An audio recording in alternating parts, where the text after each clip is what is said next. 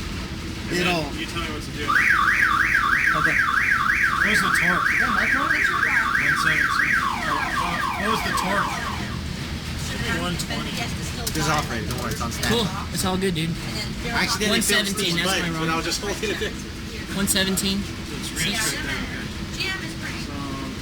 Oh my god. Man, The airfield almost follows the torque curve. Yeah. So I mean, So it's way too rich from... Oh, guess who's here? I like to shake your hand, Mr. Rothenbuehler. Guess who's here? Oh, it's Rocket. It's Rocket again. It's Rocket. Hey guys, I'm back. It's Rocket. Builders will have to take off your, Oh yeah, New that record. 189. Wait, if you adjust for it, that's 198. Because 5% of 198. I haven't touched the cam gears yet. Steve, how do you feel right now? I feel okay. Hopefully we'll see a little bit more. But on this dyno, 190 is definitely a 200 horsepower motor. Guaranteed. You're scared of this dyno. Like, we can't. Dude, I'm scared of this dyno. I said, well, we can't go there. And then, I figured, like, you know what? We'll go to the hardest dyno there is, because if we can't do it, if we can do it there, then... it'll do it everywhere else, guaranteed. Hey man, I think the magic touch was Bubba, dude. Yeah, no, it's Dude, the magic touch. Hell yeah. Clicking the mouse, that's what it was. He's a dyno DJ. he just scratched up some wicka wicka. What?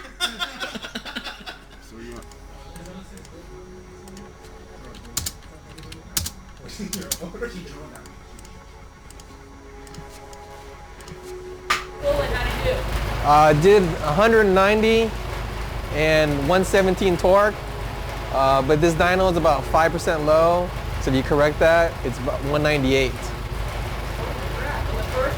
First pull. Seat of the Pants tuning by Steve. 199. 199?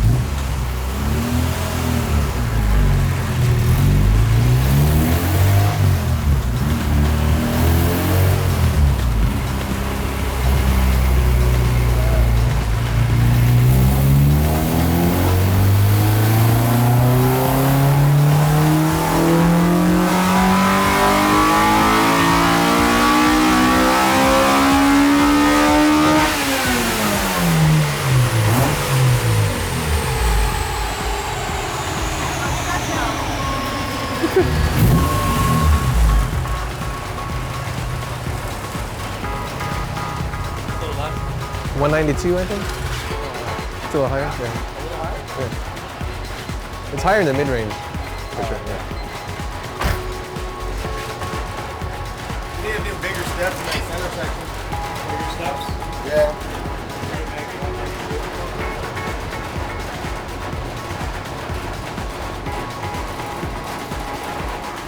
Rocket, explain to our audience that I have not cut the camera. No, you haven't. You swung around the side. I think it's port side. To the, yeah. Yeah, so I have not cut the camera at this point, so what is what is, correct? Mm-hmm. Yeah, that's 192.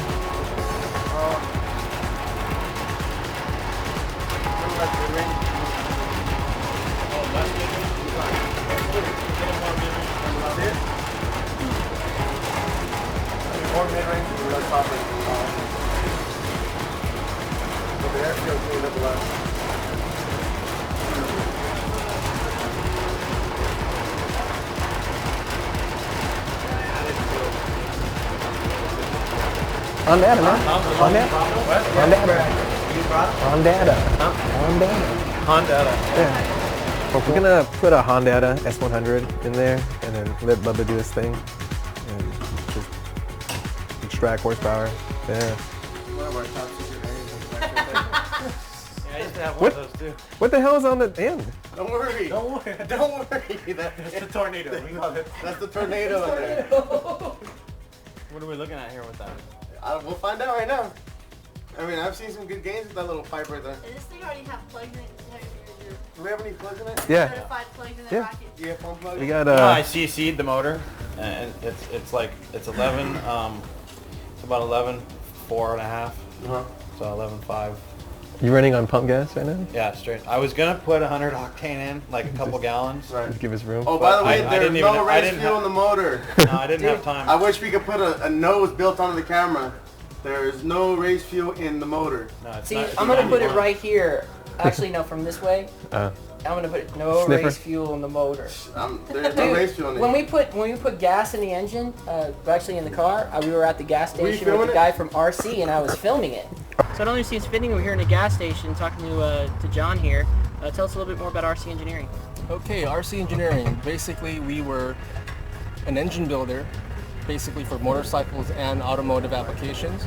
Then we saw a need to penetrate the fuel injector market because of a lack of suppliers, what have you. So basically got the machines built to test and flow the injectors accurately. And with the import seat coming on very strongly, everything just blossomed from there.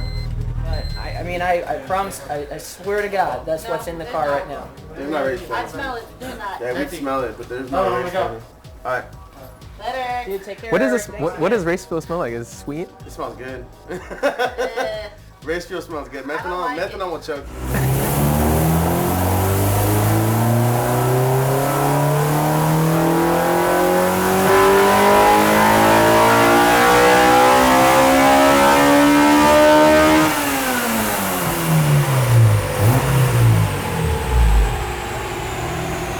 That's some consistent dynoing, man.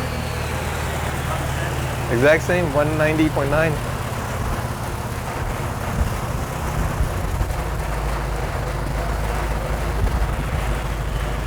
Dude, the motor sounds like it's like 2 liter.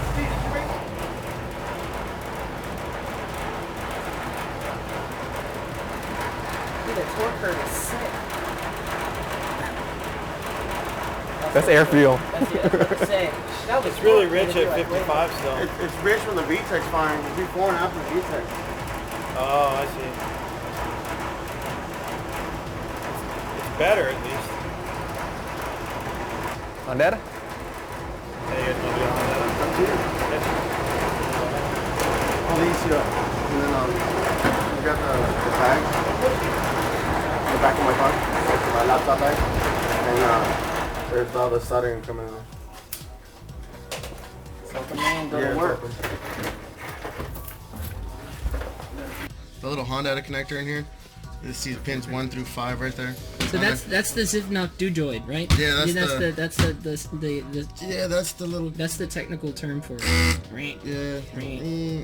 Right.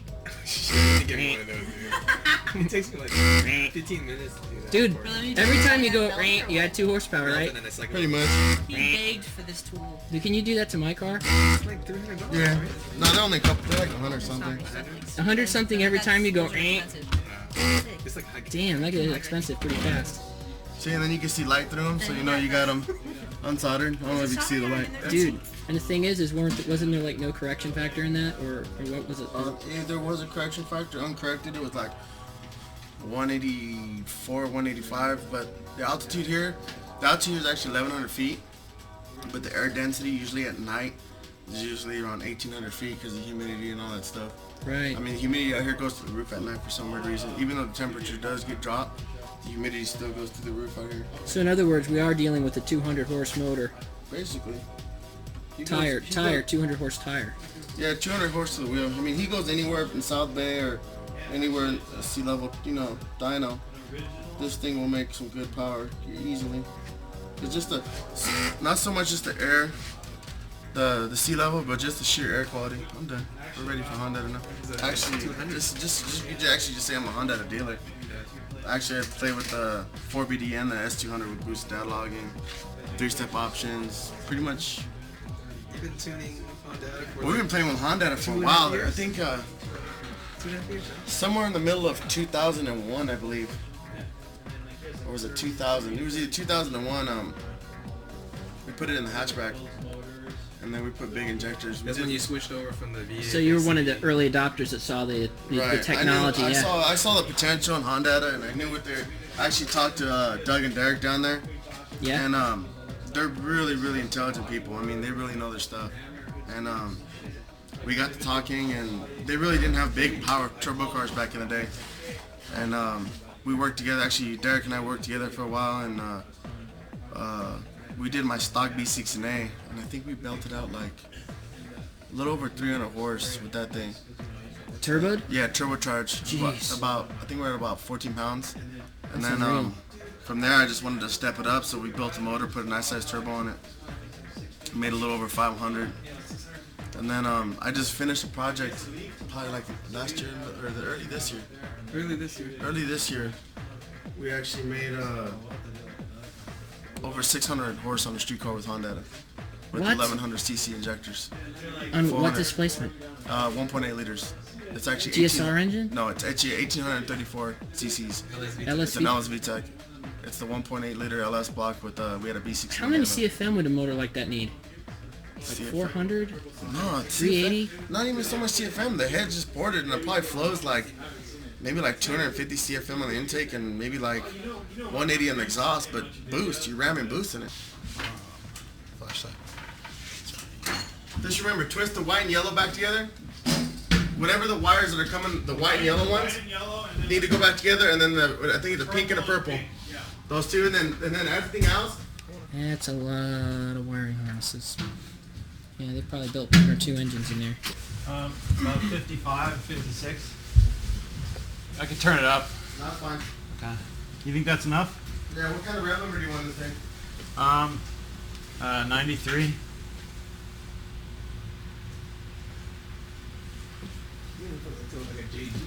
VTEC? Huh? VTEC? 5400? 5200? Yeah, 50, 55, 54.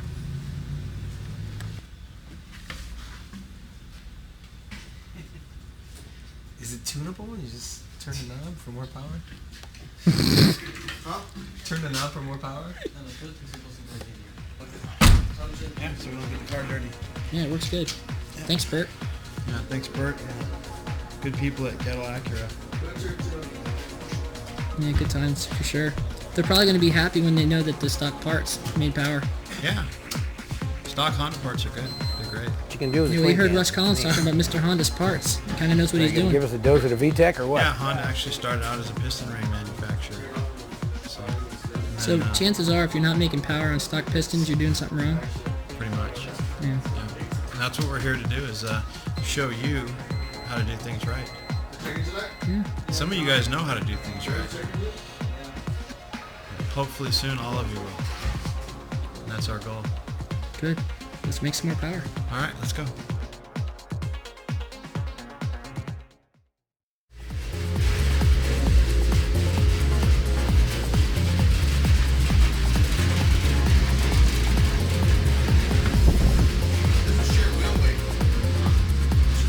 Honestly, it's kind of funny because I really didn't know it was a 9-second pass when I did it, and Norris Prieto comes by and he's doing this at the end of the track, and I had no idea until then. So, but I mean, I couldn't tell the difference between the 10.0 and the 993. It felt really smooth, and it's kind of funny. You would think that, you know, the crazier runs would be faster, but when they're smoother, usually it's a better run. Definitely. How quick am I shifting in the second back? Where'd you go? It disappeared. What are your 60-foot times? I mean, between low 1.5s and high 1.4s. Not where I want them to be, but we're still working on it. So. 8th mile is like what? 6.4, 6.3. Jeez. So it's pretty quick, but I mean, I'm going So through once those you get out gears of it- really fast. I mean, 1st, 2nd, 3rd, 4th is. So once you get out of that 8th mile, it's just bang. It's just, how many RPM does that motor turn? Honestly, it's not bad, but I don't know. I don't have an official tack in there. I have a Motec dash, and all I'm doing when I'm going down that track is, where's my shift light? Where's my shift light? Where's my shift light? You know? Not a pure driver. I mean, I do work on the car, but as far as some of that stuff, they don't really tell me. I think it's kind of purpose. They actually take my time slips away from me. Oh, babe. So explain a little bit about the map here. This is actually the primary timing map. This is basically before VTEC timing map. Okay. I haven't modified yet. This is basically what a stock map looks like. Okay, so this is a stock map for what car?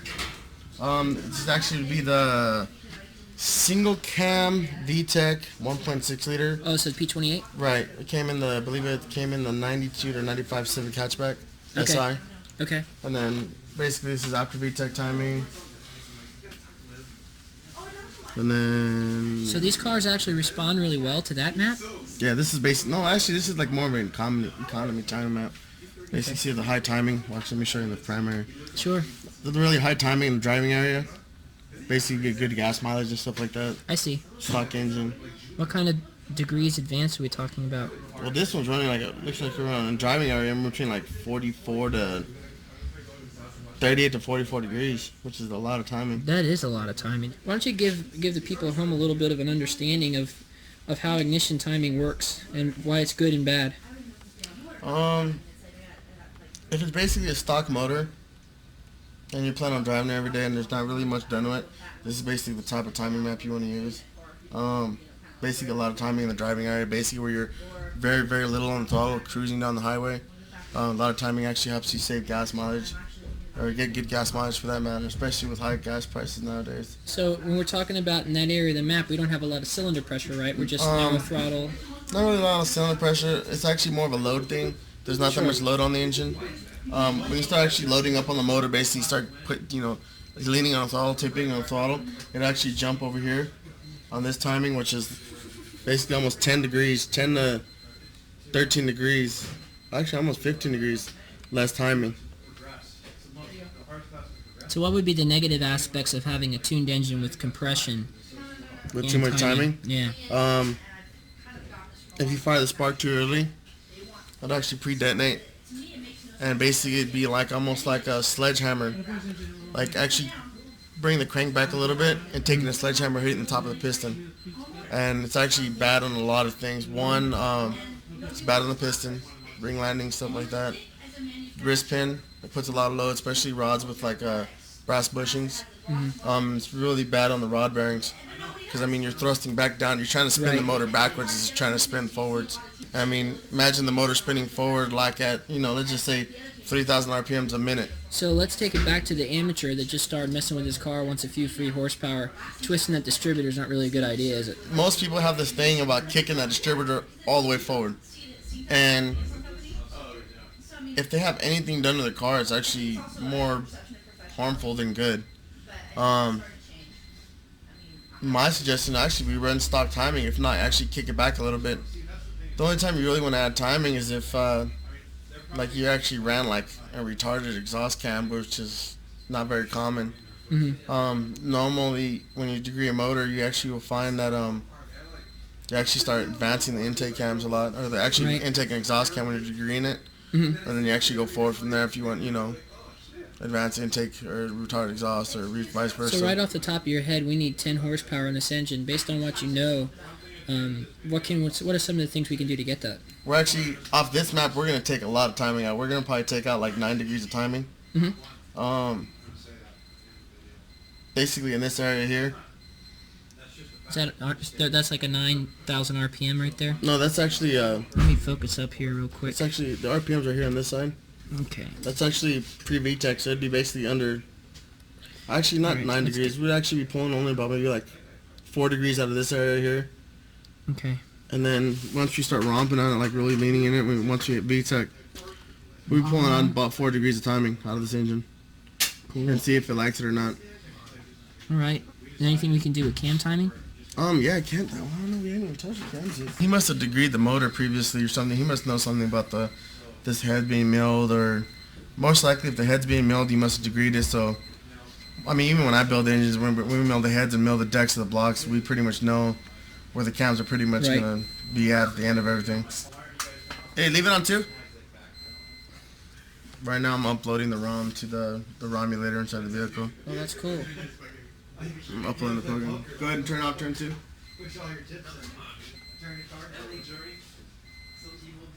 Check engine light. We're good? Fire it up. Let's do it. Does it actually trace through the map? Yeah. I want to get a shot of that.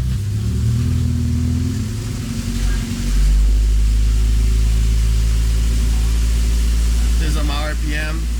That's the millibar. That's how much vacuum we're pulling. The TPS is a little off. We might have to adjust that. That's the milliseconds of the injector, the duty cycle of the injector, the timing. That's the water temperature and the air temperature. This lambda is not correct because we're actually not reading. I see. Off of it, and also that voltage just basically not reading also.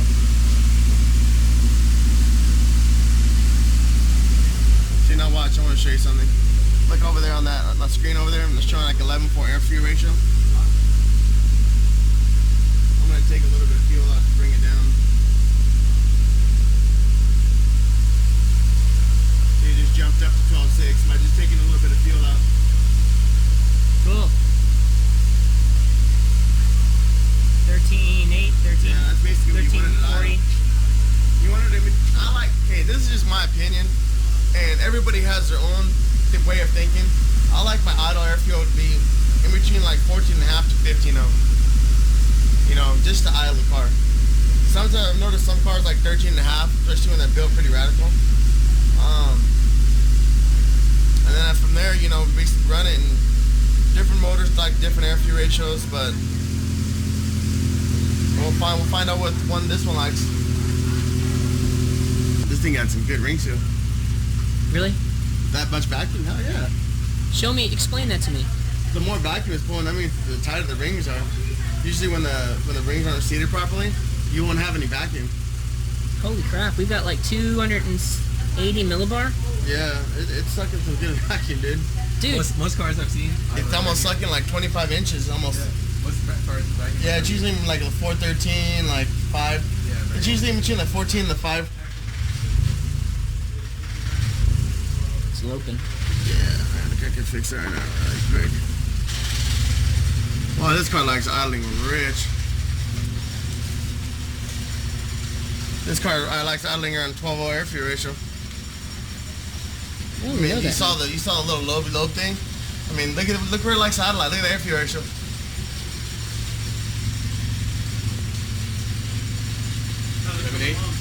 Oh, we've been ready. We're waiting for you. Oh, you ready to Dyno? We've been ready. I'm sorry. Hey, I'm Johnny on the spot. You don't know me.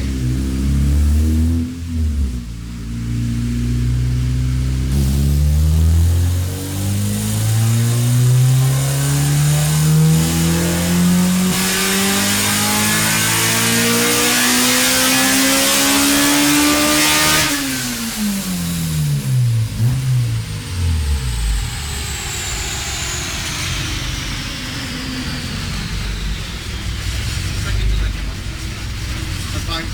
187 on our first pull.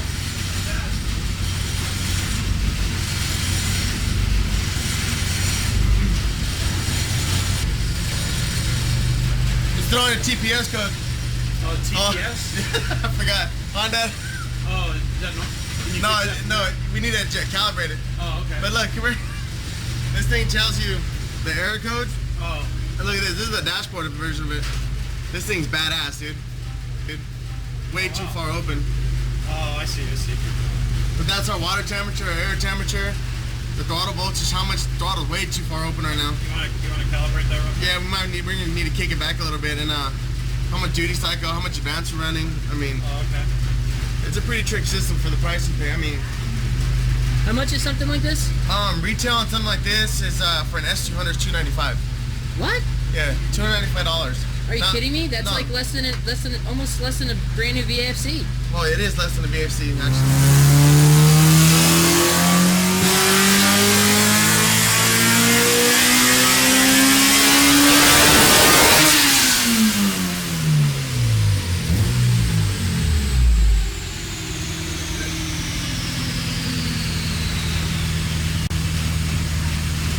Again. We're heading to 190 now. The car's gonna do something weird. Don't worry, just leave the key on.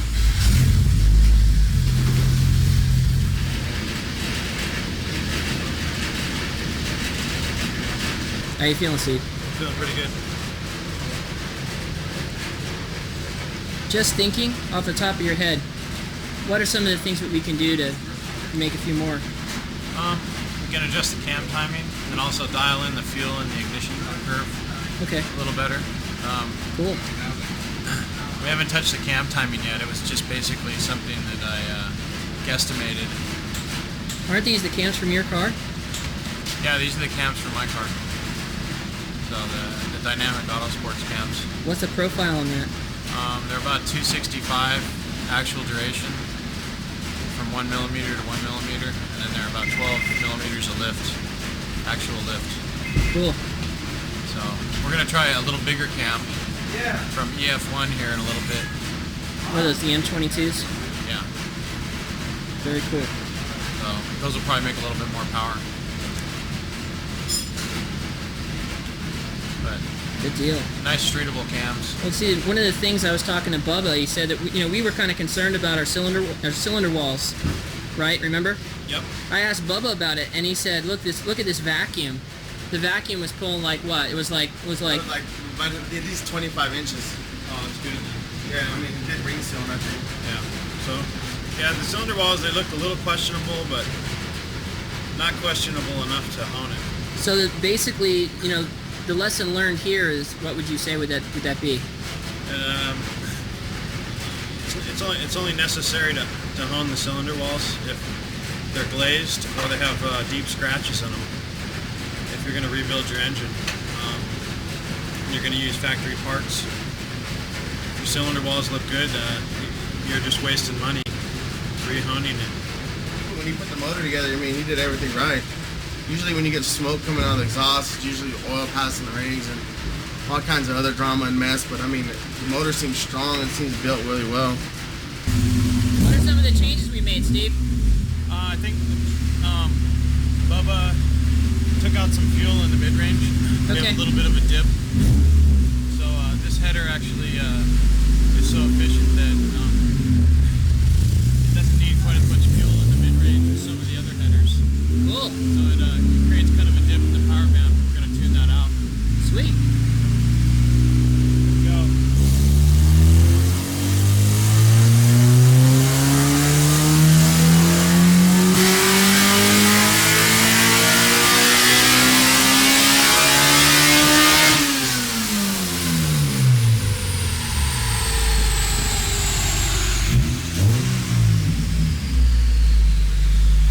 Yeah, I'm fresh. 293. Yeah. Oh wow. Getting there. Oh, you didn't know how to tune? Hold on. I wasn't capable of doing the tuning, so I had to hire the best all motor tuner in the country. Hey, what's your car running right now? Our fastest current time, 983, 134 mile an hour. And what's the displacement? Not enough displacement. Not enough. Not That's enough. I wish. Not enough. That's all I can say. Not enough displacement. How big is the motor, Leslie? Not big enough. Not big enough. That's right. What are you thinking, Rocket? 193. It sounded good. It sounded. I thought I heard like a second wind in the motor, like a 9,000 RPMs. It just sounded. It sounded like it hit another sweet spot. Yeah, but look at this. I don't know. You're like, hold on, I gotta be able to see this. Here, let me show you. From the last run to this run.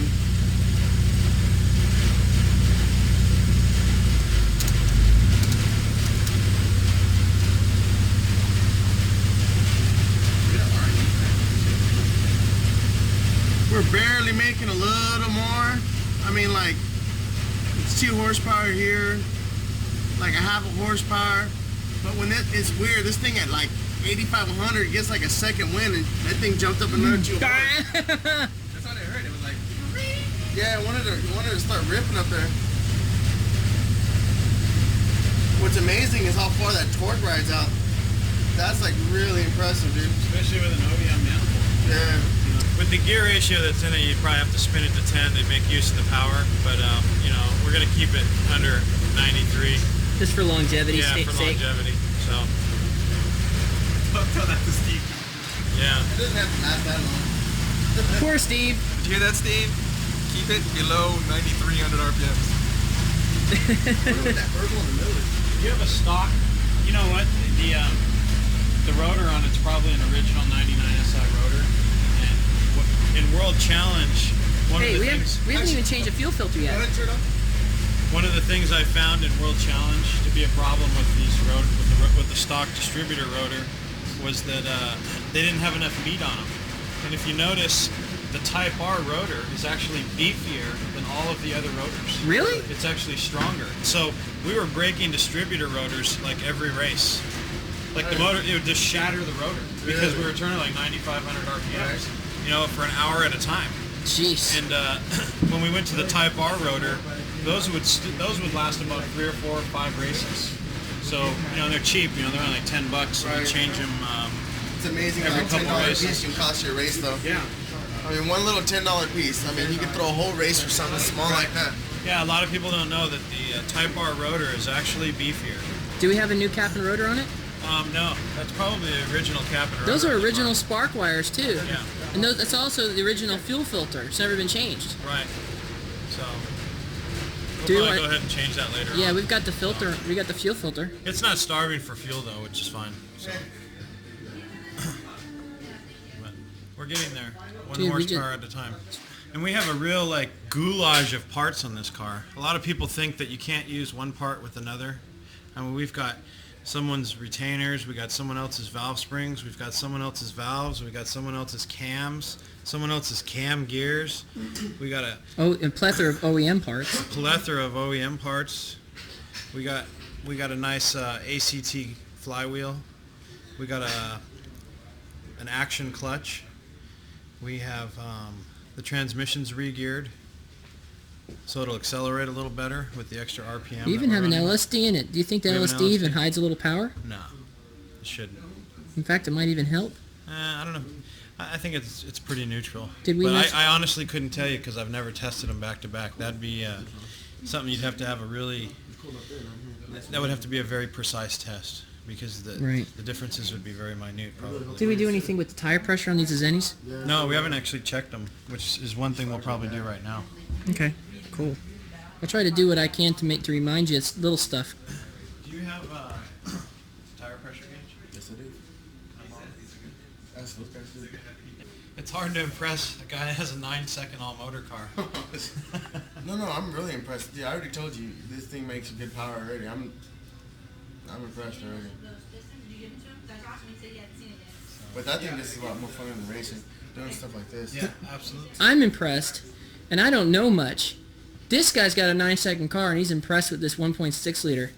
Yeah, And definitely. I mean, there's no displacement in this motor.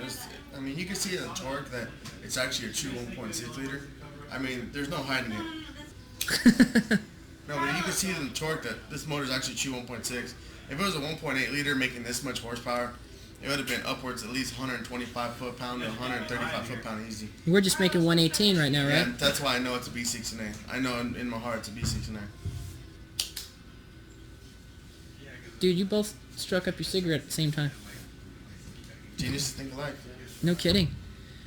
You know, like the early oil pumps, how they have where the spring goes in, Right. You know, where you put the regulator in. Right. You know, it has like a tapered edge and then the washer. Right. And then the later ones don't have the washer and it's a little thicker. Right. Yeah, this one had the later style oil pump. I've noticed the washer, actually, that's funny you mentioned the washer. Back in the day, that's all I had were those old school B16As. And to get a little more oil pressure out of them, I used to actually just pull the washer Yep, out. that's what I used to do too. You know, it'll bump with the oil pressure a little You bit. even made mention of that, didn't you? Some guys like to pull the shim. Yeah. Yeah.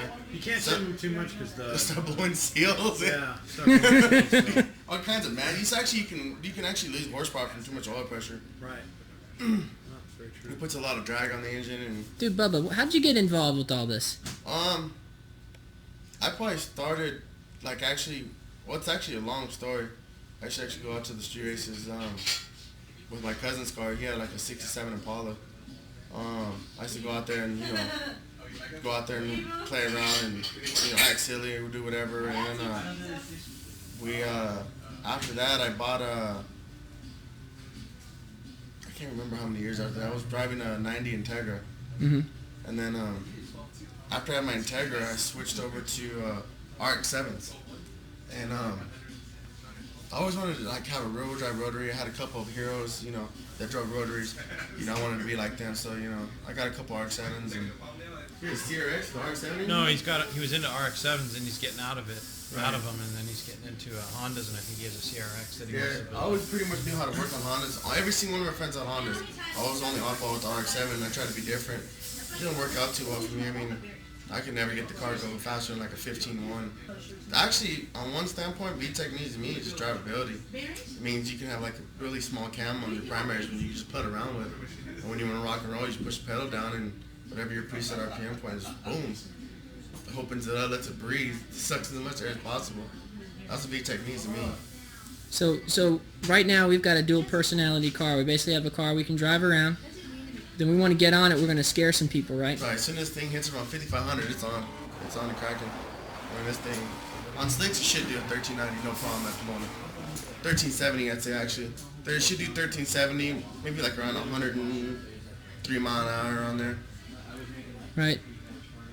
I don't know. It depends on the driver. It depends on the day. I mean, yeah, it's really hard to tell. Because I've seen cars that make big power that don't do any ET, and I've seen cars that do no power but make really good ET. I mean, it's really hard to say till you get it on the track.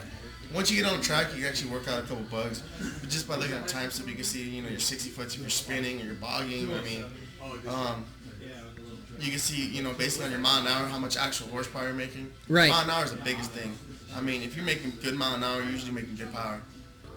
You've done a lot of swaps here, I think. Yeah, quite a bit actually. There's actually inside harness right Do here. you actually sell these by the pound? No, actually, we use these for the clips, actually. A lot of customers will come in and, like, they're trying to do the swap themselves. They break off a clip, or when they're actually doing a swap, they're actually missing clips.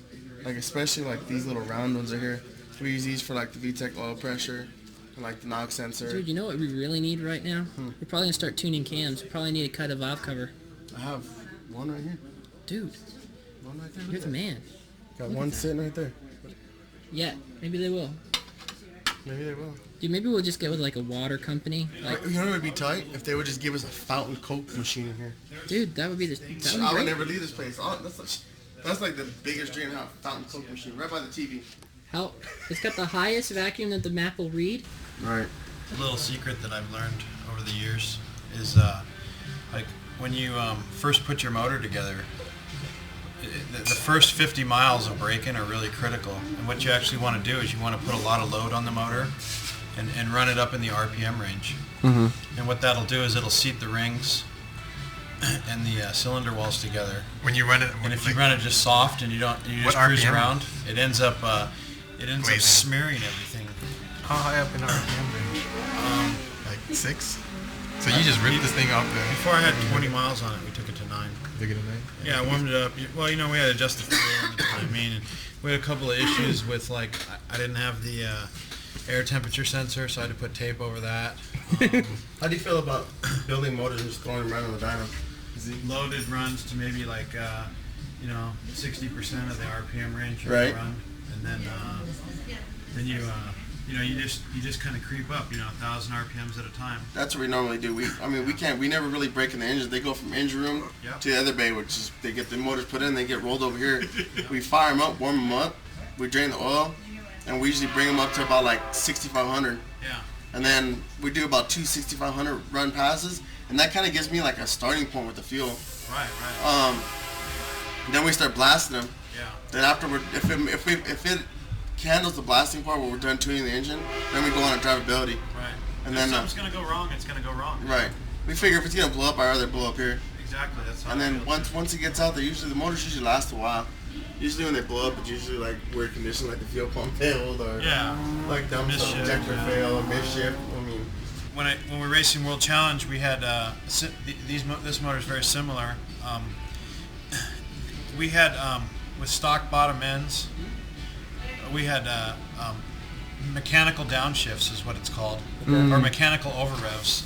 The guy popped it in second on the way to fourth. So he's at 9,500 in second, hits third, 9,500, goes for fourth, accidentally hits second, and he buzzed the motor to like the highest one was 10,998 RPMs on a Motec data logger. Wow. Didn't bend the valves. Didn't even touch anything. The motor ran another couple races, and then it did stretch a rod bolt though. And 3 races later, it broke a rod bolt. Do you measure the rod bolts? Or you just know? You know, You can just look at they're it. fine, but it's when they don't torque, then you know that there's a problem. Or they torque funny. They just keep on Like moving. they go like, instead of like, you know, that last quarter turn, they go like a half a turn or a turn, and then you know that there's a problem, and then you got to start over. So,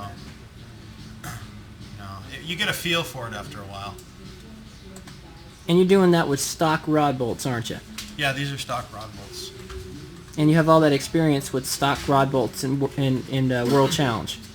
Yeah, we ran stock rods. Actually, Roger Foo's motor, I think I don't know for sure, don't quote me on it, but I believe it was the only motor in World Challenge to go 10 full races without any maintenance other than oil changes.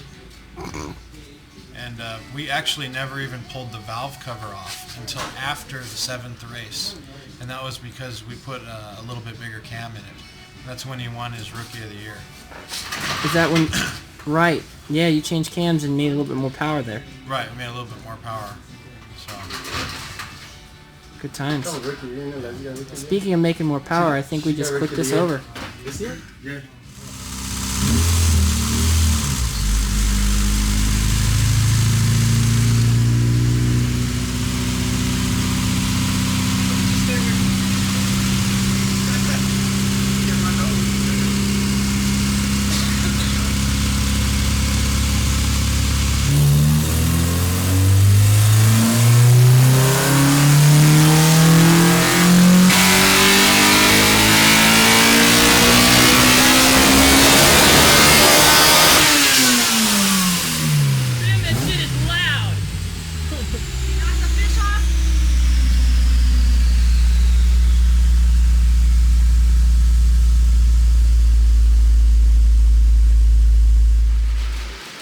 Exhaust and 2 on the intake. One retard? Yeah. One advanced on the intake and 2 advanced on two advanced on the intake and 1 advanced on the exhaust. If you can go 1 retard, if it is possible. I can go another degree retard. No, if you can go 1 past 0. No, these cams. Okay, I'm just saying, if it was possible to go 1 past 0, and even bring the intake back to like 1.5 or 2, if that was possible, I think that might be. I don't know. I didn't build the engine, so I don't know exactly the clearances. I can pull the intake cam back a little bit. If you can pull the intake cam to 2, and maybe if you can put it to like 1 or 0, that would be bitching. Let's pull the exhaust back just a little bit. Try doing the exhaust first, and we'll see where it puts us. Cause I'm stoked right now. Hey, 194 now. 194. You're looking at the torqueless wonder. Yeah. Better known as the B16A.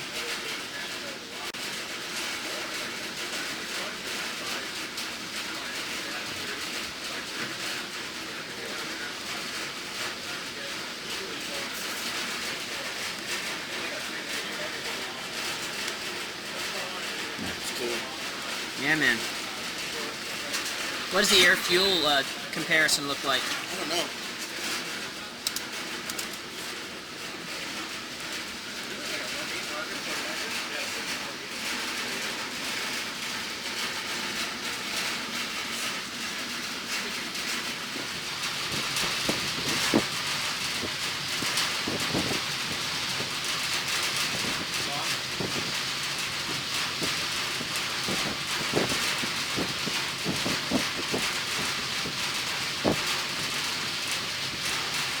You're like the Godfather, man. You're like kicking back. You're like, yo, I'm gonna take my puppet strings and I'm gonna change my puppet strings. And all right, you can go run the car now. You know what David calls you? He's like, oh, he's a tuning god. David's like, he's like, if Bubba says something, I don't even dispute it. So it's pretty funny.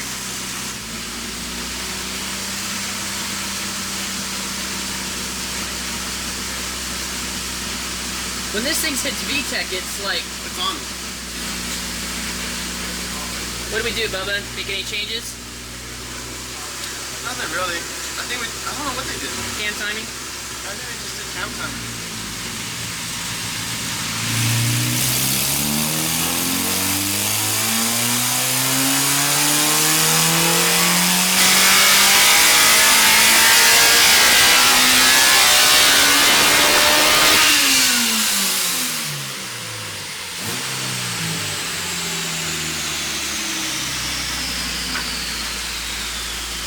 95.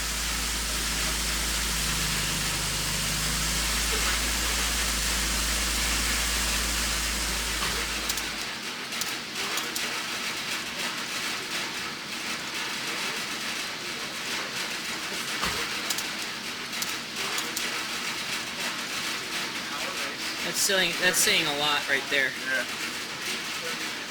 Coming in here, we're only expecting to maybe make 187.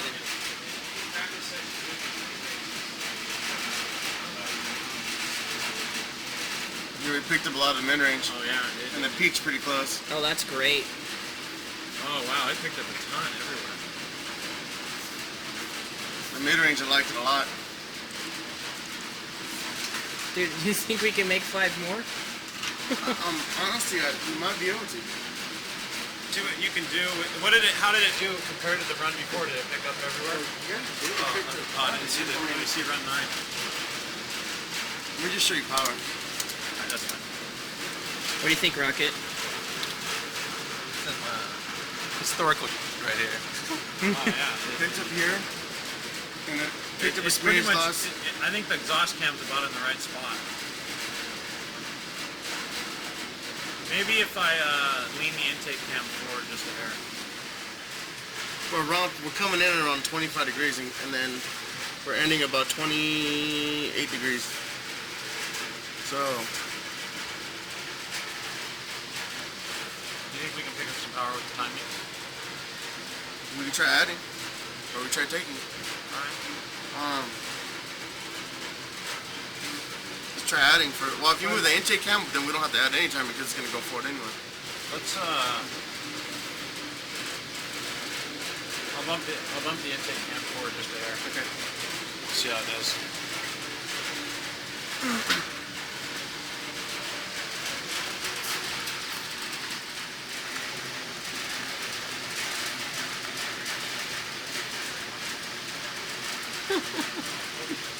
What happened?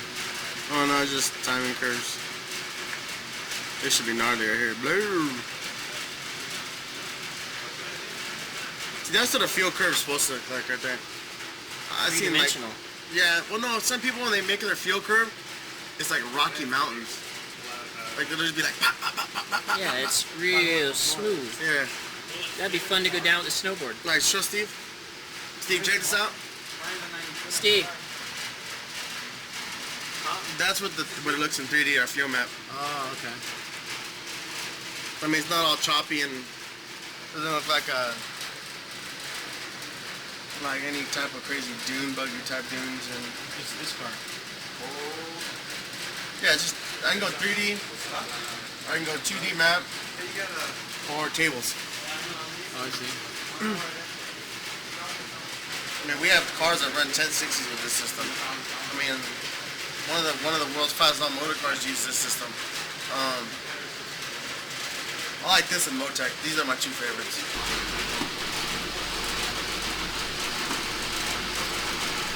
We never end with that guy Andre Rison.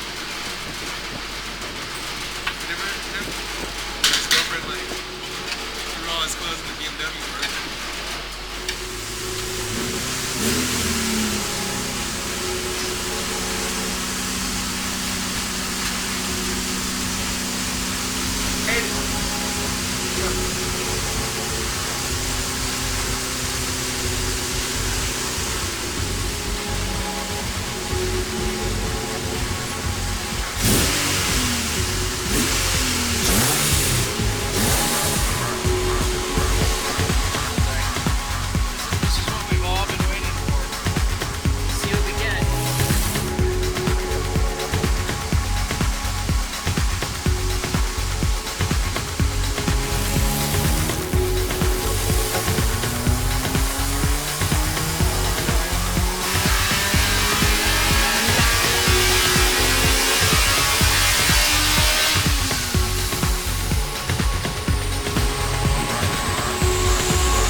I can feel them puppet strings already, dude. No, I'm not. Oh man, everybody thinks I'm Mr. Commando here. Like, hey, go do this. Hey, go do that. Hey, Mike, that great. About 51, 52. Crank it to 60. Please. Crank it up. Yeah, to 60. You think it'll make power? We're gonna save something. That's why. You're gonna what? We need to bring the injector duty cycle down a little bit. Okay. Hey, Leslie. You were saying I'm the Godfather. I have all the puppet strings. Hell yeah. And then I was like, hey, you do this, hey, you do that, and I yelled over there. that's the gangster one right there. That's my dad's. Oh, that's hilarious. What do you guys, the Godfather playing on? See. Yeah, that's my dad's ringer. On the swing into 200. Hey, is that a Type R? No. Hey, we just exceeded Type R factory flywheel horsepower.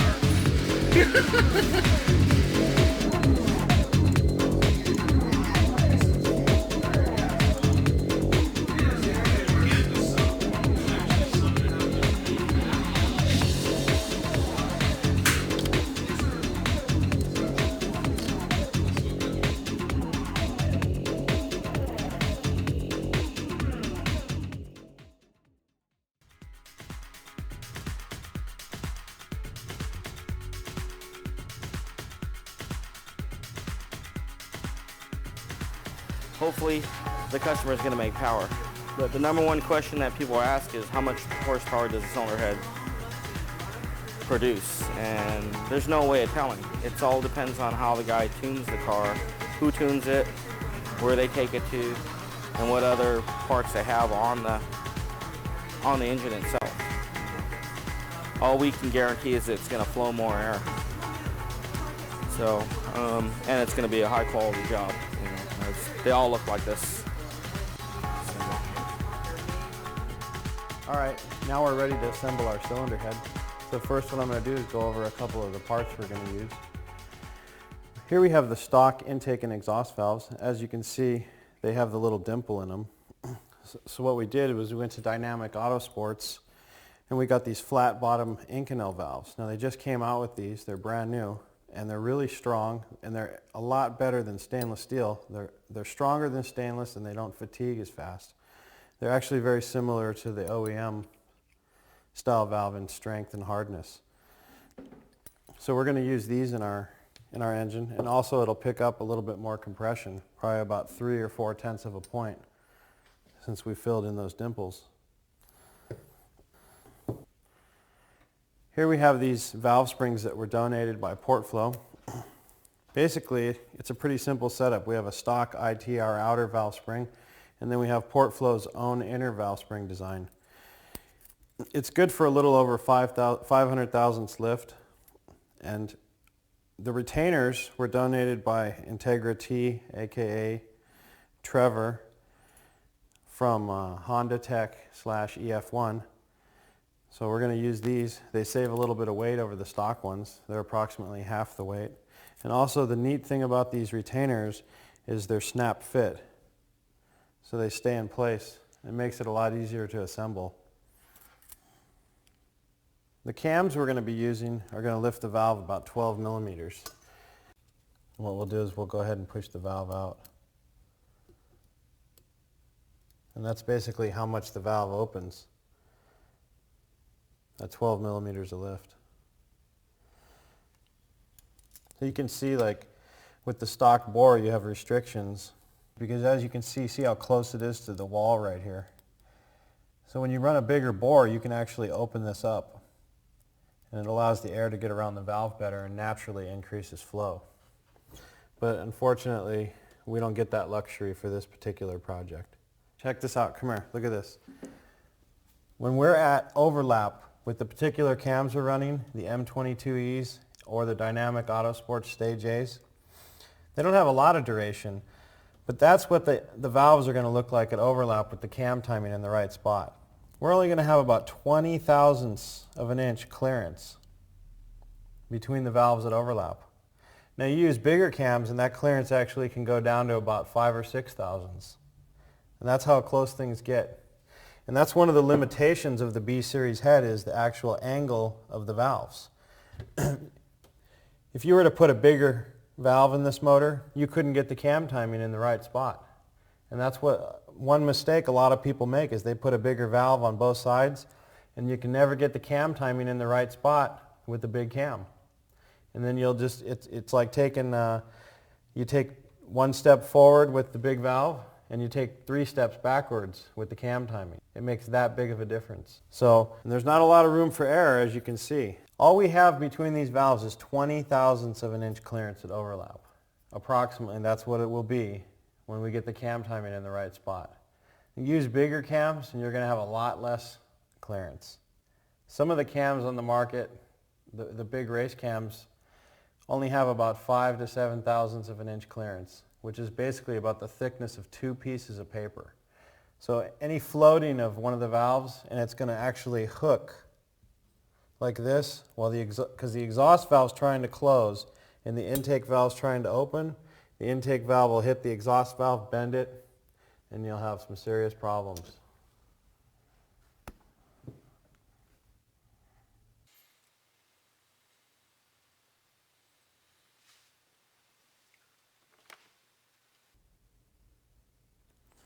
I got this cam gear here from James Hogan. You guys on the boards, EF1, Honda Tech, and Team Integra probably know him as Tweakmeister. This has got to be one of the coolest cam gears I've ever seen. It's got this little pin that actually tells you, or you put this little pin actually where you're going to advance or retard the cam timing. It's a pretty cool deal. So you stick it in. It's got a really tight clearance. So when you tighten it down, and then you tighten these 4 bolts down, even if these 4 bolts came loose, the cam gear can't slip because it's locked in, and it goes all the way through to the other side. That's a really neat invention, I tell you. This is definitely one of the best cam gear designs I've ever seen for the B series motor. I'm going to definitely have to get a set of these for my car. I don't know about you guys, but another cool thing about this thing is it's made in the USA, and it's got a patent pending. It's made by ST Corsa, who happens to manufacture these cam gears. And I want to get a set of these for my car, but unfortunately I'd probably have to pay for them. But that's okay, because they're probably worth every penny. You guys on the Honda Tech EF1 and Team Integra boards probably know this guy as Tweakmeister. If you're ever in the market for cam gears, I would definitely recommend this cam gear. Next, we got our cylinder head that we had ported by Portflow. We did a basic Type R style port job. We did a little extra work on the exhaust side. We removed the guides. We milled them down a little bit to get a little extra flow, since the exhaust is a very important factor on the B series motor. And then on the intake side, we cut like a really trick valve job, and we opened up the throat of the valve job about 10 thousandths, which helps flow quite a bit. We left the intake port stock on this motor because it's so small. It's only a 1.6 liter, so it doesn't need a huge port. What we need is a lot of velocity. They're already a little bit bigger than they need to be, so we're just going to leave them alone. We concentrated on the bowl area, like we said. Tom at Portflow polished up the combustion chambers and knocked down the edges over here. When you stick the valves in, you can see the benefits of knocking down these edges right here. When the valve opens up, it actually gets pretty close to it, so it gives it a little more room for the air to get around.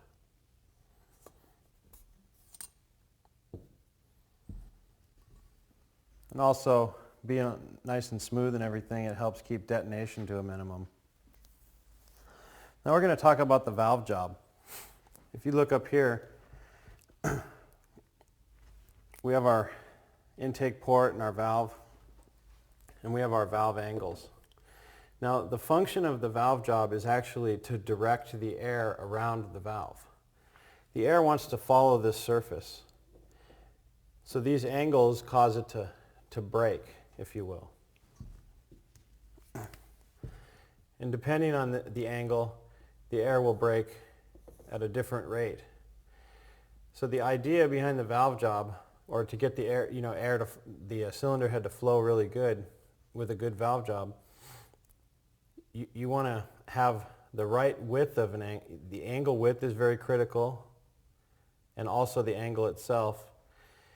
And you want to direct the air around the valve, keeping it as straight as possible.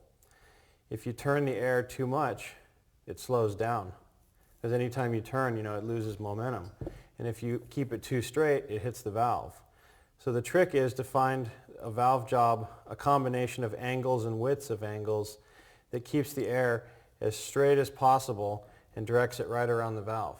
And that keeps the velocity high, and of course makes a lot more horsepower. Now the typical angle on a stock motor is about 60 degrees. Here, 45, and then probably like a 25 or a 30. I can't remember off the top of my head what this one is, but I know these are 60 and 45. On the Type R, they went with a 65 here and a 45.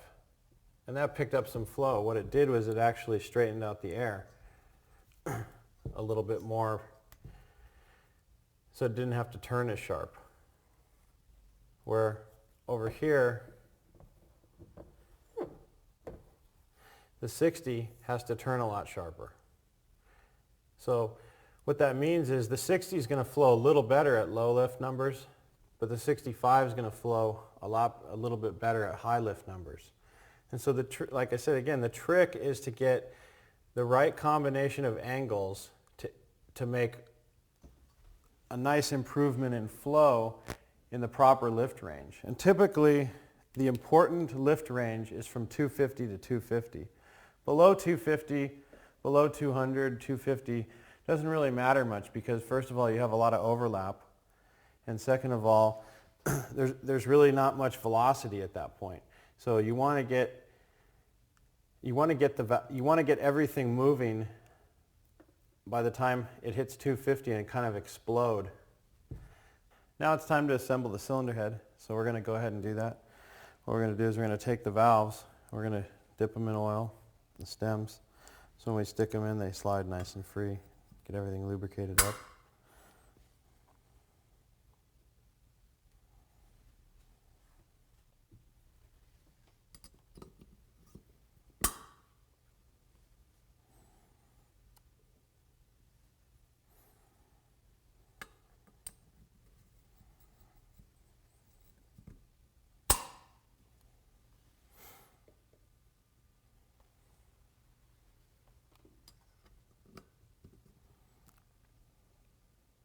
One thing you guys might notice real quick here is if you look at the valve job, you'll see that there's like a gray line that goes around.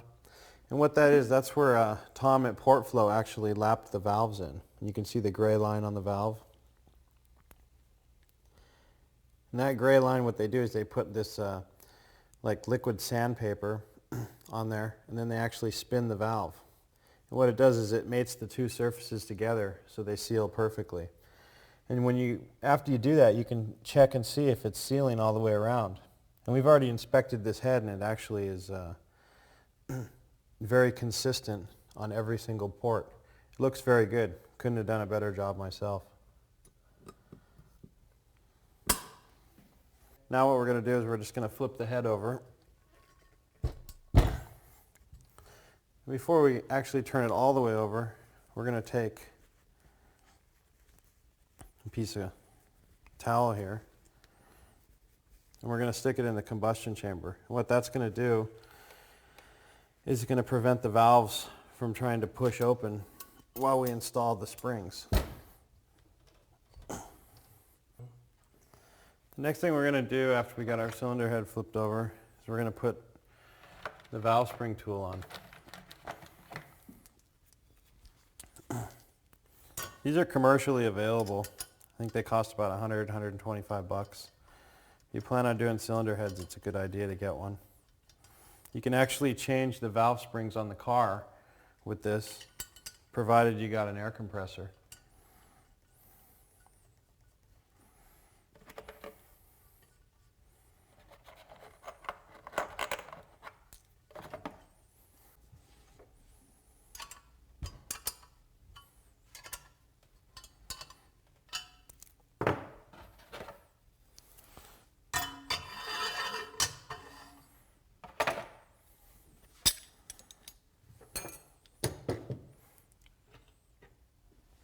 Got our valve springs here. We'll just throw our keepers in.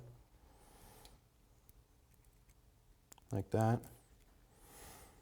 We'll go ahead and drop that down over there.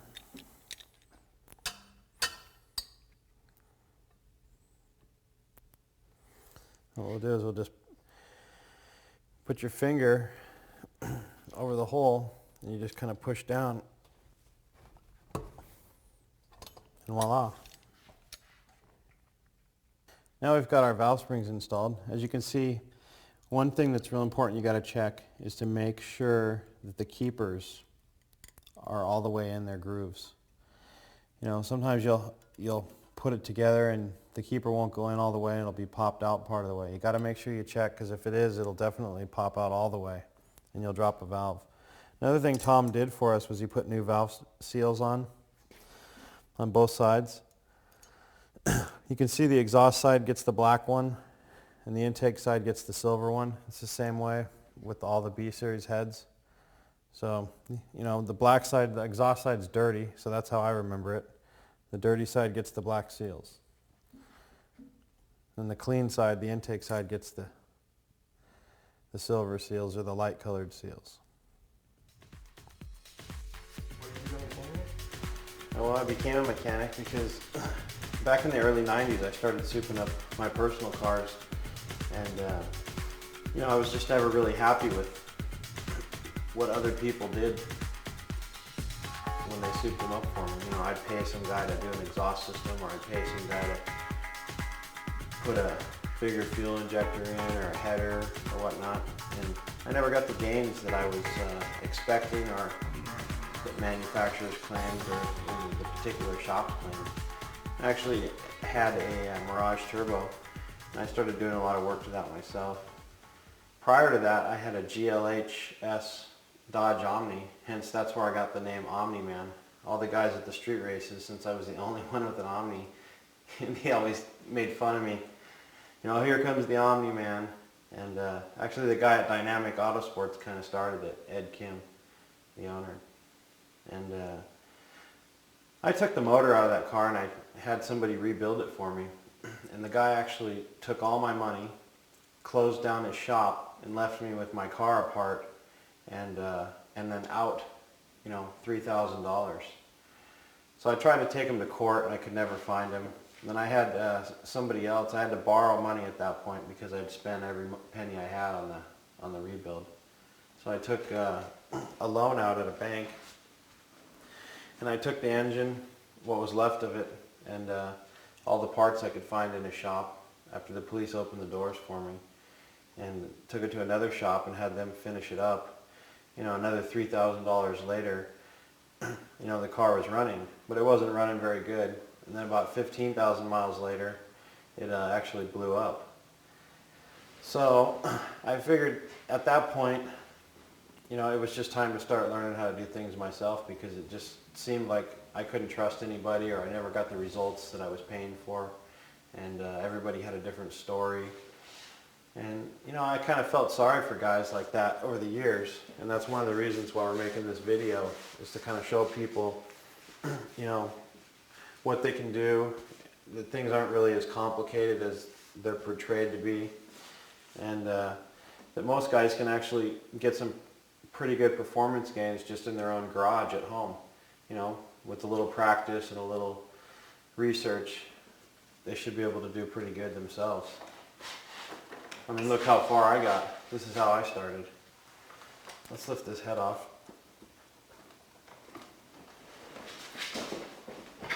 Let's tilt it like this. Let the oil drain out onto the towel. That's good. We'll just let it sit there. So when you built your Omni, your Dodge Omni, was that the first time you built the motor? No, actually, you know, I kind of rebuilt it. I fixed what other people had screwed up, but I didn't entirely rebuild it. And then eventually I retired the car, stored it in my parents' garage, where it's been for the last, I think, 8 or 9 years. But you still have the car? Yeah, I still have the car. And I have an engine to put in it and quite a few other parts. Once I got into Hondas, I kind of put it on the back burner because the Honda motor was so far superior, you know, to the 2.2 liter Dodge motor. The Iron Duke? The Iron Duke, yeah. So. Huh. I know my dad had a Plymouth K-Series, and that's the same base motor, right? Yeah, same motor. It has good torque. Yeah, it was a torquey motor. The only problem was it had very small intake and exhaust ports. You could practically cover them up with your thumb. So, you know, they had to be turbocharged to make any kind of power. Steve, since we took the head off the car, Right? let me go over here and get your micrometer. Okay. And we'll go ahead and measure and verify that the bore is actually stock. What if it's not? Well, we gotta have a micrometer to do that, to watch. Oh, it's actually still over there? See, so I We're guess a measuring thumbs up for the camera guy trying to be technical. It's on millimeters. It's important.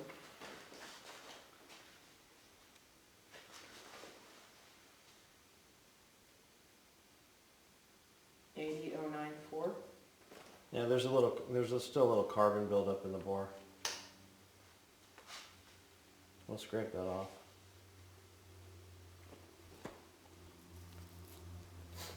Or wipe it off. The motor's at top dead center, so let's see what the stroke is.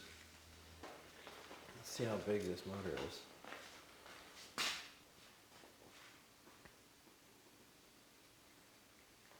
Motor's actually 81 millimeters of bore by 77.4 millimeters of stroke.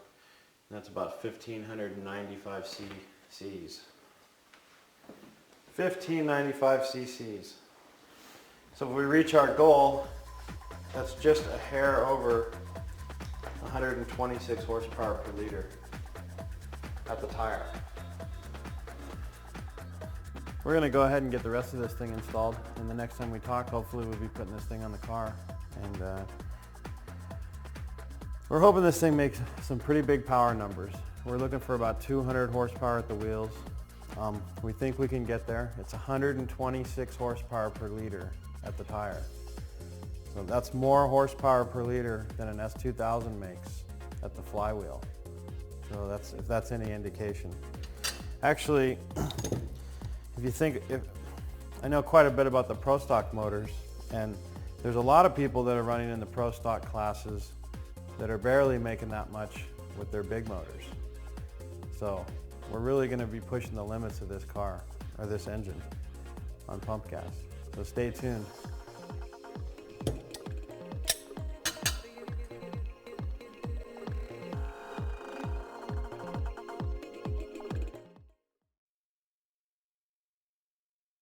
Go ahead and introduce yourself. I'm Tom from Port Flow. What we do here is we port cylinder heads for mostly Hondas, and mostly we do B-Series Honda. What happens is when the head comes in, we take it apart, clean it, and then what we'll do is we'll bring it back here and we'll start porting it. And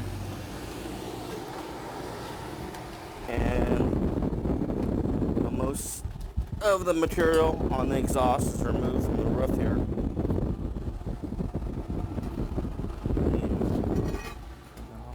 Okay. And then we work the bowl areas and see where the cutter marks are. And on both sides. And then it's open up to the gasket. And then it's just, we're taking out the casting mark right down the center. And then it'll just get polished through.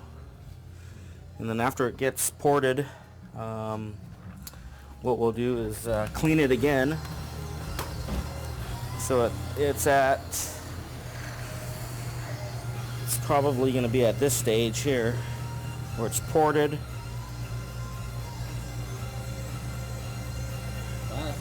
And it gets cleaned, and then it goes on the valve job machine. And we cut all the seats. Let's see if there's one that's got it. Oh, this one's got it cut, but it's not ported. The valve job's cut, but the head's not ported. After the valve job's done, then we'll polish the chambers and show you one that's completely done.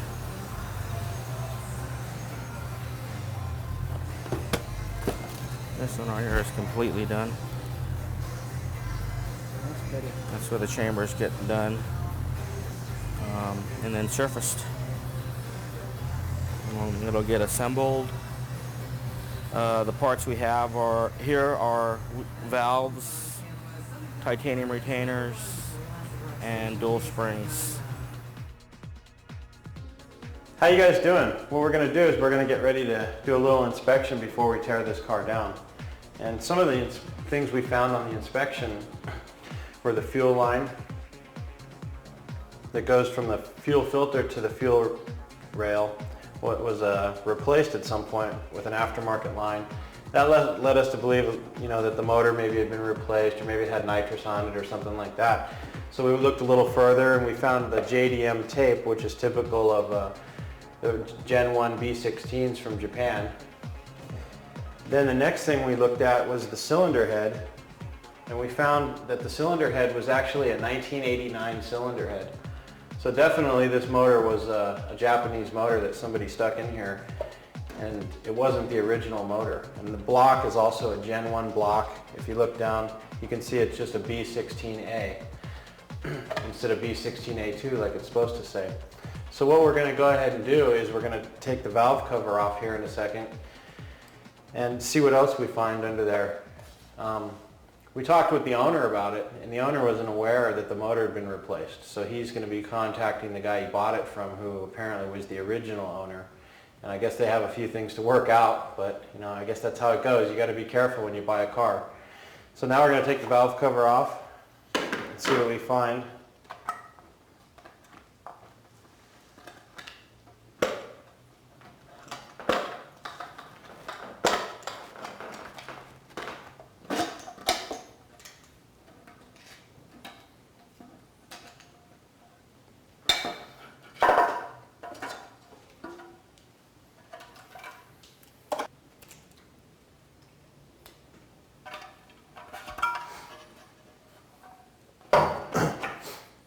Now after taking the valve cover off, we can clearly see that it's a Japanese B16 motor because it's got the cast oil bar or cam squirters.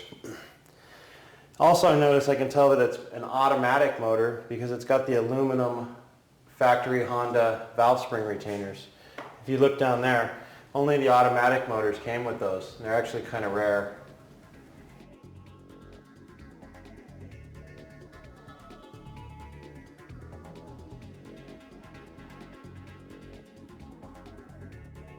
We're getting ready to finish the final assembly of the VTEC cylinder head that we're going to be using for this car. So there's a couple things I want to go over with you. This right here is actually the hole that the oil enters to lubricate everything in the cylinder head. It enters from right here. And then what they do is they drill this way and they drill this way, and then they put a plug in here so it can't come back out, and then they drill this way, so here to here and straight up and down. So they just make an L, or a passage, through the head.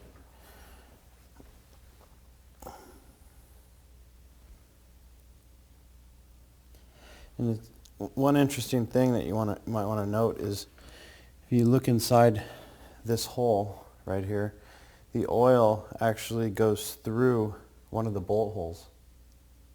Can you see that? So they actually drill through one of the bolt holes, and then it seals it. So when you torque the head down, you actually seal an oil galley. Wow. Yeah, a lot of people don't know that. Now the VTEC system actually has its own oiling, which enters right here. And they do the same thing. They drill it this way, they drill it this way, they drill it this way, and then if you look right there, that copper plug, they drill straight down. That's how they get the passages. Then they just plug them up.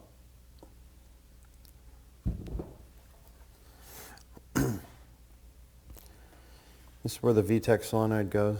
Basically, what it does is, when you're not in VTEC, it only allows a small amount of oil to fill up the rocker arm tubes, which are right here.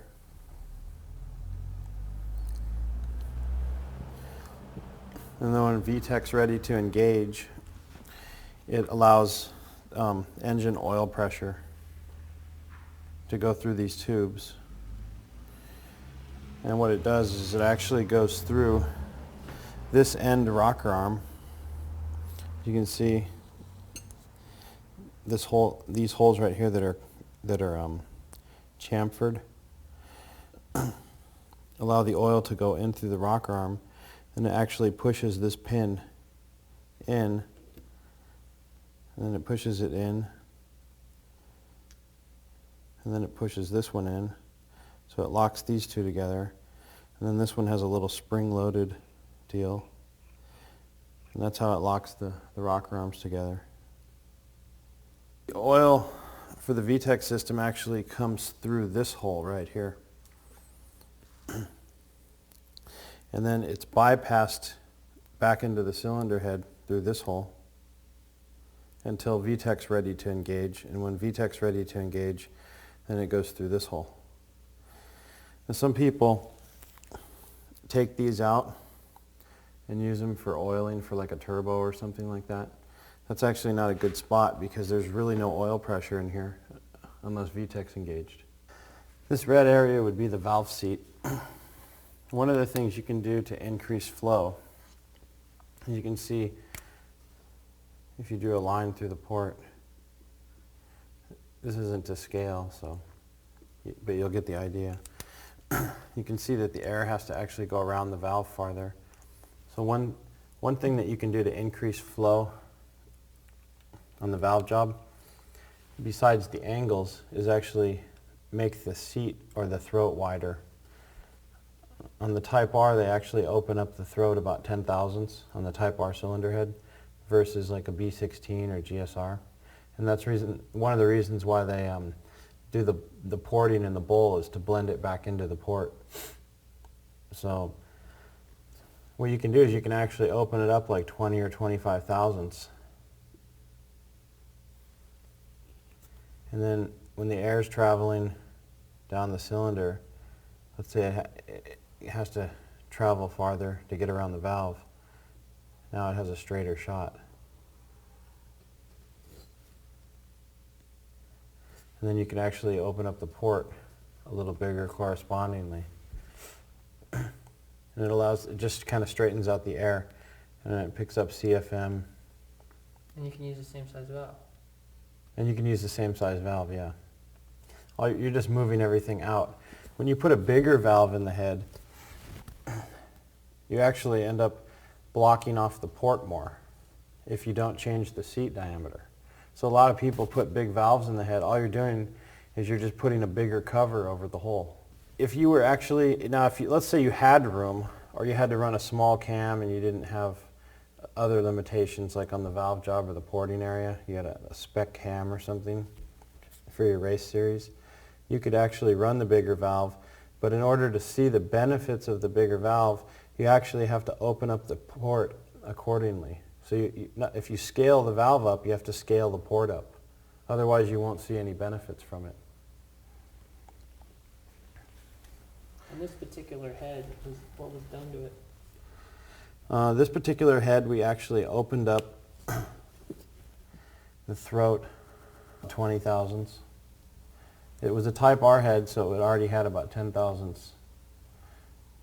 It was about 10 thousandths bigger already, and so we opened it up another 10, and then just blended it into the port.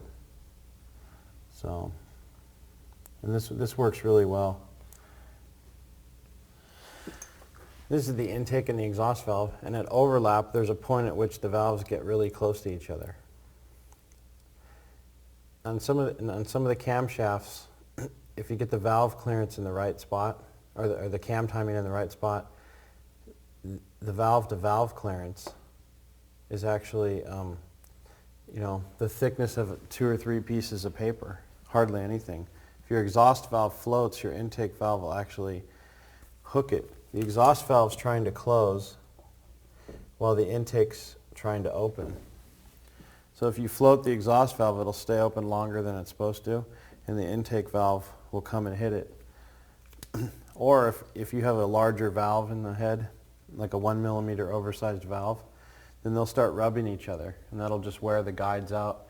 It'll screw up the valve job, and then also the potential of the valves hooking each other, and then they'll just rip each other apart and break, and then that'll be the end of the motor.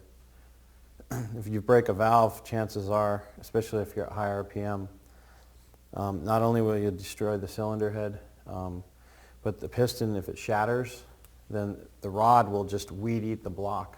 It'll just cut holes in it on both sides, or the rod could even get stuck somewhere and it'll rip it right off the crank and blow it out the bottom.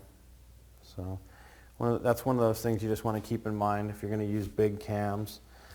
Don't use oversized valves. There's really no benefits to oversized valves in the B series head for street applications.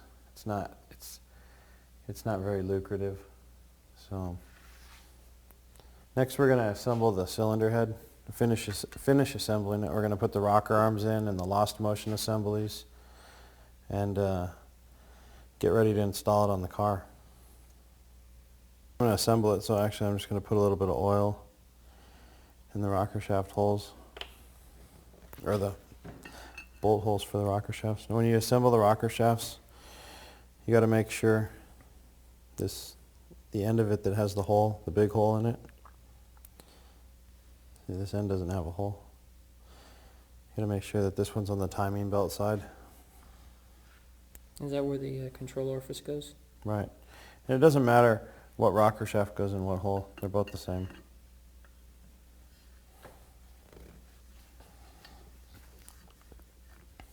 I like to just put it in and spin it around and get it all lubed up.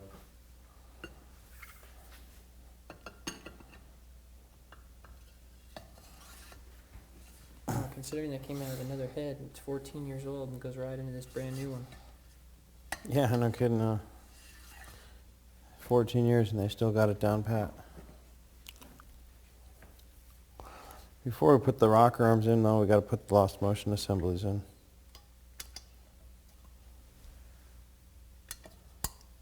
Little VTEC shock absorbers. Yeah, these actually act as a third valve spring to keep the center rocker arm stable when you're not using VTEC. If you didn't have these, what would happen is the center rocker arm would just bounce up and down and make probably a horrible clacking sound. So. Well, some of those early B16A ones make a lot of noise because they get bottomed out. Right, they get loose. This is an early B16 lost motion assembly. They don't have quite as much clearance. So you want to use the Type R, the late model, GSR B16A motion assembly. They've got a lot more clearance. Also, you can use the 2000 Prelude VTEC motion assembly and use a shim under it to get it to the right height. So, go ahead and put this away. Now, all the rocker arms, there's a set of 3 rocker arms. You have the pusher, you have the center one, and then you have the one that it sinks into on the end with the spring. There's no intake or exhaust side on the rocker arms, so you just assemble them. You just want to keep the sets together because they wear a certain way, and it's real important when the rocker arms lock in together. They form a plane, so where all 3 surfaces here are level with each other. And sometimes if you have a worn out rocker arm here and you do your valve adjustment, when it engages, it's actually going to open the valve, or it won't allow the valve to close all the way. So the condition of these rocker arms is really important. If they're not in good condition or they're worn, real bad or they've got grooves in them, make sure you replace them because it'll hurt performance quite a bit. These rocker arms are about 14 years old and they actually look really, really good. So we're going to go ahead and put them in. This head was a Bear Type R head, so it didn't come with rocker arms. So we're going to have to rob a bunch of stuff from the B16 Gen 1 head. Yeah, the rocker arm condition is very important. So usually the stock cams don't have any problems with them. Some of the aftermarket cams have had real bad problems with rocker arms. And once they're damaged, you pretty much have to start over.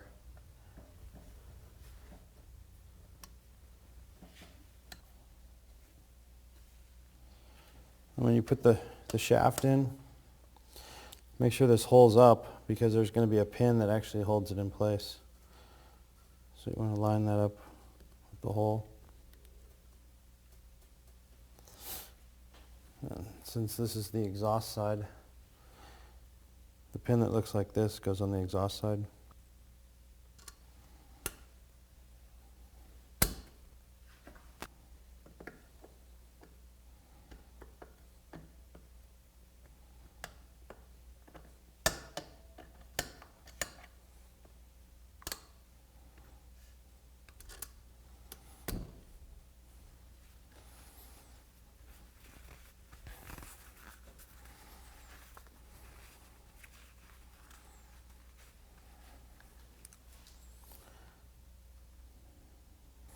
This one? Yes. Yeah. That is our VTech friend. Great. We're almost ready to assemble this cylinder head. Just put the plugs in the end of the head here. And what kind of tool do you need to put that in? You're going to use a 10mm Allen wrench.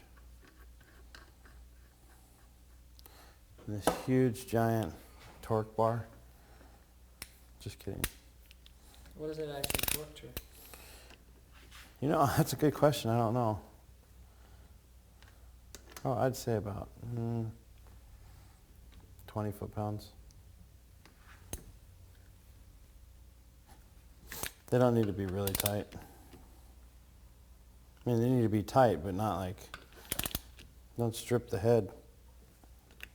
Yeah, aluminum, it wouldn't be a good thing. Right. Yeah, I'd say about 20 foot-pounds would be fine.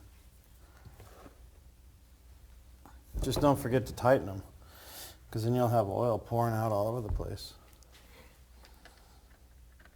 The motor will run itself dry real fast at that pressure. They should have a torque spec in the factory service manual.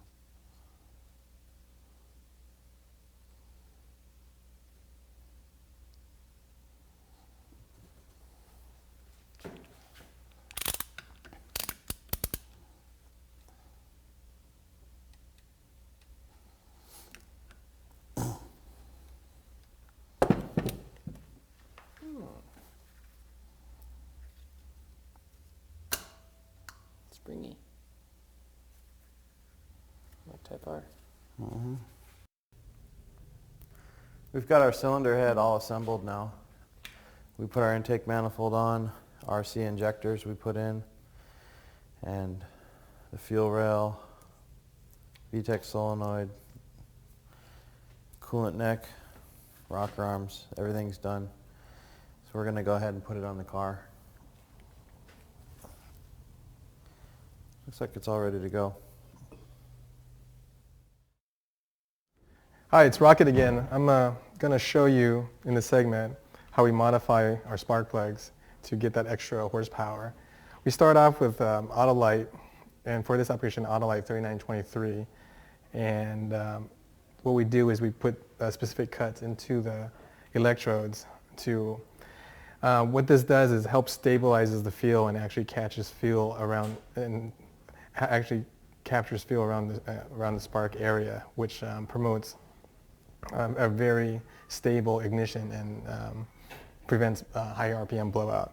So I'm going to go ahead and show you the process, how I do it. First, for NA motors with about 200 horsepower, I like to gap the plugs at 38 thousandths. So that's about right there. Continue. Then I use a Dremel with a cutoff wheel, and I do about two different cuts on it. The first,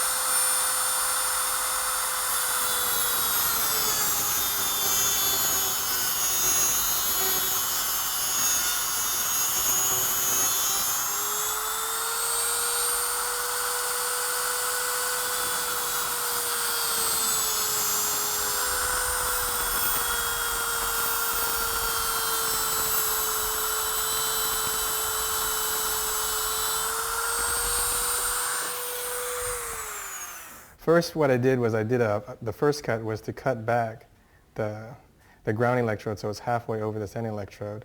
Then I plunge cut the sending electrode to put a little groove in it. And then the last cut is a very small slit on the side electrode. What this does, what I had said before, is that it captures feel in this vicinity and creates a very rich air-fuel mixture, which lights easier and is more stable. And it fights blowout, which actually happens quite often when you hit higher RPMs. So this allows a very stable spark. Let me show you the differences between the modified plug and the stock plug. As you can see, there's quite a bit more exposure to feel. What this modification does is it allows you to run the benefit of having a smaller gap, which gives you a stronger spark. But it also has the advantage of having more exposure to feel that a big gap would have, so you get the best of both worlds. And here I have a dyno graph of some of the gains that can be had from the spark plugs. As you can see, it makes more power everywhere, and it has on this particular dyno, it has substantial gains in the mid-range, and it tapers off a little bit. But the gains are substantial to the point where you can actually feel the difference when you're driving. Hey, it's Steve again.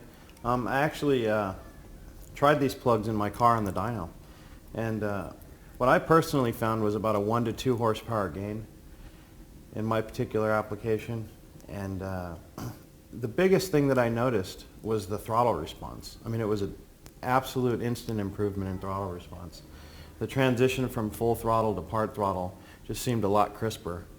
And actually I picked up a few miles per gallon too, so my long 50-mile commute every day is a little cheaper, which is good. And I would recommend doing this to your spark plugs or purchasing them from EF1. It's a pretty cheap modification, and every car's got to have spark plugs, so it's not a bad idea.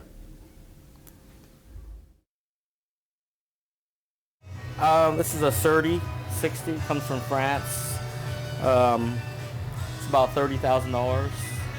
What it does is it does the valve job on, cuts the seats in the head.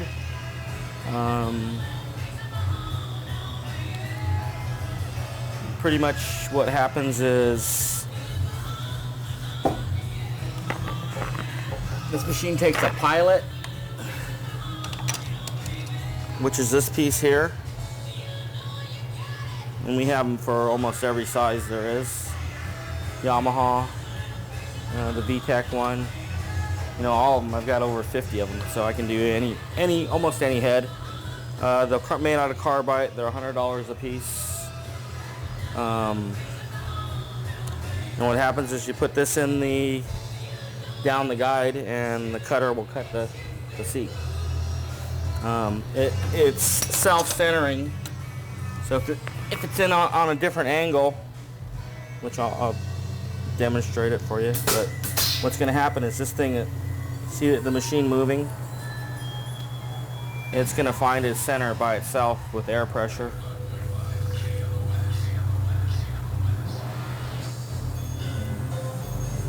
It's kind of over-exaggerated right now, but it'll eventually stop moving. And you can see it right here moving if you look real close. As soon as it stops moving, then it's in the center. And then we'll lock it down and adjust the speed. And then what we'll do is I'm going to cut to a certain depth with this dial indicator.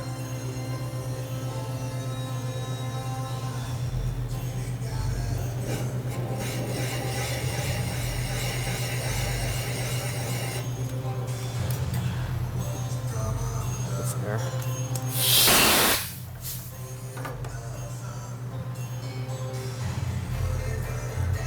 And with the dial indicator, you can go every single hole the same depth. So you have the same depth all the way across. You just move it to the next hole.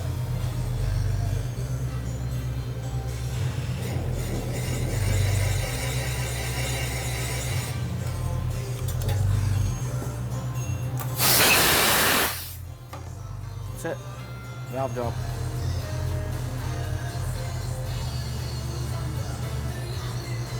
And this is what I do every day, so. Exactly.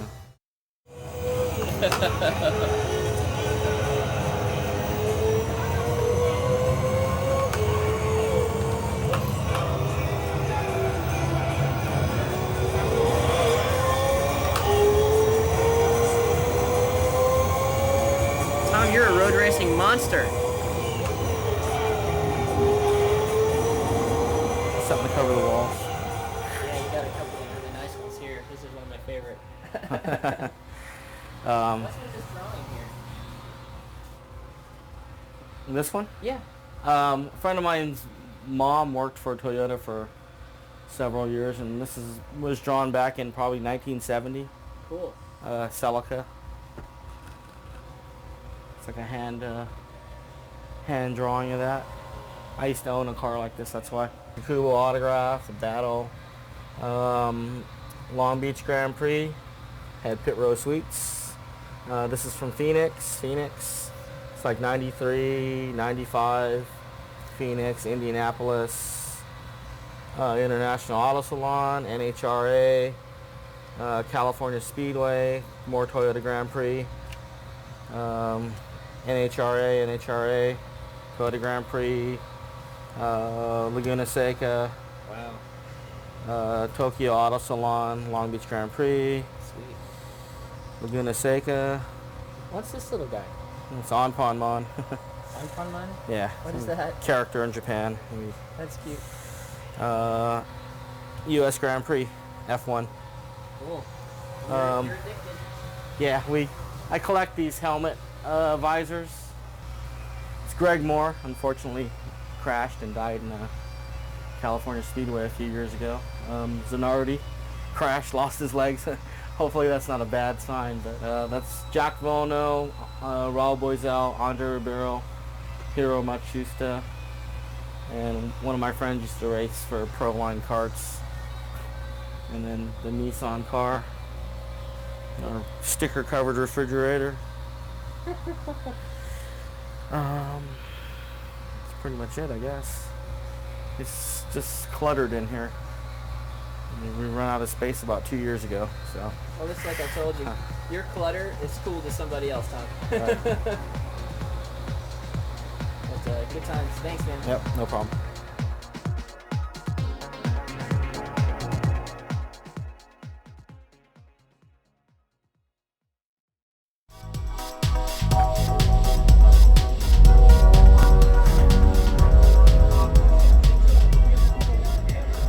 Dude, no, this is bullshit, dude. Californians look at this as sweep it under the rug and don't look at it. That's good in Florida. They're called ricers.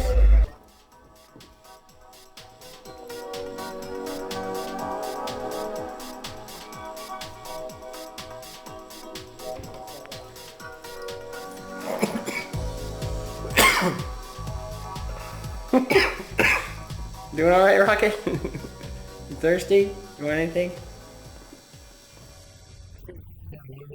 always frustrates me in the last since I've been in the subcommittee industry. A lot of people don't seem to get what they pay for. I'm not a fight for that government. Too many times. And you don't get rid of the big things yourself. Some jobs you gotta make for protection. Certain situations and then one of the things that you get to research, take the time to learn. You can definitely do it yourself and get good results.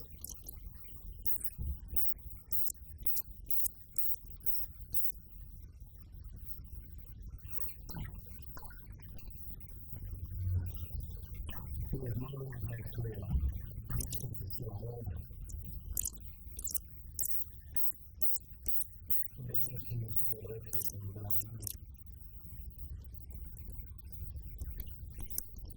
This is like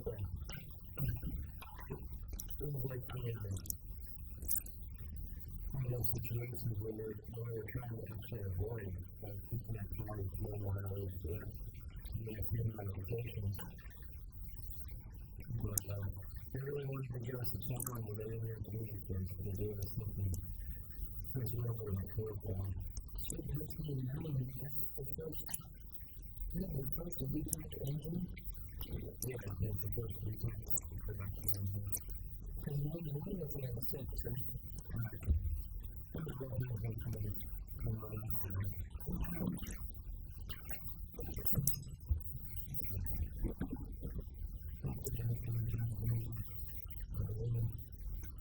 I wanted to do one of the sections to make sure that they won't have a share of information or else go blind and then that's a really long everybody better.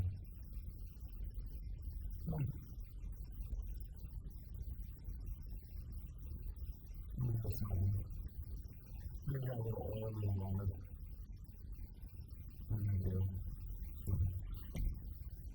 We got a lot of oil. Actually, they have to go through this so the problem doesn't have the oil in there.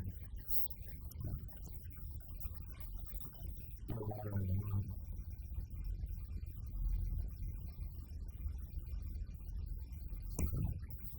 We're going to get this big lesson on it to what's in the room. I don't have a little bit of coloration from the horn. We could have been more maintained. I think it's very long and it's quite light. It's a good time.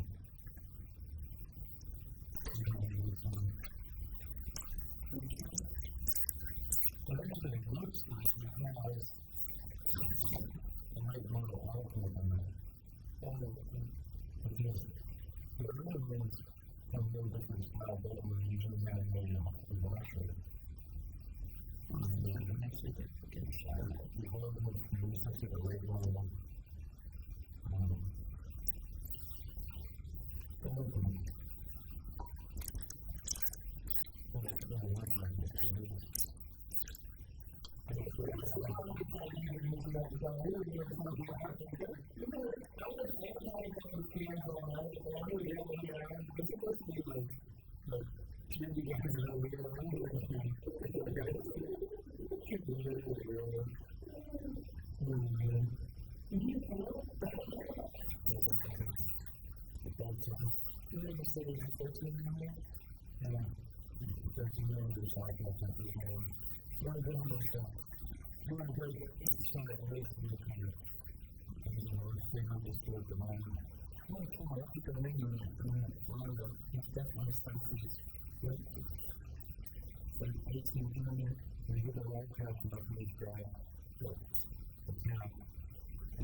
see this little thing, there's a couple of scratches and things around it. Yeah, the very best thing in the world.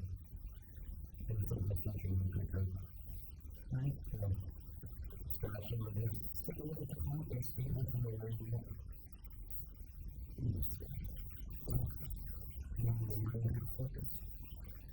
That actually looks pretty good. What I'm going to do is I'm going to go ahead and push the piston up to the top. You don't want to scratch the coolant when you push it up. It's really, really hard. And it takes a fair amount of effort to push it. But you don't need to try to keep your palms on the inside of the bolt and push it up. So you don't touch it. But that was what you do. If you don't do this all the time like me, you can usually put the pieces of action on whatever holes you put in the bolt. You push them ahead and then the problem is they're so close. You get tension in the way. And you can never push up to the top.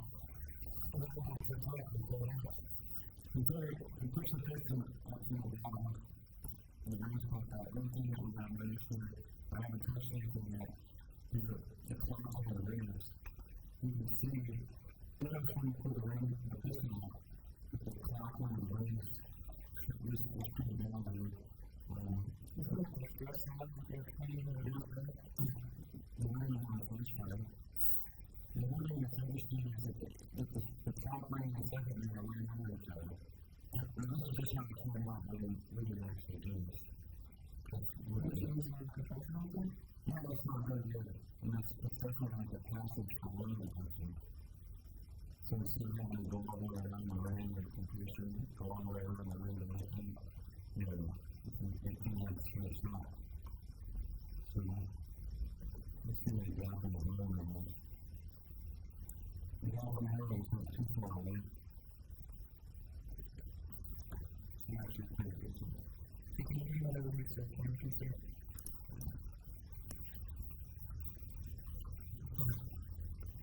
Where? It's hard to see. Let's see. The ring gap is actually over there. And there's a front stuck in this ring around the other ring. You know, like that. That's not over. It's not over here. And there's the other back side as well. Right over here.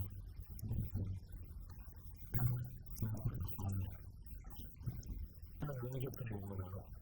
It's to be expected. They're nice and sharp. And the ceiling force is rough right. Also, the oil is kind of frozen. Well, it is frozen. I can't move the oil with a lot of effort. If you look inside there, you can see there's all kinds of cranes in there. So, this thing is going to be a lot happier, that's for sure. Once you put your wheels and pistons in, they are going to have to hold the circles, but they feel like a pretty decent loss of the power. So everything's going to be fine. You just drop it over and stand in board engine pistons right in, and you'll be good to go. What do we got going on here? We're actually going to install our pistons. So what we did was we put the crankshaft at bottom dead center on the number 1 cylinder, since that'll be the first cylinder that we install. We did that so that it's easy to put the rod bearings on, and then we can actually pull the piston down in there and center it on the journal. We've already lubricated our bearing, so we're going to go ahead and drop this in. Real careful not to hit the cylinder walls, huh? Yeah, it's okay if it rubs against it a little bit. You just don't want to, ding it. What we'll do is we'll actually kind of seat the outside of this, like so.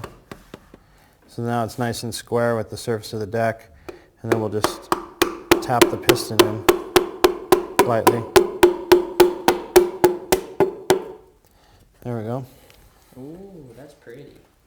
So you'll notice that the arrows on the pistons, on the factory pistons, will always point towards the timing belt. So when we finish, all the arrows will be pointing towards the timing belt. That's a good tip. Obviously the intake's on the intake side and the exhaust is on the exhaust side. So this motor, actually, I CC'd it out.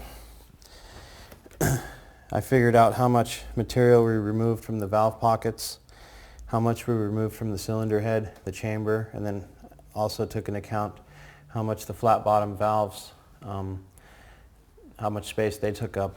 And we're going to end up with like about 11.5 to 1 compression with the factory piston. So that should be plenty of compression to reach our goal, especially at 91 octane. You don't really want to go over that. So we'll go ahead and slide this down a little bit. Then I'll move down underneath the car and I'll center it so it doesn't hit the crank journal. We're going to go ahead and install our ring compressor. So we're going to go ahead and clock the rings. You can see we got the oil rings about 15 millimeters apart. Then we'll go over here and set up our second ring, and then we'll put our top ring right here. Then we're all 45 from the thrust areas, which is just the way we want it. And when we take our ring compressor and we put it over, you kind of want to make sure that the rings, well, you want to make sure that the rings don't move when you slide it over. So just keep it, don't spin it when you put it on. Slide it on like that. And then I like to hold it with my index finger and my thumb. And then I'll go ahead and tighten it down.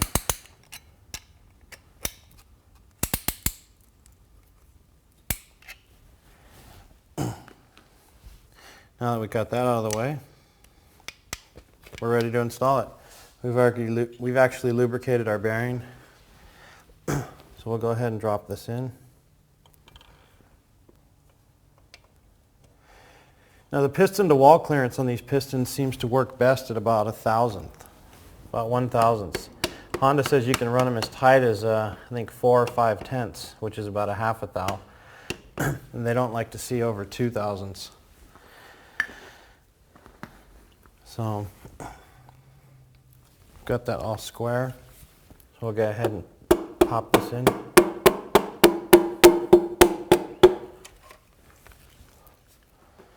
There we go. Now I'm just going to push this down a little ways. And then I'll go underneath and I'll pull it down over the rod journal so we don't touch it with the bolts. And then we'll put the rod cap on and torque it up. I say we're ready to put the rod cap on the number 4 cylinder. Before we do, we want to make sure that we look at our rod bearing, and the tang is going to be on the exhaust side.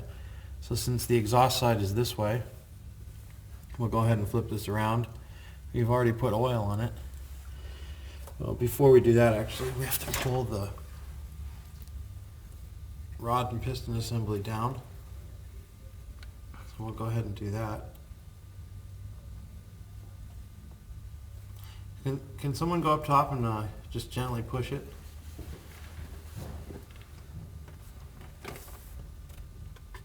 There you go. Thanks, guys. Yeah, just go ahead, keep going. Just keep pushing. Perfect. There. Now that we've got that on,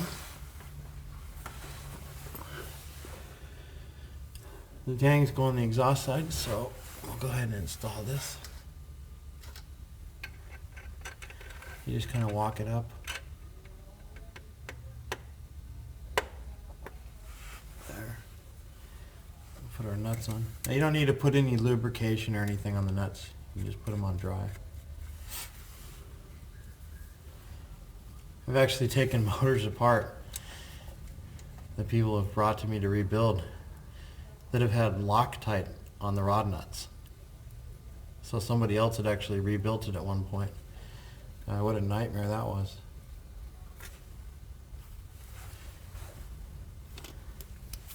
And we'll go ahead and just kind of walk the rod cap on. A quarter turn at a time. sure not to distort anything.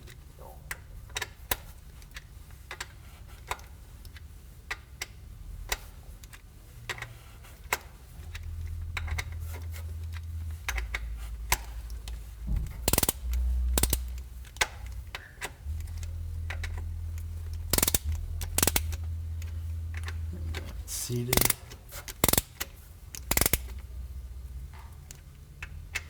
I'll go ahead and torque it.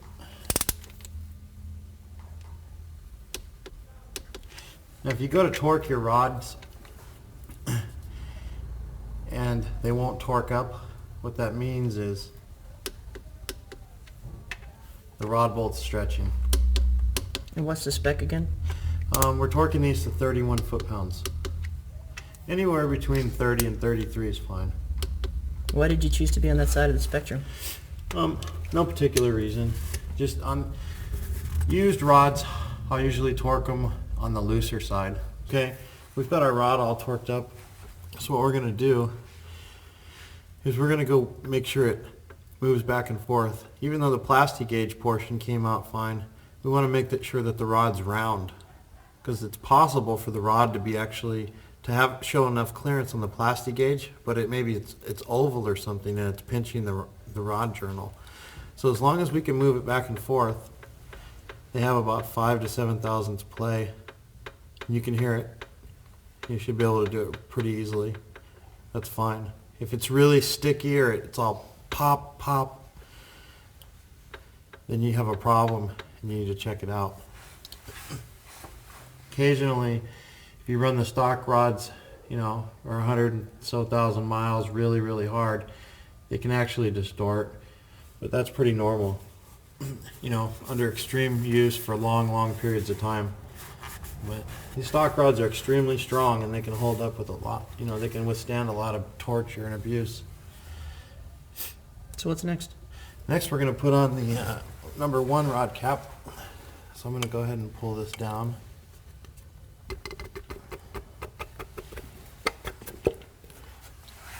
Steve, can you hand me the rod cap and 2 bolts? Or It's 2 up there nuts? by the Gettle Acura. Here we go. It's up there by the Gettle Acura fender covers. Yeah, they actually supplied us with some really nice fender covers. Once again, thanks to Bert. Yeah. Bert and the guys at Gettle Acura really helped out a lot with this project. They supplied us these good Honda parts. One thing about the stock Honda pistons and rings is they seal extremely well. So we're going to make sure we got our bearing tangs on the right side. They go on the exhaust side. As you can see, since we're using the GSR bearing, we actually flipped the rod around. We'll go ahead and put these on.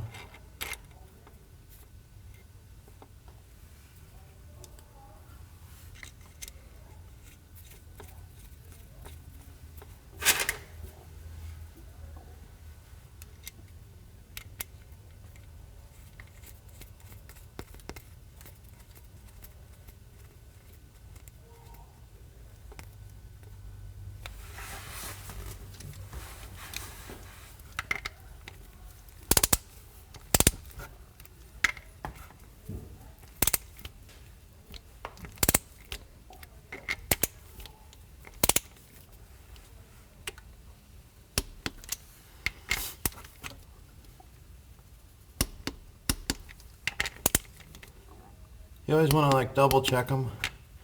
Just go back and forth a couple times. There we go. Now the next thing we'll do is we'll check this one to make sure it slides back and forth, which it does. And it's not sticky. It's real free. Just do it with your pinky. And that's how it's supposed to be. That means the rod's nice and round. And since we measured our clearances and they came out between the specs we want to use, 1.5 thou and 2 thou, everything's going to be real good. We're not going to have any problems with the bearing clearances. One thing I wanted to reiterate on the rod nuts and bolts, You can dab a little bit of oil on the threads. It's no big deal. On aftermarket ones, however, with dissimilar metals, they tend to gall, so they like you to put a special lubricant on them, like a Moly lube or something. The factory ones are actually very compatible, and they have very good lubricity, so it's not as critical that you lubricate them, but a little dab of oil will be fine. Usually you get a little oil on them just handling them, and that's enough. What are you guys doing over here? You can't succeed without making an effort. No. Clean up the oil pan, just remove the oil gasket. We'll get rid of the excess debris. There might be a little bit left here. As you can see, brake cleaner actually works great on this. Just use a shop towel and make sure you use gloves to keep all the dirt out of the pan. So there's a point we're going to end up taking these rocker arms off and putting in the other head. We just had a Bear Type R head as our base for our performance application. But these B16A rockers, they're coming out of this 89 head. We've established that previously. But we're going to be pulling the rocker shafts off, and when we assemble the rest of the head, we're going to be using these. When I started working for Ari, I was the lower end of the totem pole. And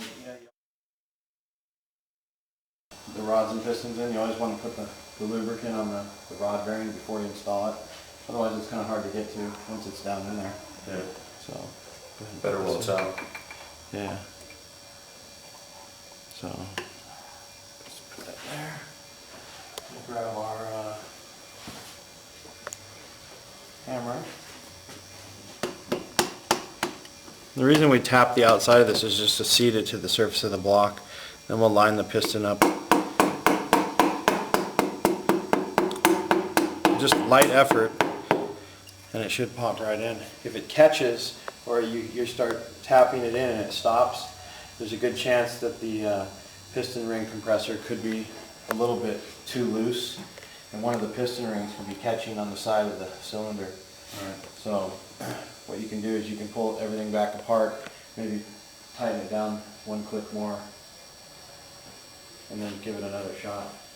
But if it doesn't go in smooth, you definitely don't want to force it because you could break the piston ring. Mm-hmm. So. Getting a little bit more than you bargained for, huh, Steve?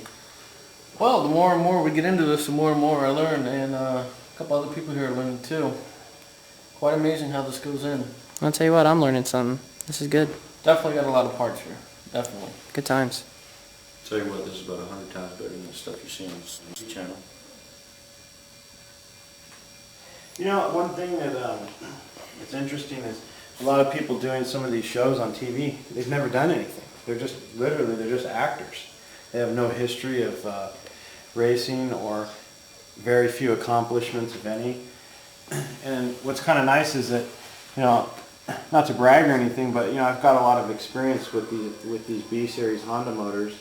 You know, set some records, done quite a few things for the first time with these motors, and I think it's good for people to have somebody that's actually had quite a few accomplishments show them how to put these motors together, because otherwise it's hard to get credibility from somebody, or it's hard to believe somebody who's never really done anything with these motors before. You know, putting the motor in the car or doing a swap or something like that, you know, that's fairly common knowledge in this industry. But nobody really shows you how to put the motors together, what to look out for, the, you know, little idiosyncrasies that they might have. And that's kind of what we're going to do, is show people, you know, that it's not as tough as it looks, and, you know, the average guy can do it. I'm going to go ahead and put this rod cap back on.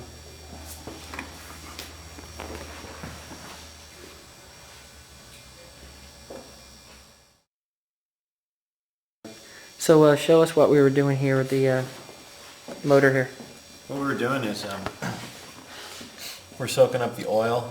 I think we pretty much got it all soaked up in these bolt holes. The reason we're doing this is so we get a more accurate torque reading, or, you know, it torques more accurately. Sometimes if you had the oil in there, it'll hydrolock, and it'll actually be a little bit looser than what you think. So by soaking that up, It'll ensure you get a nice, accurate, tight torque.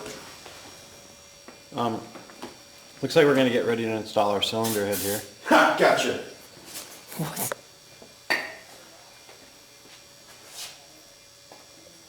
Won't mess with me again. Another fly, huh? Dude, what is that? Did you get him? Yeah, I know you've seen these flies going all around.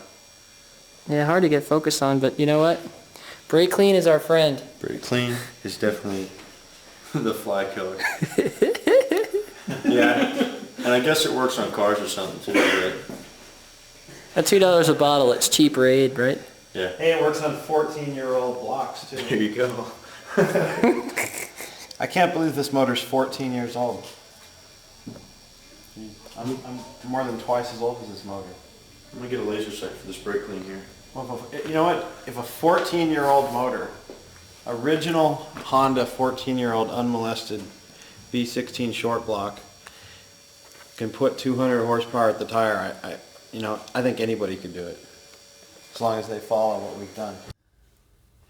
We're all geeks, I guess, when it comes to this stuff. Yeah.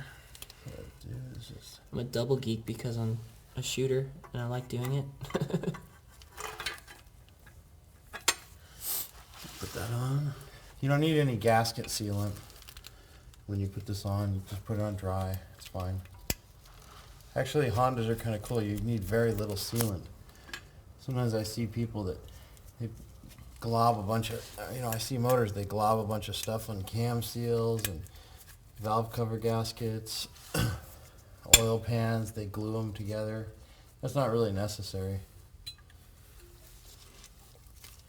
Actually, it causes more problems than it solves, especially if you ever have to take it apart. It's a nightmare to clean. They don't really use much gasket sealer from the factory.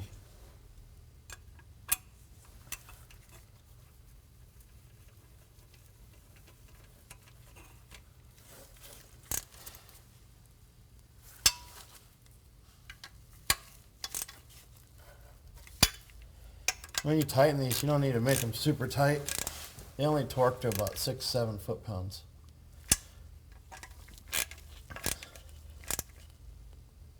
Which is basically just the weight of your hand when it stops with the 6-inch wrench, right? Something like that. Yeah, a little bit more than that maybe. Depends on the length of the wrench. The longer it is, the less force you'll use. The shorter it is, the more force. Now we're ready to put on our oil pan. Kind of just set it on there, and so what I'm going to do is carefully put it up. Hopefully it'll line up with all the studs and be very cooperative. Ooh, and it was. Good deal. That's actually beautiful. There's nothing like working on your back. Yeah, fun, huh? We didn't have the luxury of a lift. Maybe our next project we will. Dynamic Autosports actually moved, and when they did, they had to take down their lifts. That's one of the reasons why we're doing the project here in my garage. It's because there was actually no place to do it there. So. Hey, just an illustration to the people at home. You can do this in your garage if you've got the knowledge and the tools. We have jack stands and hand wrenches. So. Yep. And we're not using any air tools yet. I feel like someone's watching me. Yeah, there's about 3 people probably tuned in right now. You know, that's the hardest thing that I think I've ever done, is to be on camera and know about it. I've been on camera before, but I usually never know about it. We're on our way to Pomona. We're going to go watch some import drag racing. Hopefully we're going to see somebody break into the 9s in the NHRA class. So it could be pretty exciting. It's a 16-car field now, so it definitely shows you how much the sports, or that particular class, has grown. Last night there were 11 people qualified in the 10s, so it should be pretty competitive. Hopefully some year they put a displacement limit on it. And then I think I'll separate the men from the boys, because a lot of people are running gigantic motors, even though, and some people are running small motors and some people are running huge motors. But right now, people like to keep that a secret. But I think once that becomes like a common denominator, as well as the weight minimum, that's going to really make the sport much more competitive. And you'll see the field even get tighter. So that's probably the day that I'll return.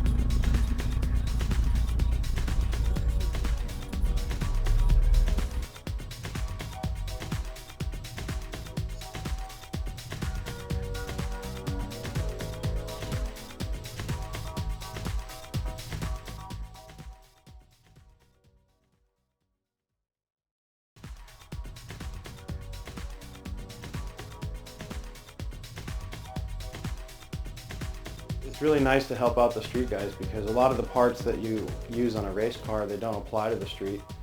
And so there's some confusion there as to what parts to use.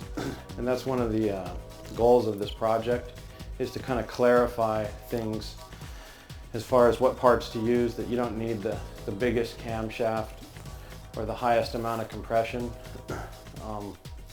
or the best cylinder head.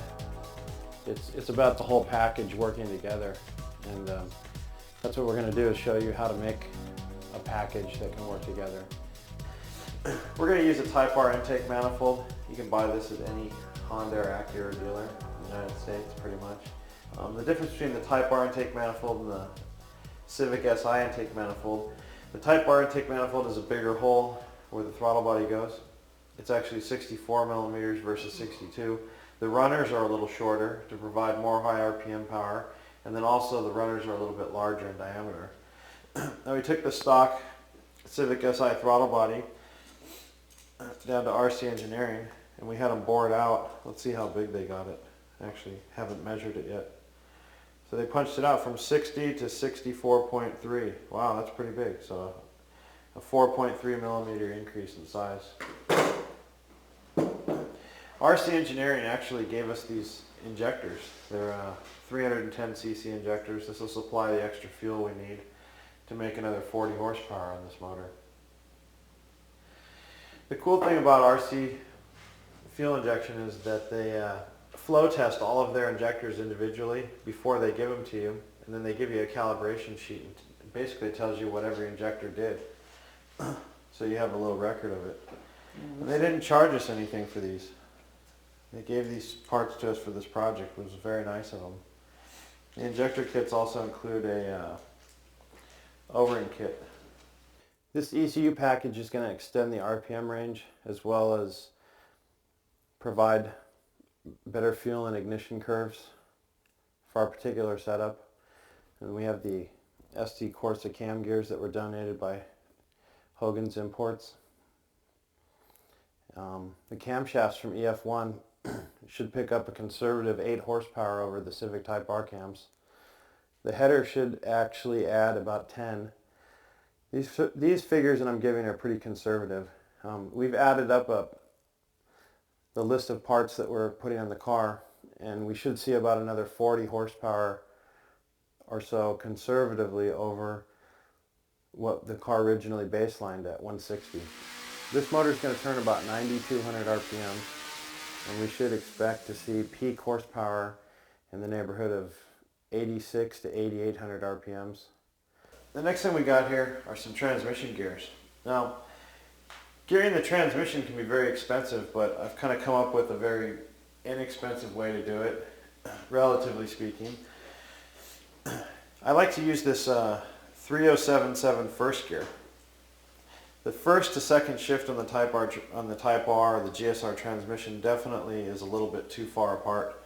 So this taller first gear helps close that distance up and gives you a better average horsepower.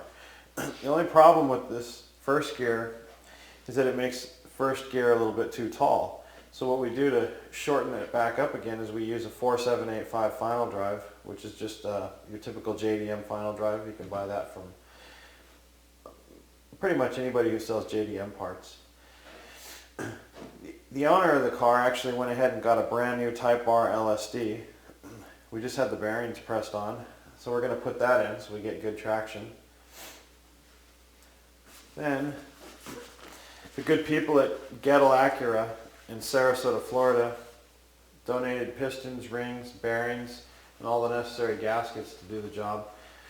Without them, we definitely wouldn't have been able to pull this off.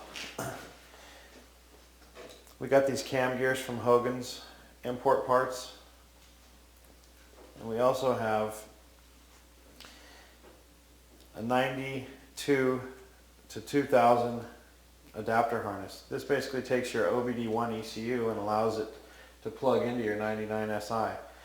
What this does is pretty neat. It actually deletes the second oxygen sensor so you can get rid of the catalytic converter if you wanted to take it to the track and run it open header. You won't have any check engine lights come on. And then also it doesn't use the crank fluctuation sensor, and then these OBD2 ECUs, or actually OBD1 ECUs, are easily programmable, and there's several chips available in the aftermarket. And this thing came from pgmfi.org. That's an interesting website. They actually specialize in Honda ECUs, and it's basically every single thing you could possibly want to know about the Honda ECU. How to modify it, how to program it, how to change the chip in it, what parts to buy, where to get all the reprogramming software and equipment. And they actually have a program on there that allows you to read the map and then make changes in real time. So you guys ought to check pgmfi.org out. There's a guy on there, his screen name's Blunder, and he's probably one of the most knowledgeable guys on this ECU in the country. So I'd definitely recommend checking that site out. I actually learned quite a bit about ECUs, even though I used to reprogram these myself. You can never know everything. I'm going to get ready to go work on the car. I'm tired of talking about parts, so let's get started. We've got our cylinder head all assembled now. We put our intake manifold on, RC injectors we put in, and the fuel rail, VTEC solenoid, coolant neck, rocker arms, everything's done. So we're going to go ahead and put it on the car. Looks like it's all ready to go.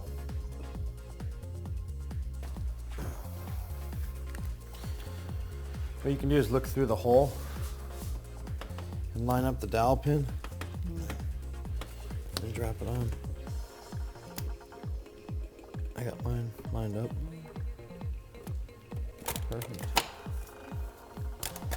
That's it. Good to go.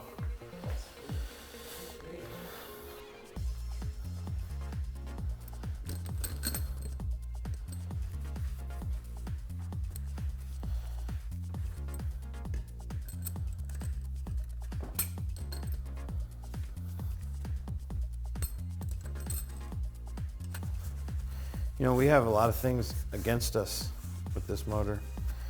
The motor's 14 years old, for one. Didn't hone the cylinders. Didn't hone the cylinders. Rocker arms are 14 years old. Yeah, the rocker arms are 14 years old. The biggest thing I'm worried about is the cylinder walls. What? See, that's the thing. I mean, it's not like you asked for that. You tried your best. To avoid it. Yeah, and somebody was just dishonest with the owner when he bought the car. Didn't know what he had, didn't know what he was really looking for. Yeah, that's one thing when you buy a car these days, you really got to know what you're buying. Usually when people are selling a nice car, there's a reason for it. I'm just going to go ahead and just seat the head.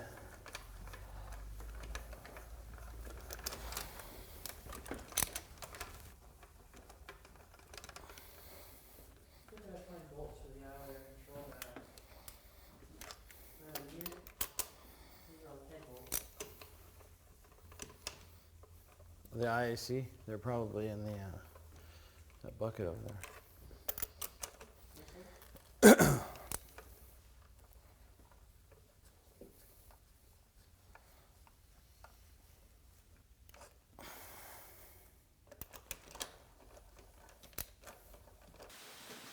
what do we got going on here? I'm gonna put the camshafts in. What I've done is I've stuck them in. When you put them in, you don't need to loosen the timing belt. You can actually just lift the back end up like this, and then slide it right underneath the belt. Looks like we put on those ST Corsa cam gears. Yeah, they're really nice. A couple of the key areas here.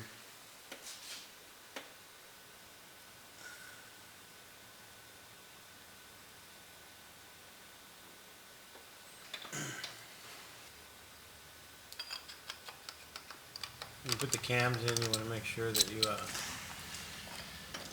look at the numbers on the caps. All the caps are numbered. The arrows point towards the timing belt. You'll have E1, I1, you have 2, 3, 4, and then E5 and I5. This bearing surface must look really nice, being brand new. Yeah, it's brand new.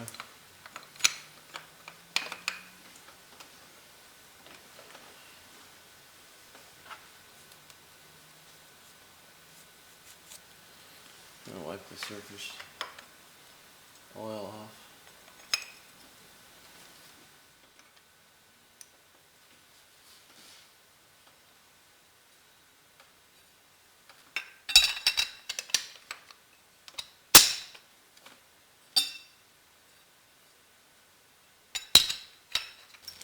Dude, I'm definitely not used to seeing cams that big. Yeah, they are very big. They're not that big. There's bigger out there. I think they're big enough to accomplish our goal.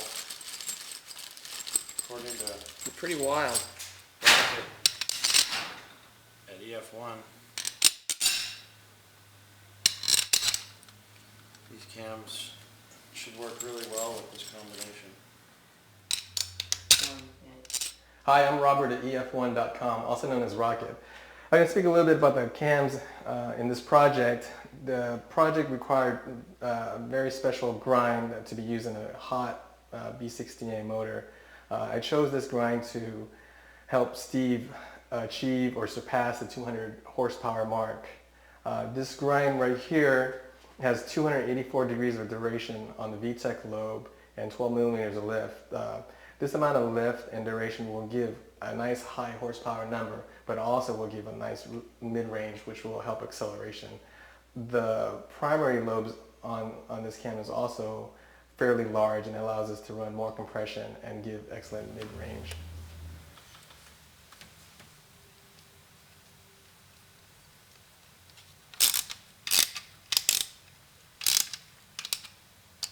So you start in the middle. You know, the people who make, yeah, I'm going to start in the middle. I'm going to work my way out. I'm just kind of getting it seated down little by little.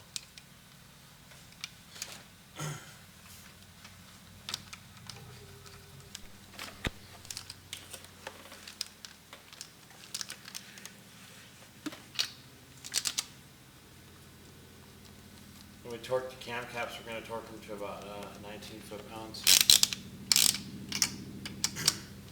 So it's real important not to over-torque the cam caps.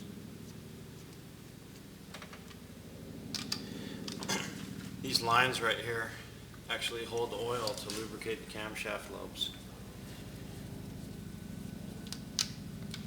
And there's holes underneath that spray oil on the lobes.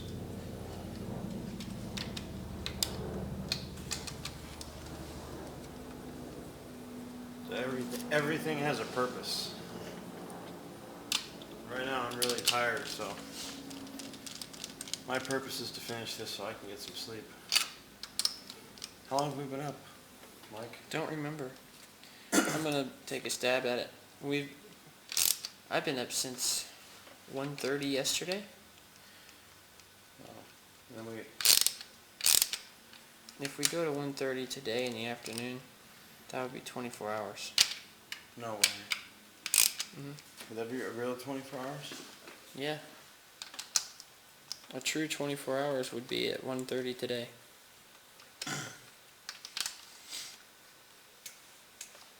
I can't even think anymore. Think? There's no time to think, you just have to react. Right now. Yeah.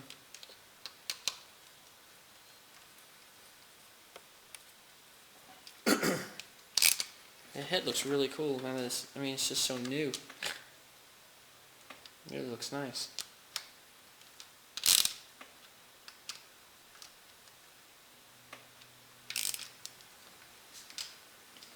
Let's torque the cams. The cam caps.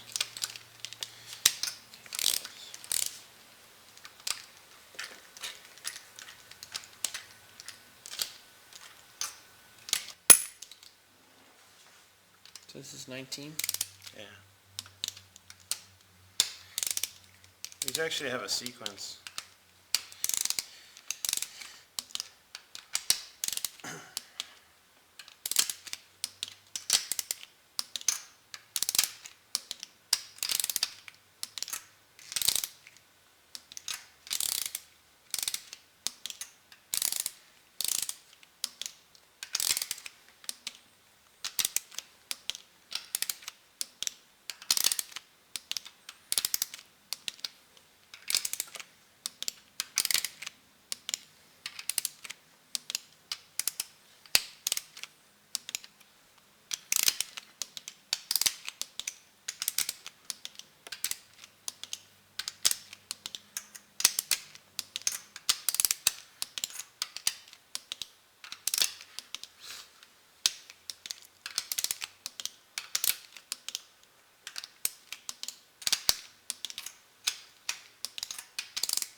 These guys are easy, like what about like 8 foot-pounds here? Yeah, about 7 or 8 foot-pounds.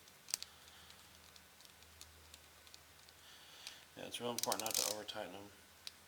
Just basically snug them on.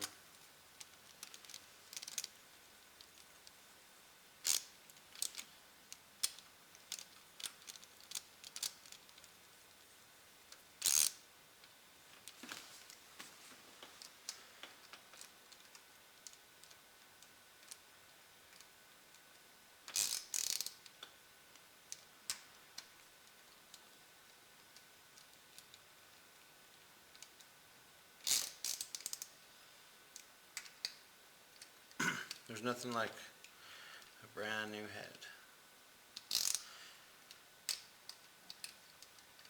This one just so happens to be ported. Yep. No, this motor's going to run really good.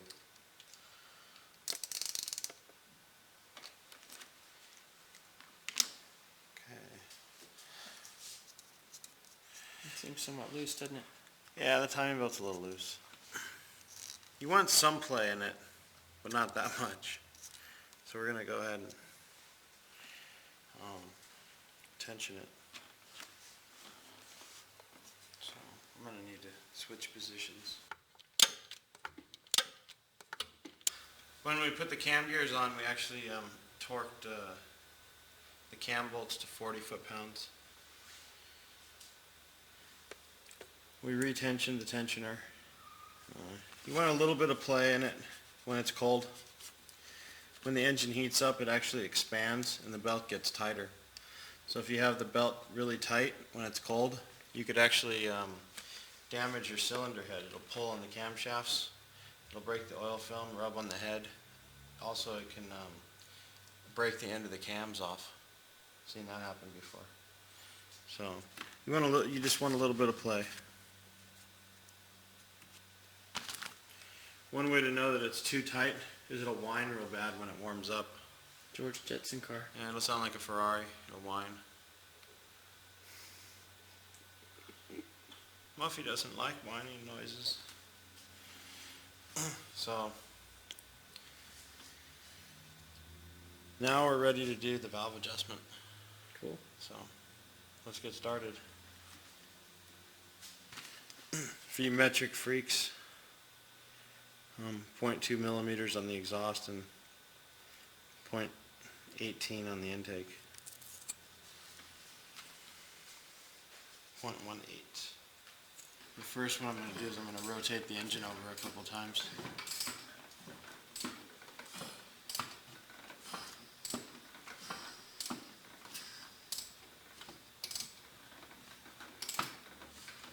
The car's in gear. Not only are we rotating the engine, we're rotating the tranny. You want me to take it out of gear? No.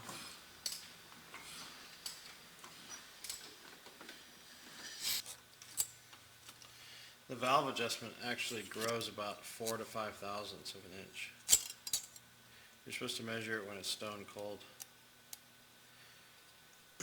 So this 8 that we're doing right now will turn into like 12 or 13 when the motor's fully warmed up.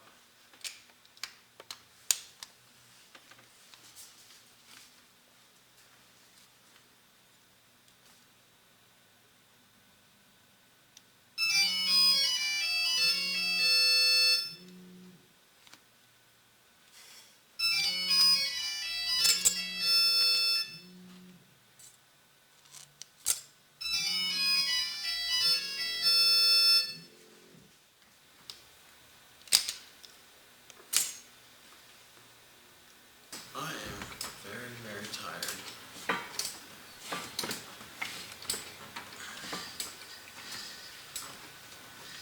Mike, I'm going to sleep after this valve adjustment. That's okay, dude. So am I. So when we go over to high tech in the morning. Yeah, we're going to go over about 8 o'clock. Cool. I actually have this header on my car, as I said before, and I picked up about 14 horsepower over my JDM header. And it's funny because John was actually there when I did the test. I'd had the header for about a year, and I just hadn't gotten around to putting it on my car. And then one of the things I did after I put the header on, now when I dyno tested it, it was with the exhaust hooked up with both headers. So I had put a throttle body on prior to putting the header on, and it didn't do anything. So by putting the header on and picking up 14 horsepower, it showed me that there is a substantial restriction in the exhaust system at the performance level that my engine was at.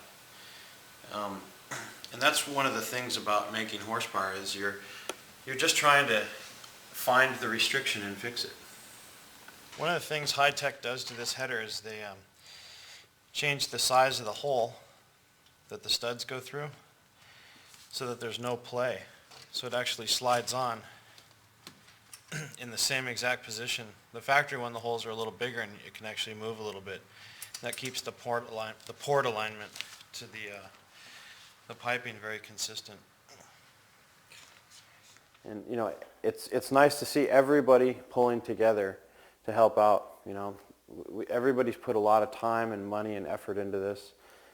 We've been locked in this garage for 5 days now, only sleeping for about 4 or 5 hours a night, and it's all for you guys to, you know, help you guys out, show you a different way, a different view, and let you guys run with it. And hopefully you guys will, you know, exceed what we've done even, and that would be gratifying. There's a lot of talented people, a lot of up and comers, and those guys, you know, those guys are going to be the new superstars in the future, and it'll be nice to sit back and watch those guys really run with this industry and take motor building and development to a new level, and of course racing.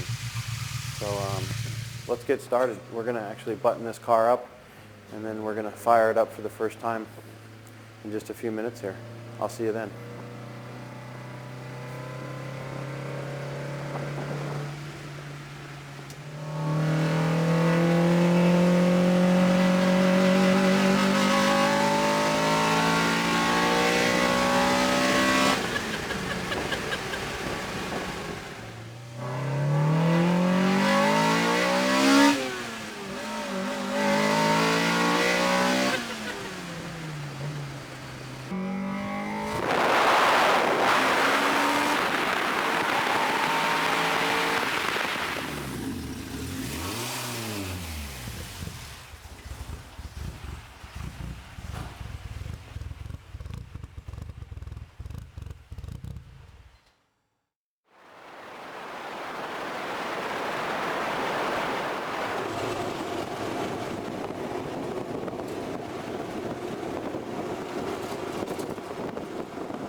Actually, we're on our way to High Tech to get the exhaust put on, and then we're going to the dyno.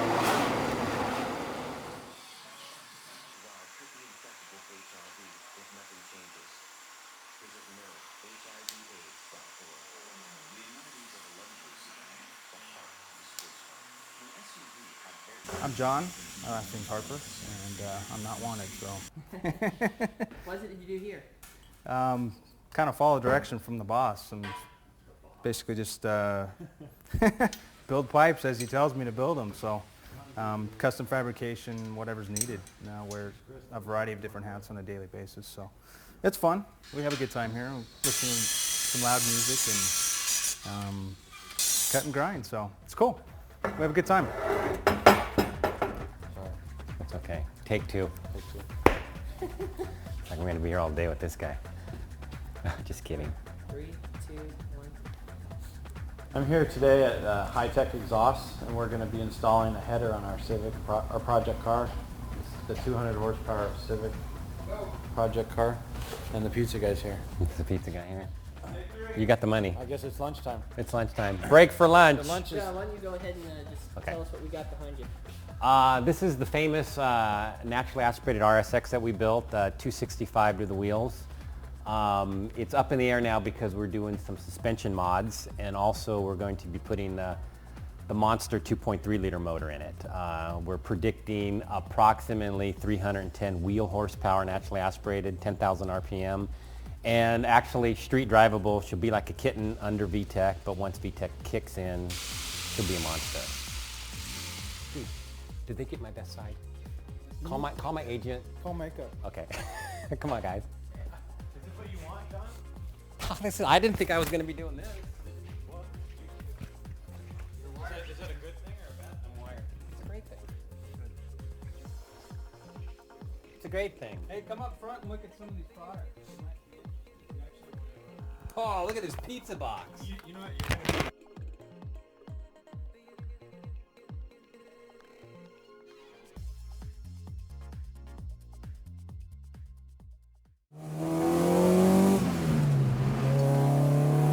Oh, you can definitely feel the power.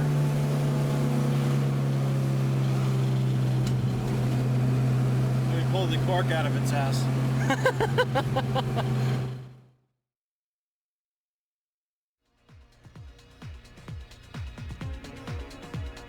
I'm going to take a little break from wrenching on the car to tell you a bit about our driveline components.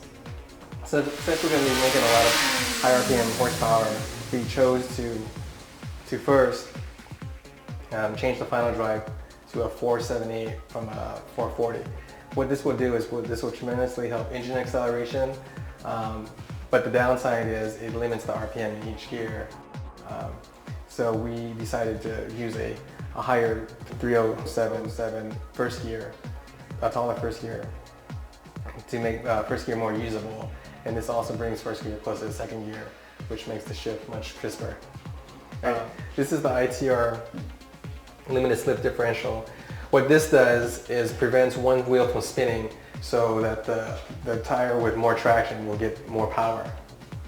And this greatly helps in adverse conditions where there's water on the road or there's ice on the road. It transmits more power to the ground. And here is an action clutch. Those who know me know that I really like action clutch, and I've been working with action clutch for a while now. It's my favorite clutch. Some important features is the special sensored iron pads, which allow very high torque capacity, but also allows you to engage the clutch without chatter.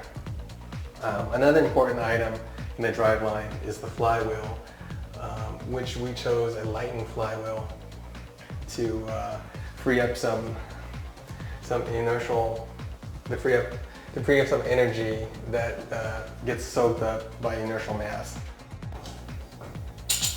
There you go. Sorry. You got it?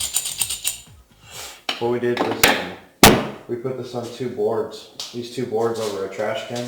Cool. So if anything drips out of the transmission, it drips into the trash can. Oh, that's cool. Keeps things nice and tidy. Good idea. That's the position the tranny's going to be in the entire time. And also the main shaft which the clutch attaches to, or with the part that goes through the clutch. This is directly on this line, right? Yeah, it's about that much lower than the surface of the transmission. Okay. So what we do is we put it on two boards like this, so that piece doesn't have any preload against it. I see. So the first thing we're going to do is... Can you explain preload? I don't understand that. Preload? No, so if you sit it on a flat surface... So it's not pushing up against it? It'll push up against it. I see, okay. So the first thing we're going to do is we're going to take this plug out. They're usually not too tight. Use a 1/2 inch breaker bar. Just throw everything in this box. Nope, I'm going to need my magnet. Okay, what we're going to do is we actually spread these two pieces, or these two ears of the clip apart, and then this bearing right here will drop down. And then that will allow us to separate the transmission later on. If you don't do that, you won't be able to separate it. The next thing we're going to do is we're going to pull out the detents. These are spring loaded with a ball.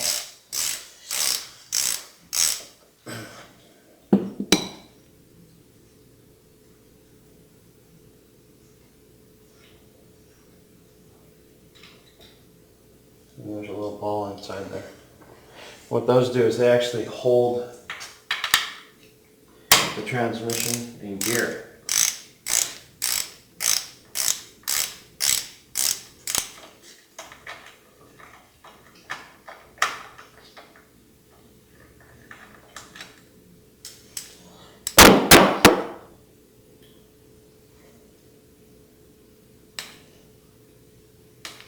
That washer doesn't come out, that's fine.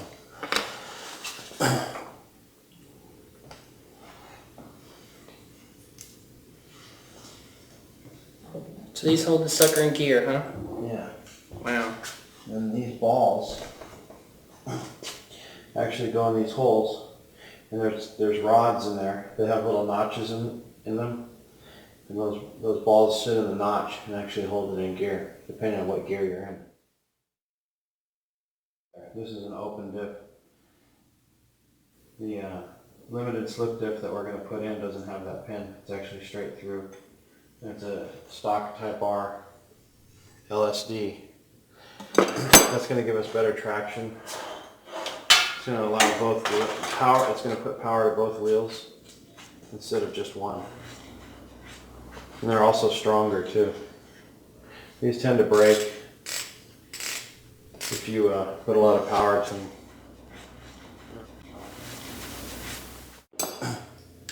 Next thing we're going to do after we pull out the detents is we're going to go over here to this side. This 14mm bolt right here we're going to remove, and this bolt actually holds the reverse gear in.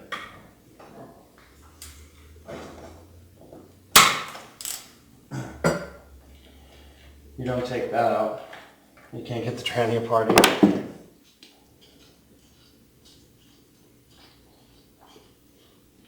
Actually, this bolt screws into the idler shaft for the reverse gear.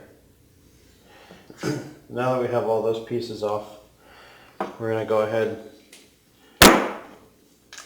and pull all the bolts off that hold the case together. And now once we pull those off, the transmission will actually come right off, or come apart.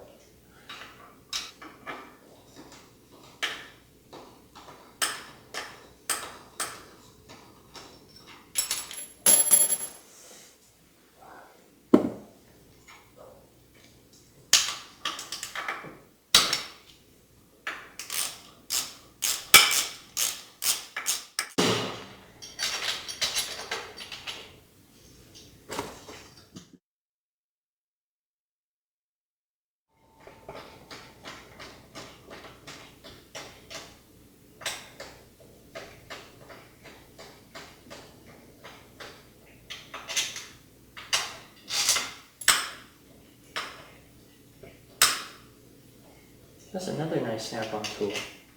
Ooh.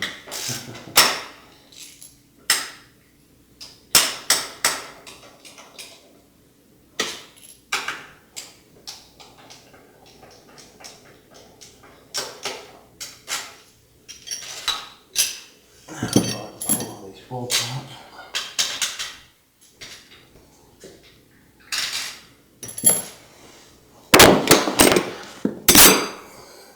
Alright, how do we crack that clam open? Okay, what we do next is let me grab my screwdriver.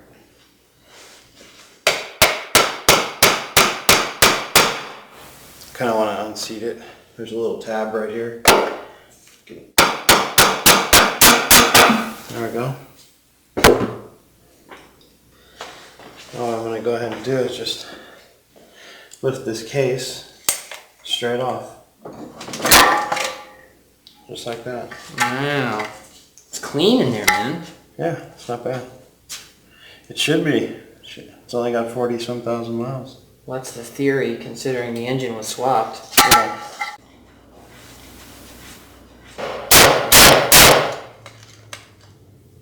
Just gonna break my screwdriver. The next thing we're gonna do is we're gonna take off these two 10mm bolts. Is that a reverse for the Right reverse here. gear? Yeah, and this actually holds the reverse gear in.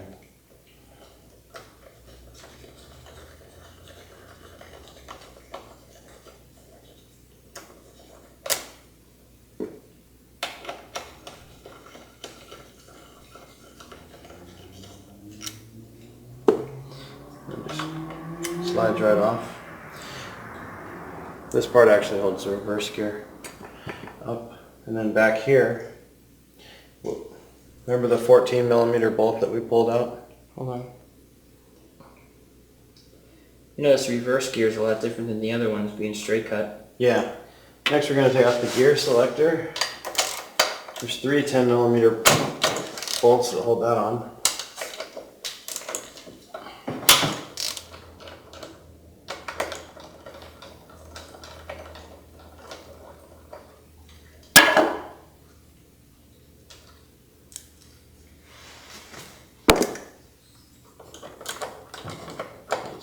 Pull it back, and out she comes. So we'll go ahead and stick this up in our box of parts. This is how the change piece is actually actuated when you're changing the gears. So Yeah, this rod actually goes back and forth, and then it goes this way. in and out. And that's attached to the shift linkers that we couldn't remove. That was a lot of fun. Yeah, that pin was stuck in there pretty tight. Yeah, it looks like you got it to dodge a little bit though. Well, let's pull the gear set off. Yeah, let's do that. We're going to take out the gear set now. So what we're going to do is we're going to put our middle finger right here. We're going to wrap our hand around, put our thumb to hold two shafts, and then our other thumb is going to hold the other two. And we're just going to lift this straight out, just like that. Then we're going to set it down like this on the bench. Now we can take our shift forks off. They just slide off, and we'll set those to the side. Then what we left behind here was this spring-loaded washer. Now the small washer actually goes on the bottom, and if you look at it, it's conical shaped. Hold on. Okay. And the dish port, if it looks like a dish on one side and like a cone on the other side. The dish side faces up. It actually sits like that, and it's spring-loaded so that the main shaft has a little bit of tension on it. Keeps it preloaded so it can't move. So what we're going to do is we're going to go ahead and put this back on here. Okay, now that we've got our gear set off, what we're going to do is we're going to change the counter shaft. The main shaft we don't have to change any gears on. We're just going to change the counter shaft and this first gear. This is first, this is reverse, second, third, fourth, and fifth. And this is the fifth, fourth, third, second, reverse, first. Now the first, reverse, and second on the main shaft is actually part of the shaft.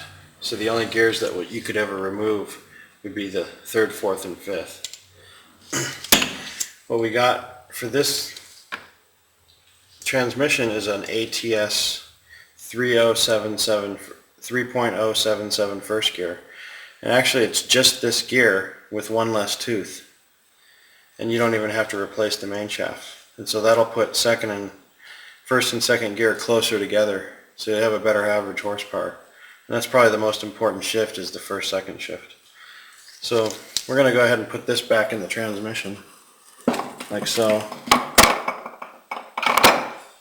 And then we're going to take off this nut. And that'll allow us to take all the gears off. What's the size on that? It's a 32, same as the axle nut. Cool.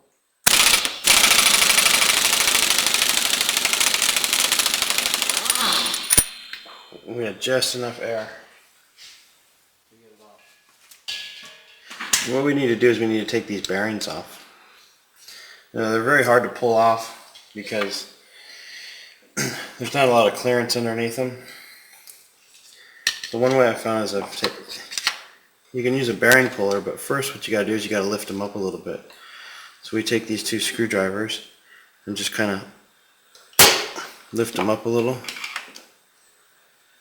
Looks like we're putting a good amount of force on there. Yeah. Now that we've lifted them up, probably fit this gear puller. You can buy a gear puller at pretty much any auto parts store.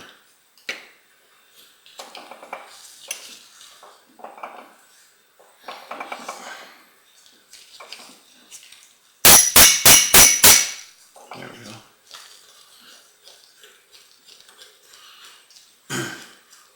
So basically that works. As you tighten it, it pulls. Yep.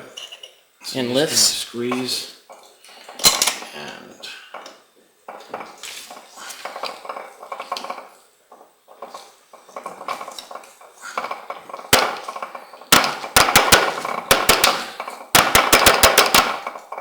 putting them on is a lot easier.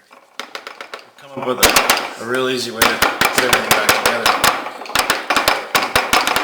It's almost there. Oh. We got one gear off.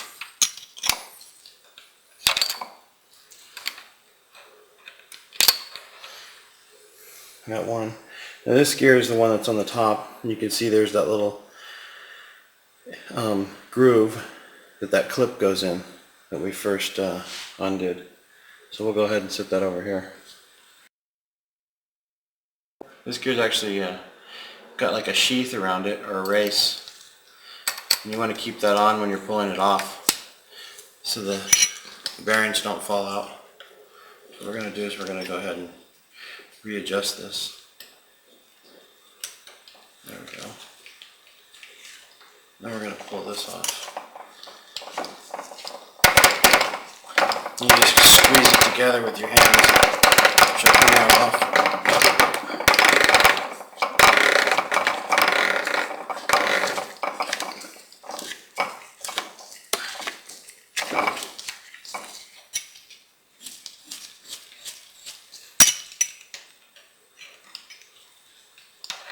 There we go. Now, when you put this on, you can actually put this on first and then slide this on over it. So that's how it goes. Next, we're going to pull off the fifth gear. Now sometimes it'll come off just like it does, just like that, and sometimes it's got a little bit of press. If it's got a little bit of press, what you can do is you can take our propane torch that we used earlier to put the rods and pistons together, and you can apply a little heat to it and it'll fall right off. Now this gear only goes one way, so you want to remember this tapered part right here actually goes down, and this straight part faces up. So this part's down and this part's up. If you can't remember it, what you should do when you take it off is wipe it and write up on it, and then you can sit it on your bench. We're going to see if fourth gear comes off just as easy. Fourth gear and third gear, they're not going to come off as easy. So what we're going to do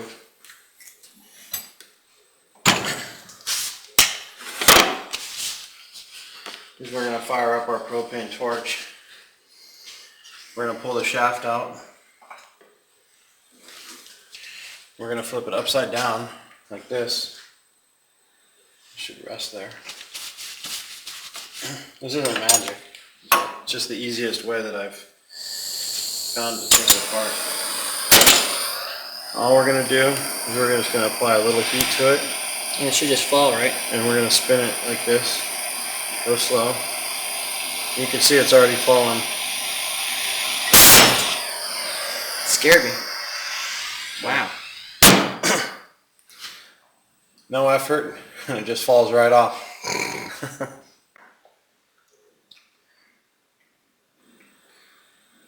Yeah, I can see that's what's actually going to be changed because we have that piece from the final gear set. Right. Makes sense. So we're actually going to change this piece and this piece. So let's just, now that everything's off, we can actually just pull this piece out, like so. Now we're not going to use any of the bearings that are falling off.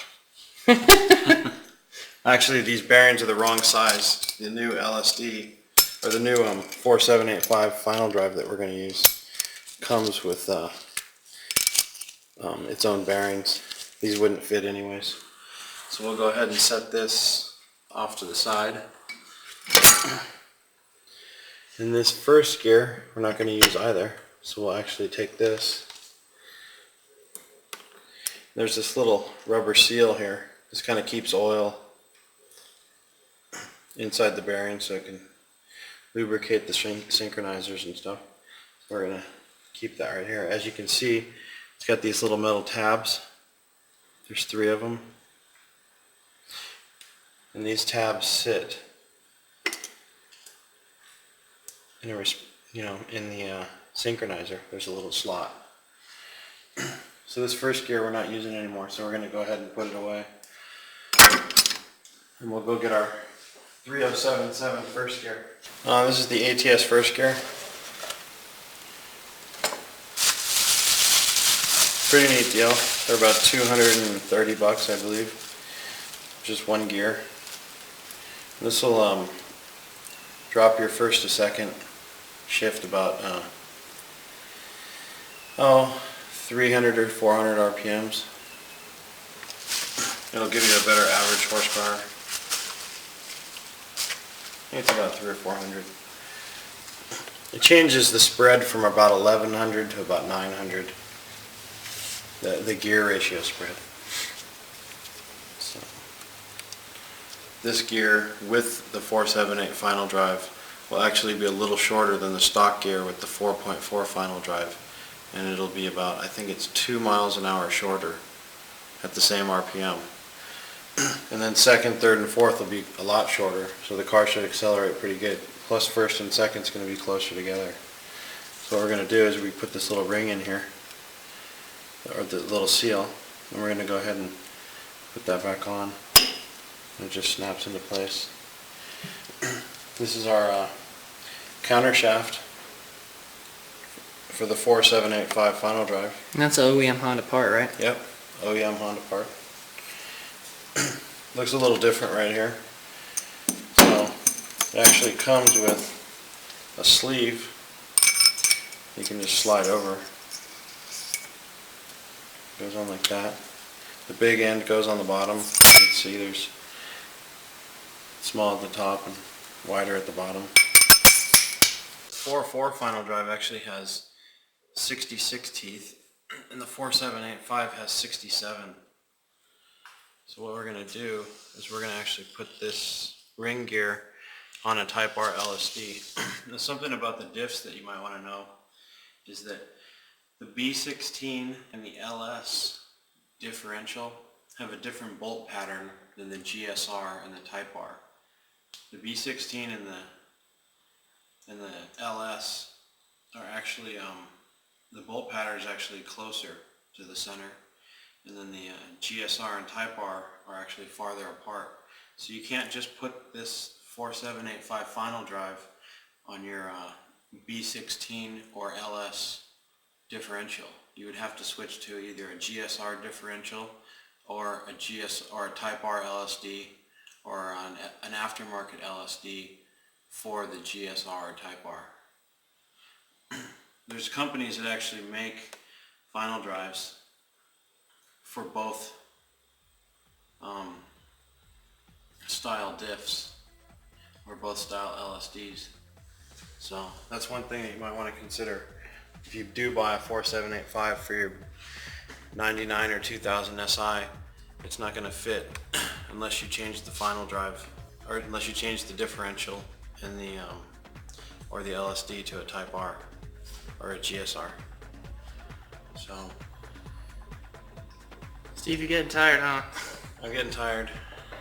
But we can get the car knocked out. Oh yeah, no problem. We're over halfway there. We're gonna have to make some of that coffee. I think we are.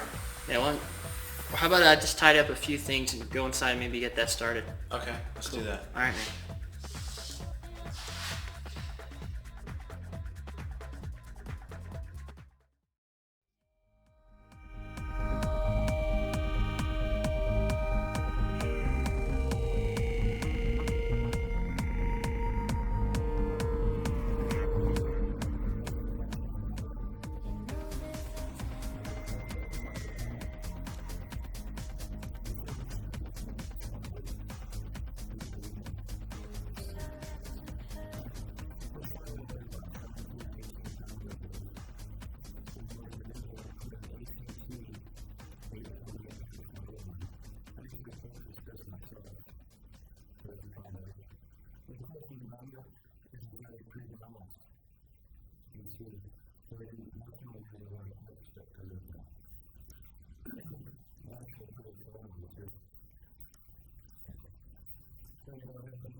We're going to take off the lower ball joint right now so we can get the axle out, because we're pulling the transmission.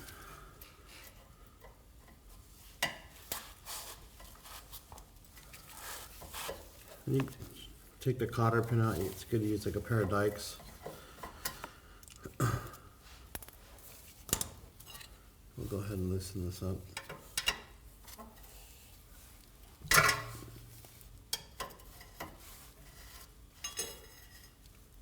So you can use a pickle fork to remove the lower ball joint or to unseat it. But the problem is it nearly always breaks the seal. As you can see, someone used it before and they broke the rubber boot on this particular car. One way that I've come up with to do that without breaking the boot, it seems to be pretty effective, is to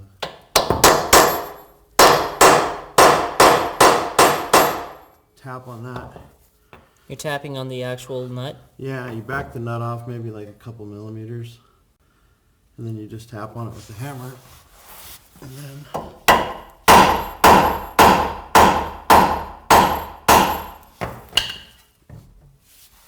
you can hit the A-arm and it'll break it loose.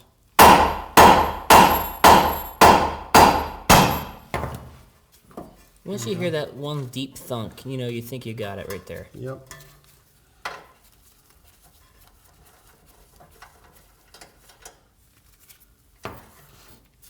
So, if only we got to this car sooner. Yeah, I feel you. Now that we've got the axle out, or the ball joint off, we're going to pull the axle out. And what you do is you just stick either a pry bar or a screwdriver right here. You just give it a little push, and out she comes.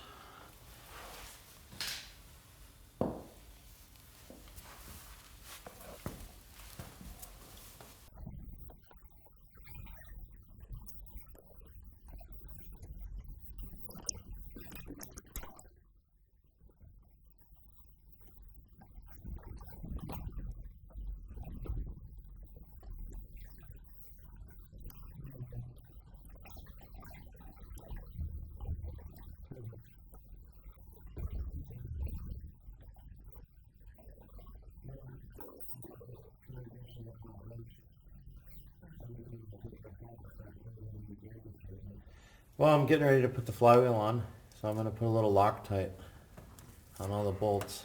The reason I do that is because with an unsprung hub on the clutch, sometimes they create a little extra vibration, and the flywheel bolts can come loose after a short amount of time. It's really important to do that, to put Loctite on the flywheel, if you're using an aluminum flywheel too, even more so than a steel one. And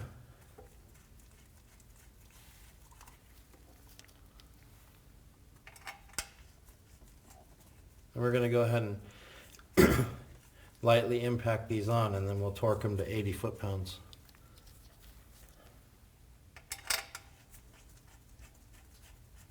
You want to make sure you get all of them started, and then when you tighten them, you want to tighten them in a crisscross pattern. Yeah, I was looking on the internet tonight at the qualifying results for the Pomona NHRA race. How'd everything go? You know, Leslie Durst actually qualified first with a 10:01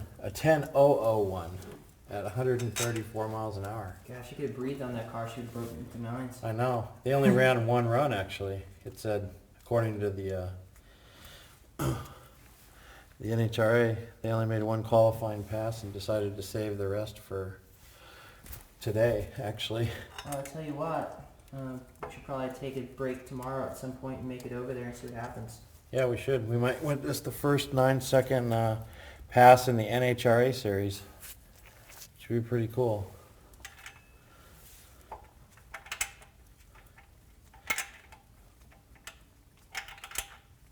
Eric Aguilar actually made the first 9-second pass in a Honda, and then Leslie Durst would be the first female actually to make a 9-second pass. I actually saw Lisa Kubo, was at the track, and I saw her make her first 9-second pass in a turbo car. That was pretty exciting. This is all motor, right? This is all motor. They catch up quick. You know, these motors actually are far from being fully developed. I mean, they don't even have a displacement limit yet.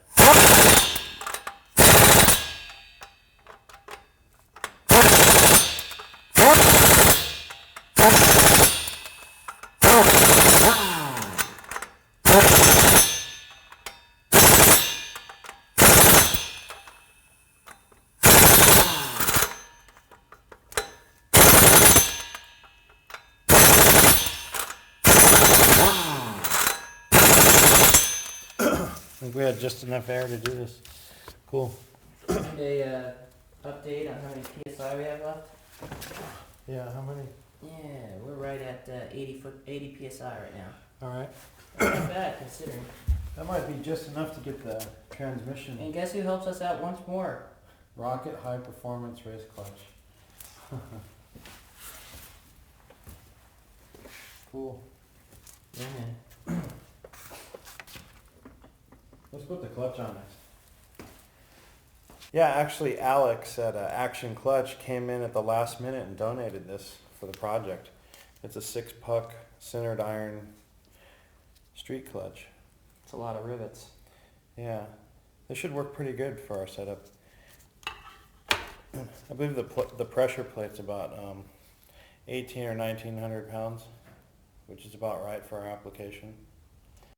Oh, one thing actually we could talk about is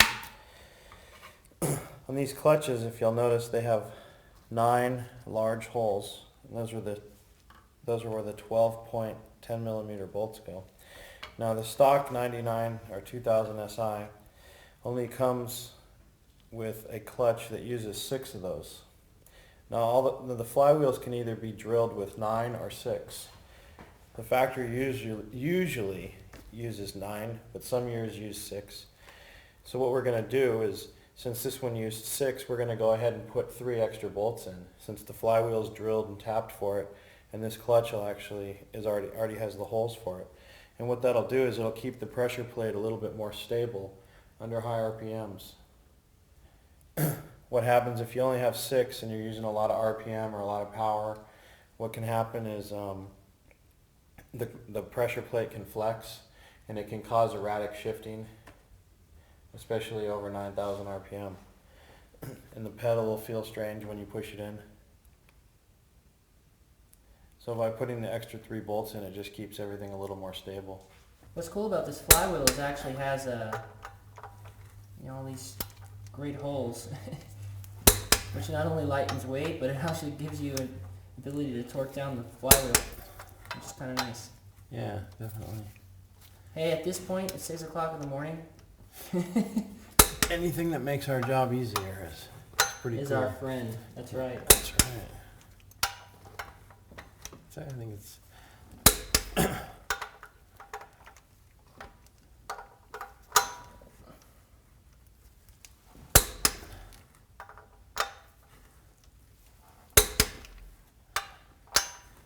How many times do you go back over it? I think we're good. Usually just once.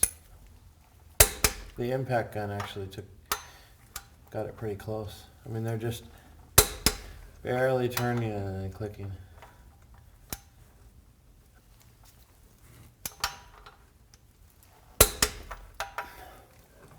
Okay.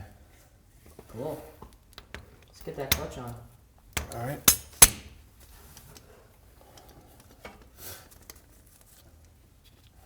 When you put the clutch on, you always have the snout of the clutch, and the flat side goes towards the flywheel, and the raised part goes towards the clutch pressure plate. So we'll go ahead and stick that there.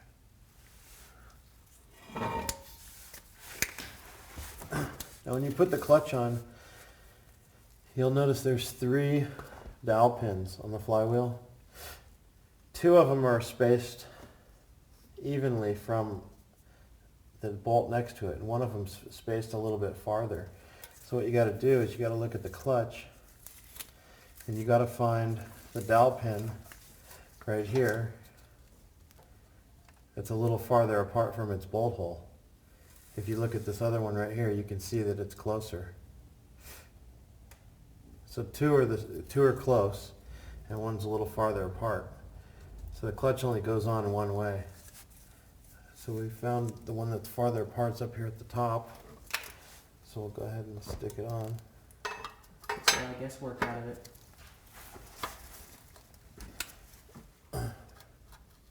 And you kind of want to center it so you can.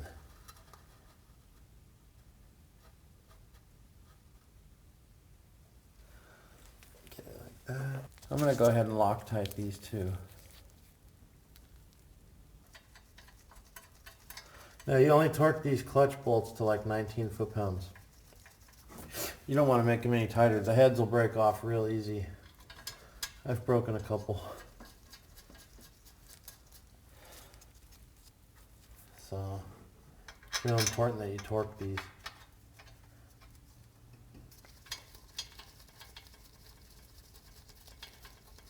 What's this clutch going to feel like not being sprung? Flywheel. It shouldn't feel too bad, actually. The average driver probably wouldn't like this on the street. I mean, what kind of personality we're talking about here? Someone who's more of a street strip kind of guy. Guys that don't go to the track would be better off with the sprung hub.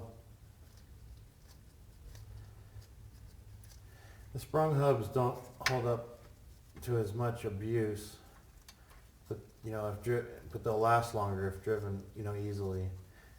These tend to wear out the flywheel also after, you know, 20 or 30,000 miles. It's one of the things that you were telling me earlier about the cost of the ACT flywheel. It's something you could probably do every time you do a clutch cycle. Yeah, they're only about $250, I believe. I've seen it for less, honestly. Really? Yeah. Yeah, they're not very expensive, which is nice.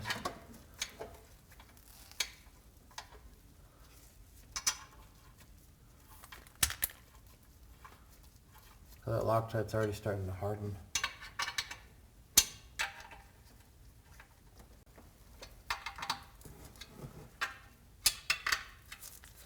I gotta get this thing one last.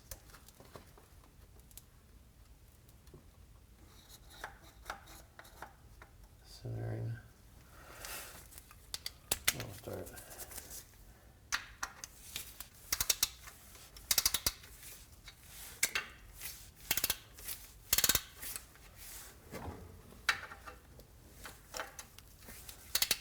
Kind of just want to work it down little by little,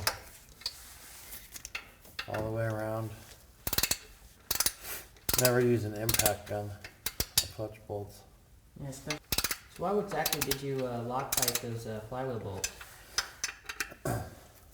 Well, because the 6-puck clutch, being unsprung, adds a little more vibration and a little harsher engagement.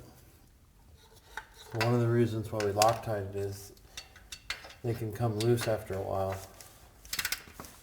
What would be like the telltale signs of a loose flywheel? The pedal will feel strange, and you might even hear like a little like some kind of rattling noise. There will be an odd or weird clutch engagement feel, or sometimes the clutch won't even work. The flywheel bolts can actually hit the disc.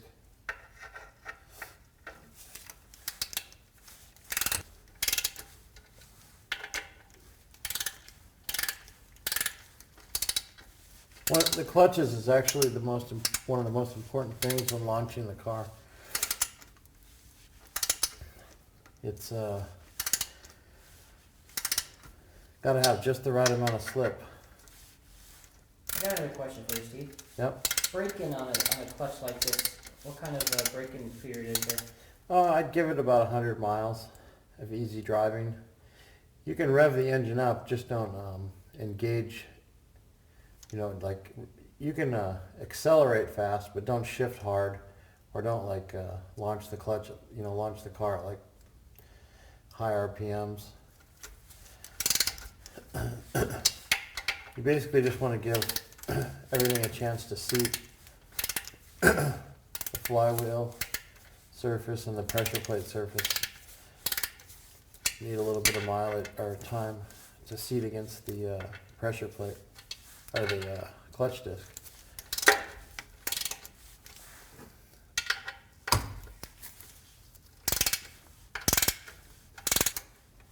And it's funny, 19 foot-pounds doesn't seem like a whole lot. Well, you get 9 bolts at 19 foot-pounds. That's some good clamping. Oh yeah, definitely.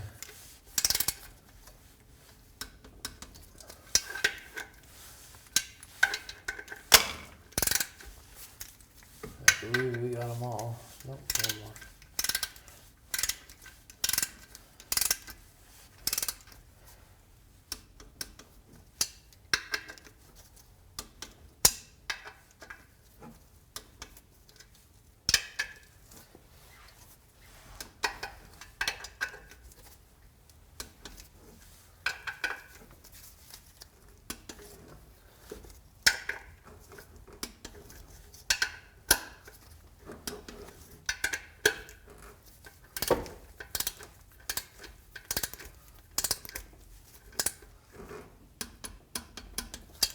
It's definitely hard to keep track of 9 bolts at 6:30 in the morning.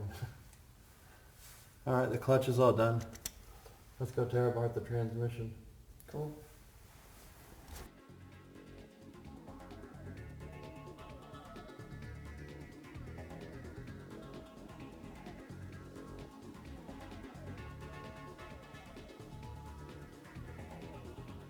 The EG monster machine. What kind of power is this thing making? Made about 225. It's over 220 consistently. It varies a little bit.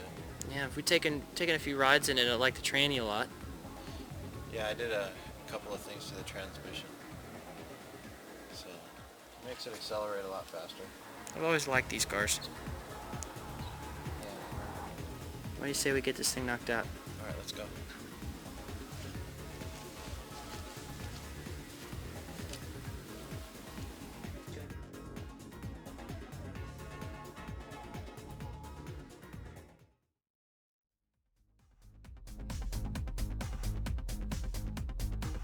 Hey, we just got back from Pomona and we watched some exciting drag racing. We saw Leslie Durst run the first 9-second pass in the NHRA series.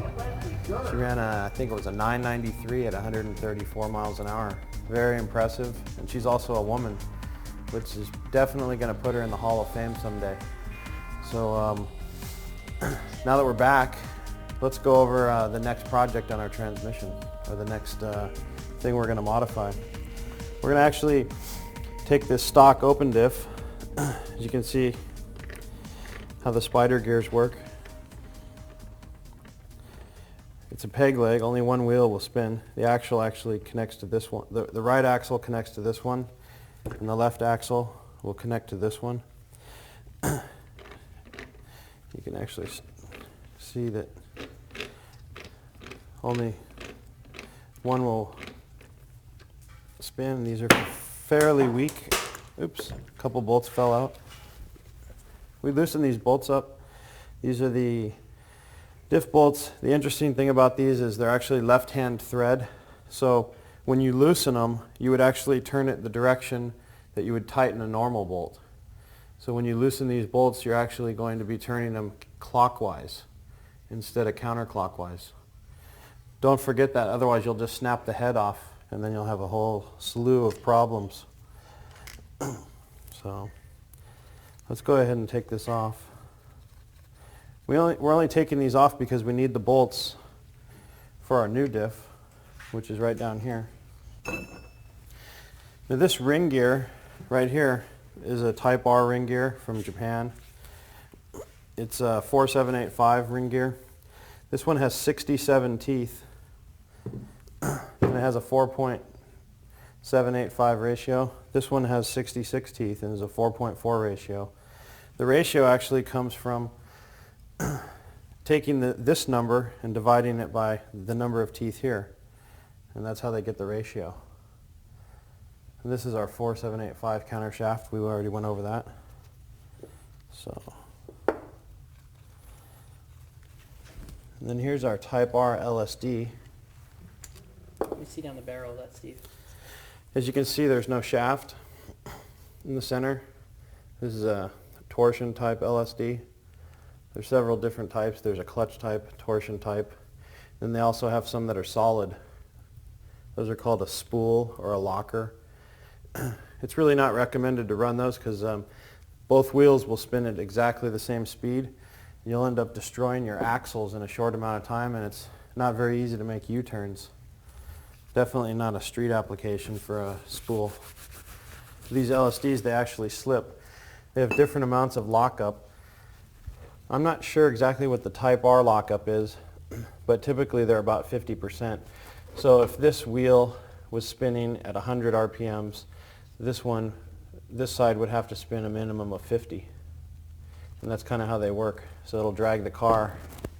And they have some that go up to like 75, 80% in the clutch type.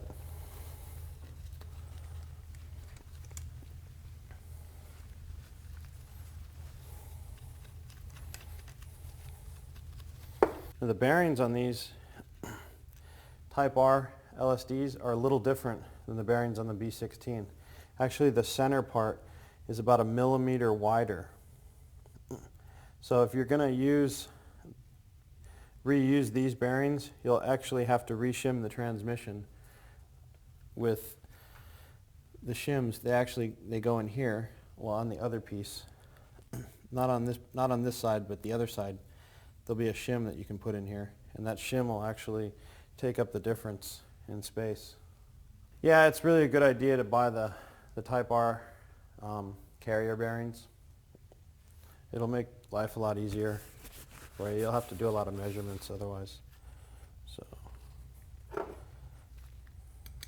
I think they're about $50 a piece. Got to get a lighter and demonstrate the fly-killing capacities of the Omniman. Yeah, you can see it on the wall. I'm going to go ahead and clean the oil off of these holes because I want to dab a little Loctite. And when you put the ring gear on, the shiny surface goes to the shiny surface. So don't put it on backwards. That would be backwards. That would be forward. So the shiny surface faces down. And line the holes up. Loctite. Oh, thank you, Steve. You know what? We're going to have to Clean the bolts. clean the bolts too.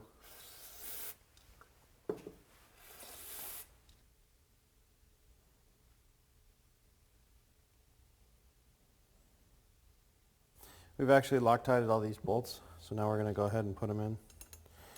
When we put them in, we're actually going to be turning them in the loose direction, but that will tighten them because they're left-hand bolts.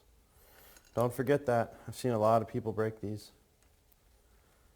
They spin the opposite direction as normal bolts. Righty-tighty, lefty-loosey is the way I look at it. You look at the top of the bolt, normally it's left to loosen, right to tighten. These are just the opposite. And they still fool me. If you look at the head of the bolt, it actually has an arrow on it. Tightening the bolt would be in the counterclockwise direction, which normally it would be in the clockwise direction. Okay, what we're going to do next is we're going to put our counter shaft back together. So we've got our gears, they're all upside down and they're all in order. As you remember when we previously took them off. So we're just going to take them, flip them back upside down and stack them all back together. That way you don't lose the order. If you lose the order, you can always refer to the factory service manual and they will get you pointed in the right direction again.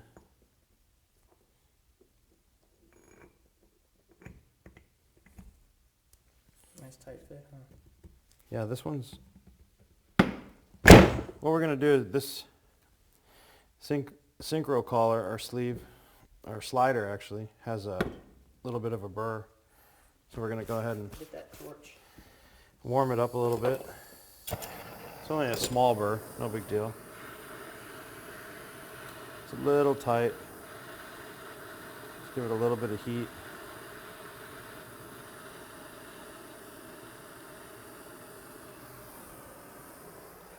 That should be enough. Nice. This is a little sticky, so what I went ahead and did is wiped it out real good. But I'm also going to give it a little heat here in the center. That'll open up the hole a little bit wider so we can get it on the shaft. The shaft's new, so you know sometimes they can be a little sticky. No big deal. Just nothing a little heat won't solve. Don't get it too hot because then you won't be able to pick it up. That should be good. go ahead and grab it with this. And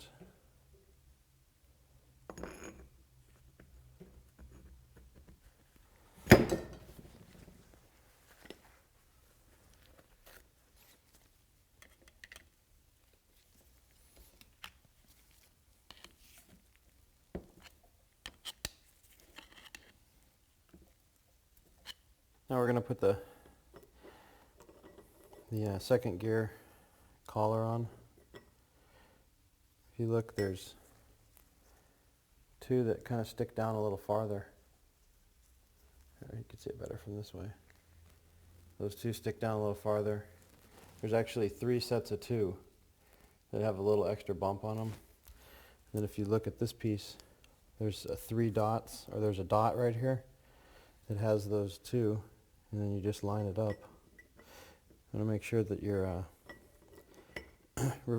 straight cut reverse teeth are facing down. Slide that on. We'll take the rest of these parts.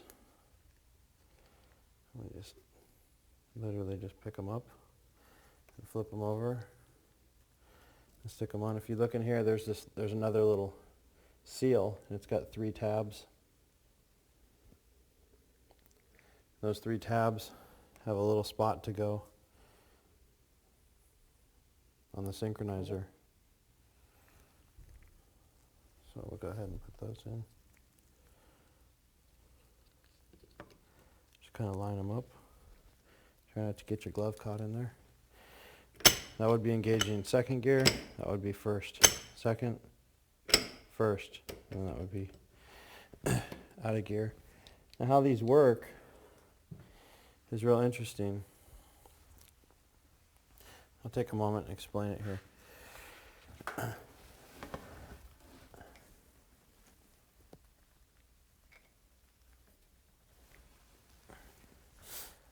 You have this ring right here. And this ring sits on 3 points, here, here, and here. And the collar that slides over it, which is this piece, if you look at it, actually hits the ring. And when it hits the ring, what it does is it pushes this brass piece into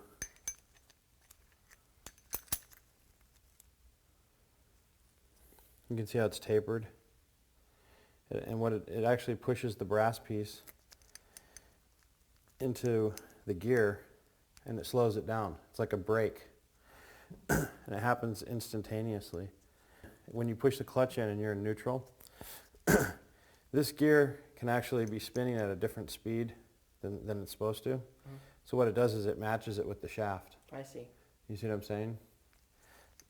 So when you grind, what ends up happening is this piece right here wears out.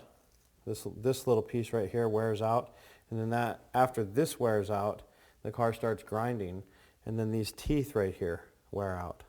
So this would be the first thing that would wear out, this ring. And if you look at it, it's supposed to be round, and then you want to inspect these rings, and if they're like flat and they have scratches on them instead of being round, then you know that they should be replaced. Unfortunately, you can't just buy the ring. Maybe aftermarket. The whole synchro set you have to buy. Right? You have to buy the whole synchro set. What would that typically run? The first second one I believe is around $300 or more, and then the third, fourth synchro set is around $250, a little bit less. So here we have a spacer, just a sleeve with the cage bearing. If you're putting one of these together with all new parts, you want to make sure you put a little lubricant on them.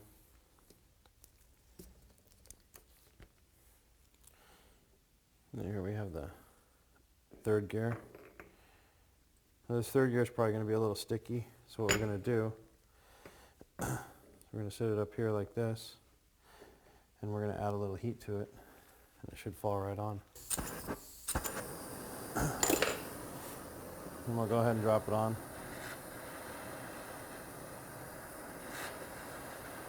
I hope you guys get a lot out of this. The goal is to actually give you guys some more confidence in working on your own car, and not everybody has shops available to do this sort of work in their area. I know some of you guys out there in the Midwest have trouble finding places to do this sort of work. So maybe you guys can do some of this stuff at your own house now. Instead of taking it somewhere, save a few bucks, learn a little bit. That's what it's really all about. Spend more money on parts. Yeah, spend more money on parts and less on labor. Yeah, it's definitely not rocket science.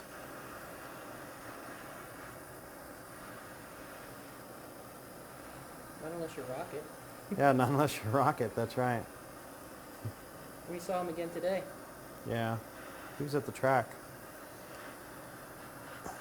Actually, I saw a lot of people at the track that I haven't seen in a long time. The last time I was at Pomona was a year ago, actually.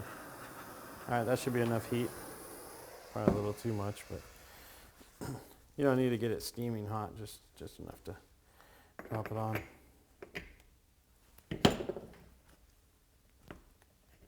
There, see, look, it actually still slides up and down. And we'll go ahead and put our third gear on, or fourth gear on. That one's going to need a little heat too, so we'll actually just balance it up there and heat that one up.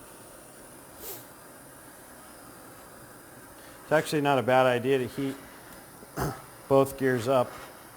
Hey, torture with the brake clean. Torture with the brake clean. Hell yeah. Ooh. There we go. It's like a flambe. Do it again, dude. No. Do it again, dude. Yeah, I don't want to catch on fire here. Dude, you'll be fine. Do it one more time. Whoa! It's burning. Oh, dude, fire. There we go.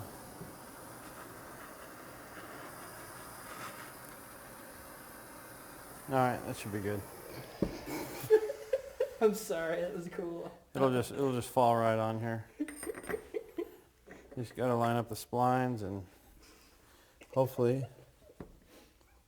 It's not cooperating. It doesn't have enough heat. It needs more brake clean.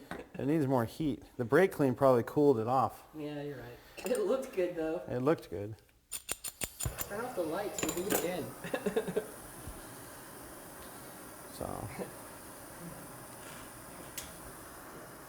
Turn off the light, dude.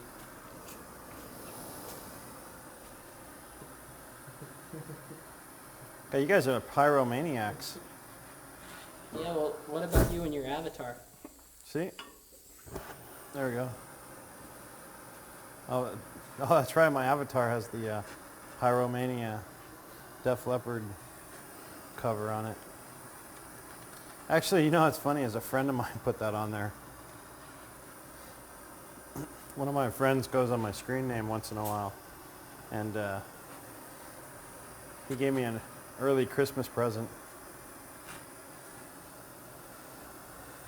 He said the smiling happy face just wasn't good enough for me.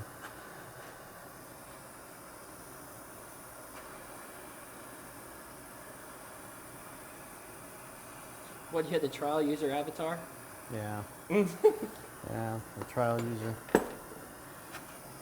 Yeah, it's because you're such a poster with your 63 posts. Yeah. Is that what it is? I don't Something even like pay that. attention. It's kind of funny. I Go only ahead and kick that light on. post when people have real problems that I think I can help them resolve. There you go. Sometimes they're a little tighter, sometimes they're a little looser. It just depends on the tranny. So some require a little extra heat. Next we're going to throw on our fifth gear. Remember, the tapered edge goes down, so you don't put it backwards. These should just fall right on. Yeah. Fifth gear usually falls right on. Now, this is the tricky part. Bearing? These right here, you can either put them on and try to put a socket over them and hammer it, or you can heat it up. So we're going to go ahead and heat it up. I should just leave this torch running. Now you don't want to overheat these bearings, so you just kind of give them a quick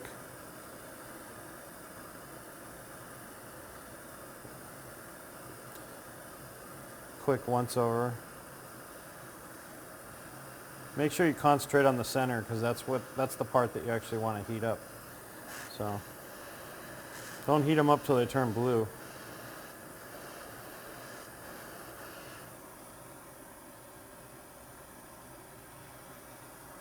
That should be enough.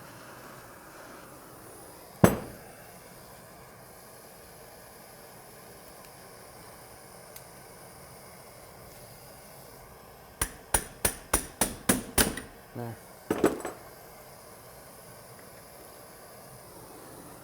Remember the ring goes on the top. Don't forget that either. If you put the ring on the bottom, you won't be able to put the transmission back together. So the ring goes on the top. This ring right here.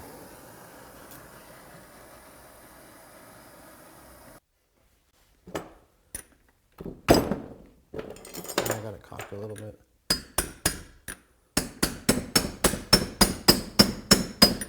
Since this tranny's new, it's a little stiff.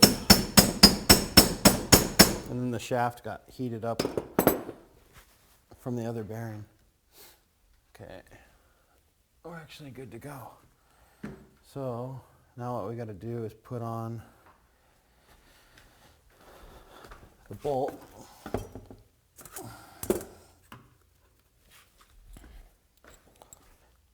We're going to go ahead and put our washer and our bolt on. If you look at the washer carefully, you'll notice that it's a cone washer, or it's a special type of lock washer. The center part is actually higher than the outer part, and you want to put that high center part facing up. So what the nut does is it actually squishes it down and pancakes it. I don't know. Can you see that with the camera? Absolutely. How it's tapered? Mm-hmm. Yeah, you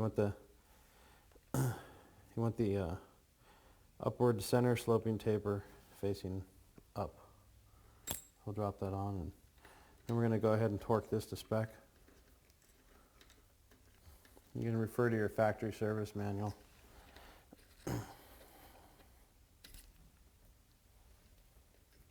We're definitely not torquing it with our fingers. You can replace this nut too if you're rich enough to afford all the bits and pieces. So that sucker's a 32, right? Yeah, it's a 32, same as the axle. The axle nut. What we're going to do is the owner of the car was complaining that the third gear was grinding. So she took a look at it. And it actually doesn't look too bad. Not incredibly bad, at least from this angle. So we're going to go ahead and take this apart and see what we find. I'm just going to see if I can walk this off. Try to get under this steel ring.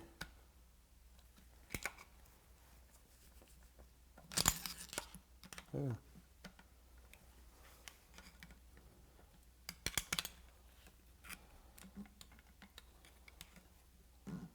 There we go. Nice. Yeah. They usually fall right off.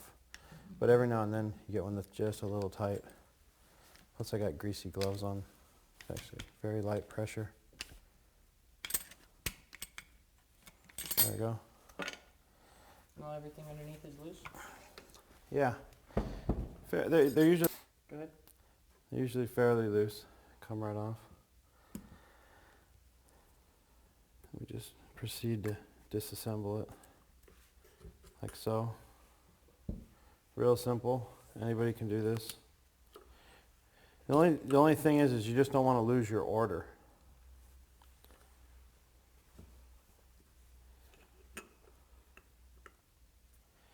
This I one. see some sharp teeth on that thing. This one's actually a little on the stiff side. You can bang it on a piece of wood. This table's not very sturdy. You're scaring the flies, dude. Am I scaring you guys? You're scaring the flies. I'm scaring the flies? I thought you said I was scaring the guys. Don't try that at home. You can actually take a piece of wood and then pound it on there, or you know, flip it upside down, and it'll usually come off. So this one will just fall off after we apply a little bit of heat.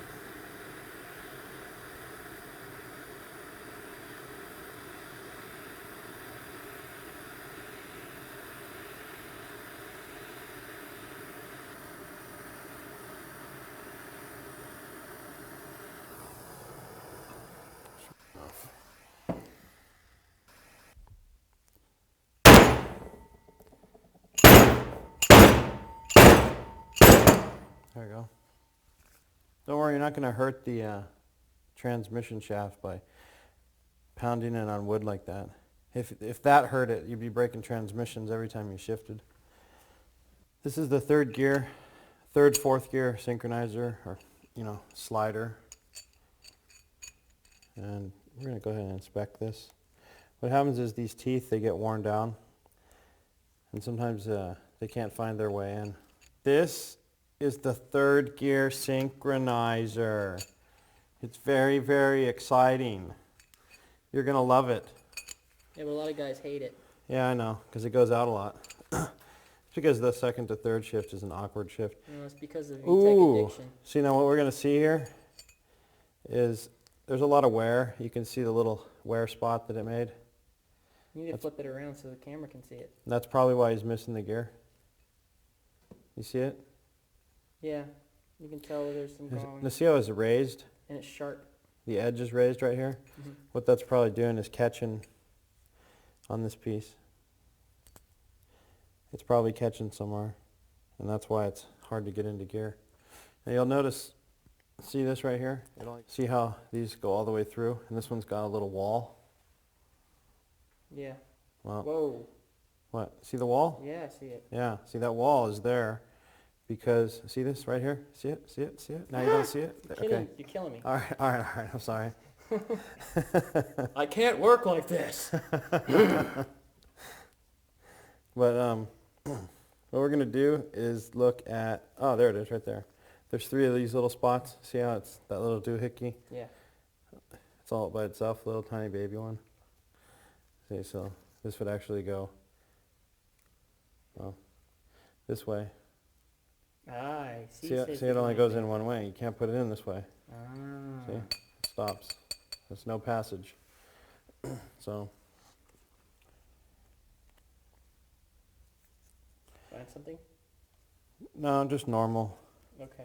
Third gear blues. Third gear blues. Yeah. So what we're going to do is we're going to take this. No VTEC for you. And, oh, I dropped it. Oh, it's no good anyways, so we're just going to throw it away. But this is still good. And it's a good thing because I have a brand new third gear here. Yay! Thanks to me. And there was much rejoicing. So. Once again, Omniman, the human cash register. Yeah, I'm starting to feel like when I tell you. But let's check this out real quick. Okay. Everything looks good. I think this had 100 miles on it. So I'm going to donate this to the project. That's lovely. Yeah.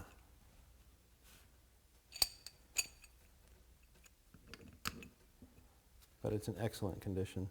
Just roll it like that. Well, the brass ring teeth actually don't wear out. Everybody thinks it's this part that wears out. It's actually this little collar, this little doohickey. That's the culprit. This is what starts the grinding right here. That's what starts it. Another thing, speaking of grinding, something that you guys might want to be aware of, on these pieces right here, these are called shift forks. And the shift fork actually rides in here like this. Well, not that one. This one. And this actually moves the thing in and out of gear. Puts the transmission in a different gear. So Selector fork. Selector fork. I can't remember all the technical jargon. Jeez. See, I'm fresh from the service manual. Well, you know what? I'm a simpleton, okay? So. And all I know is the service manual, so. But anyways, what we're going to look at is there's a little wear here.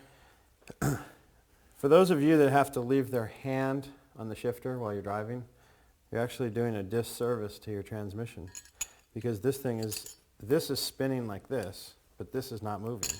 So what it is you're just grinding this away when you hold your hand on the shifter. So you might want to not keep your hand on the shifter when it's in gear. Just leave it alone and let it be there by itself until it needs to be shifted. And that'll actually keep your transmission nice and tight. All right, we're going to go ahead and put this together now. So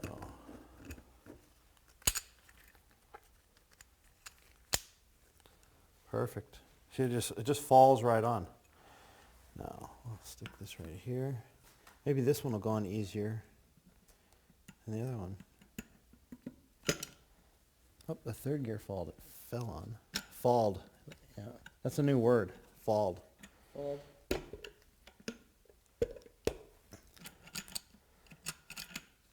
Actually, pull this off. And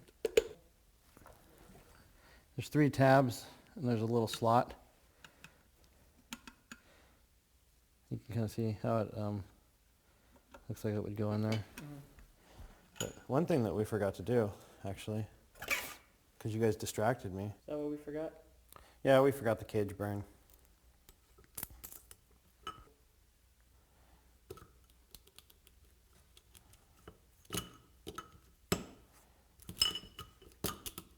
It seems to be jumping off all by itself.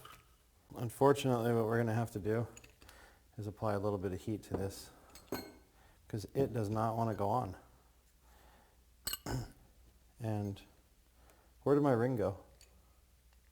There it is. Don't forget your ring. So we'll go ahead and... I had a friend of mine just traded in his Type R for a ring. Not exactly the same one though. Oh, those kind of rings. What's up, Mike?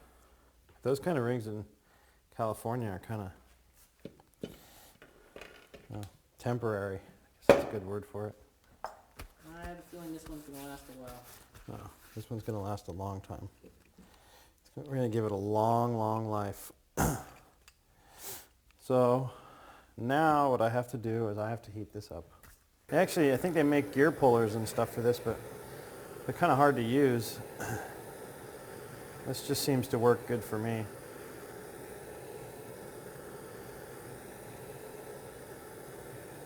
So, oh man. Don't rest your hand on the brake cleaner.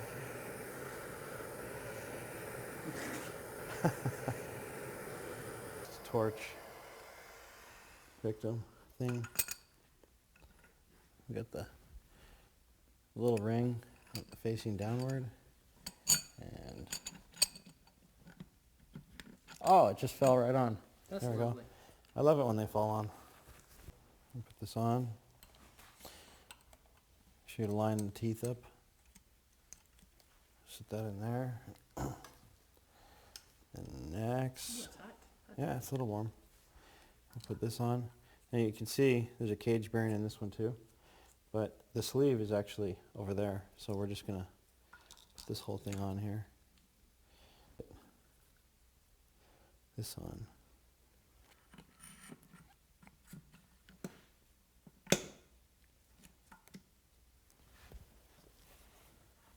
You just kind of turn it until it falls on. Everything's lined up. Now, this is an interesting piece right here. This piece goes right here. And what its job is,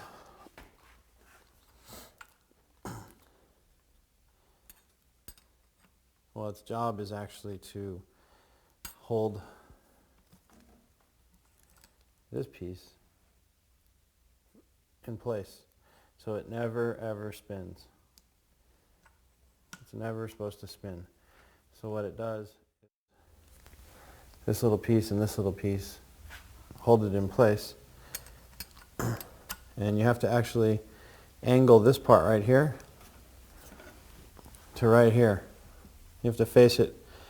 This is actually a vent on the top of the transmission, and if you point it right there and you look inside the other part of the transmission, you'll see that there's a little notch that this goes in.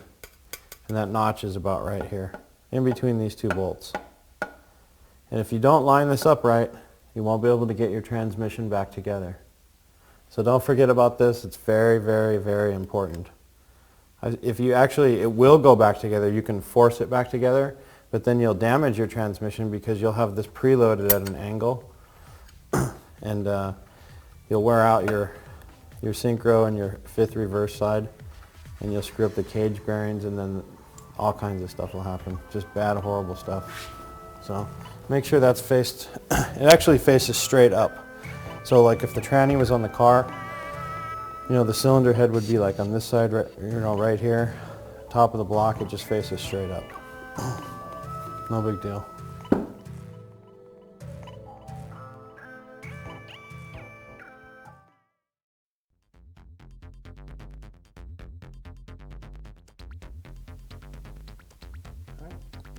What I like to do is I like to just drop this on, like so. It's very, very tight clearance, so I just kind of get it just right. Voila, perfect. See, by sticking the shaft in the transmission hole, it gives you like a little place to work on it, like a little holder. It's kind of nice. So we'll go ahead and pull this out. Input shaft. Yep. See, the shaft goes in the hole. Oh, baby. Yeah, so. Does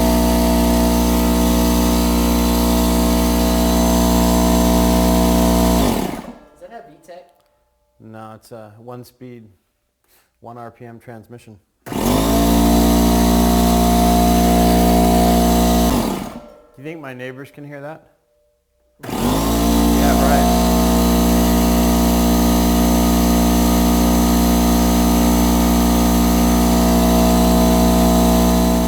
Since I didn't have the right air hose, I'm going to have to use this funky ass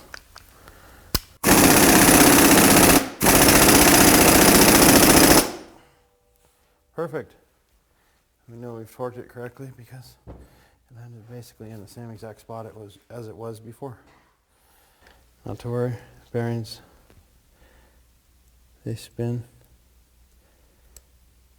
Do you have to check that with like a feeler or something? No, actually the center part is touching each other.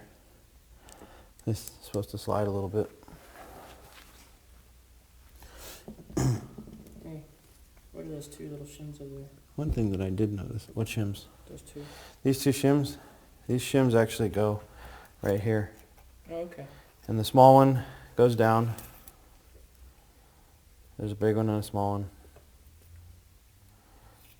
And this one also is conical shaped. Or I can't remember the technical term. It's like it's a cone washer. Yeah, you can tell it's tapered. Yeah. It looks like a flying saucer. And you want the actual the tapered part down. So, like, let's say. Is that to create some kind of spring action? Yeah, right. And you want it to sit down like this. So it would go on the shaft, like so. So this part right here, the center raised part would face the transmission bearing, like that. So the small one is this way, and the larger one's facing. The large one's just a plain flat washer. Okay. So, or shim. All right, what's next? Next we're gonna put our differential in, and we're gonna check a few clearances. Now, you can follow in the book and look at the clearances, but from what I've found, as long as these ATS gears, I've put quite a few of them in, and they seem to be pretty darn close to the factory gear. I think I've probably put about 12 of them in, and I only had to shim one. So what's that, 1 in 12? But how you check that is, you actually just assemble the transmission with no shafts in it, and you just see how it spins. And if it's really tight, then you have a problem. What we can do right now is we can take our incredibly heavy Type R LSD, you grab it like a bowling ball, you just drop it in real carefully. Yeah, let me see what's on the other side of that diff underneath.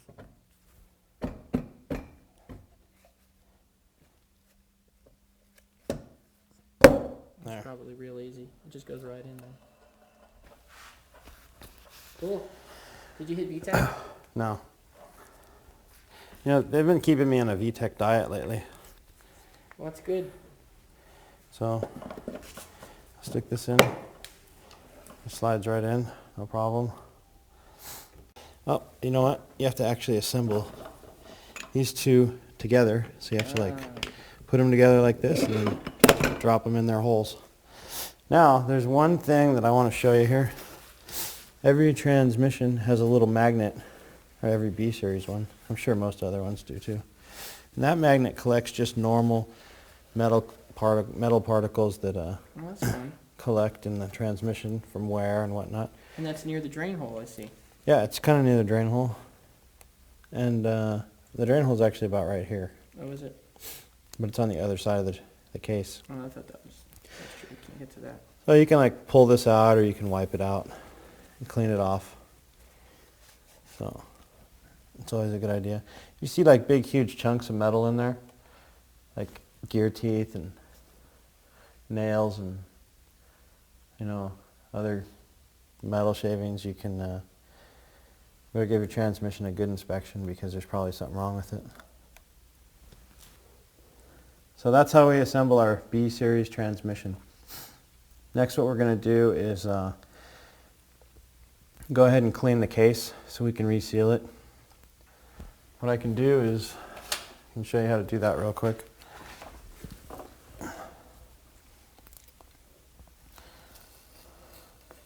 Just kind of scrape it like that with the razor blade.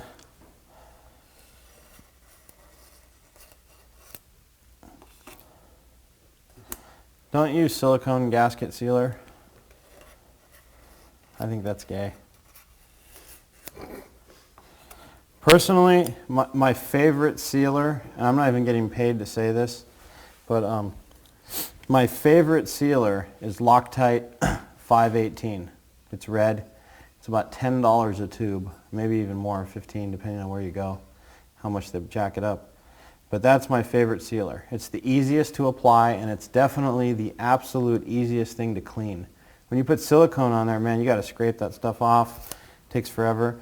518, that stuff just falls off afterwards. It never hardens, but it gets real firm when it's confined to less than 10/1000ths of an inch, and then it just peels off, and it seals excellent.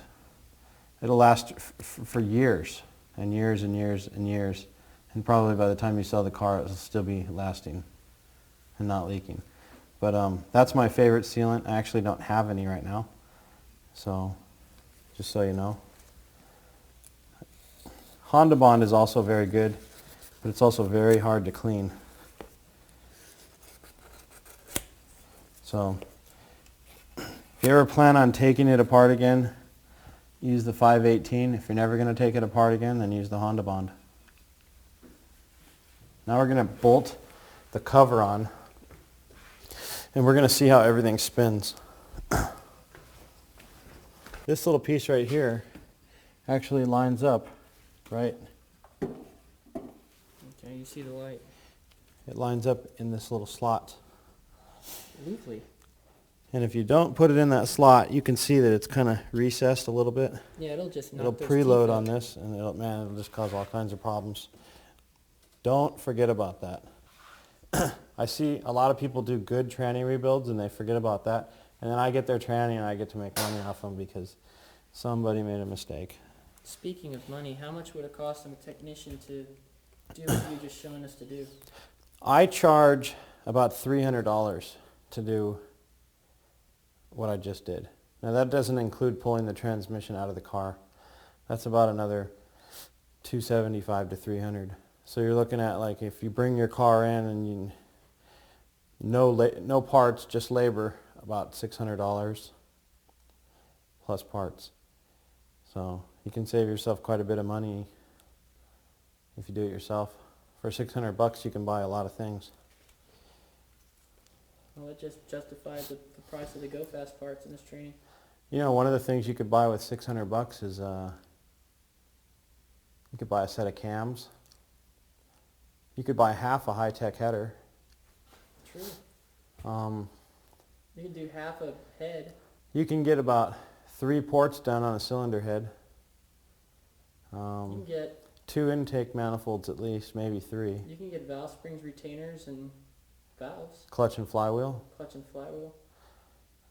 Probably get a decent set of wheels with no tires. Type R limited slip and Yeah. a couple oil changes. Yep. So JDM final drive and you could get a JDM final drive first gear. and a first gear for that price. Wow. Yeah, Cool. there you go. We just bought our final drive and first gear. Right. Pretty light. It's aluminum. It's beautiful.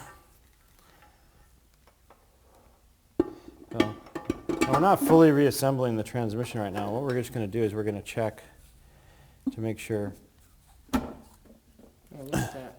everything is going to clear right. So now we've pushed it down and kind of seated it. So we'll take this and stick it in there, and we'll open it up and drop it the rest of the way on. Oh wait, we're not done yet. We stick this screwdriver in here, and remember the 32 millimeter nut? Yeah. We just rest it on the underneath the shoulder of it and pull it up, and voila.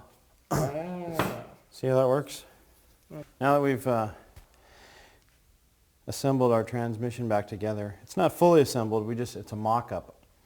Now when we change the gear on the counter shaft, which is the one that is used for the final drive portion of the transmission, that gear's that whole shaft is actually free floating, or what I call free floating. It's held in place by that ring or that clip. So you don't have to make any shim adjustment on it. It's no big deal. You don't have to check anything. So what we're going to do is we're just going to make sure the transmission spins freely.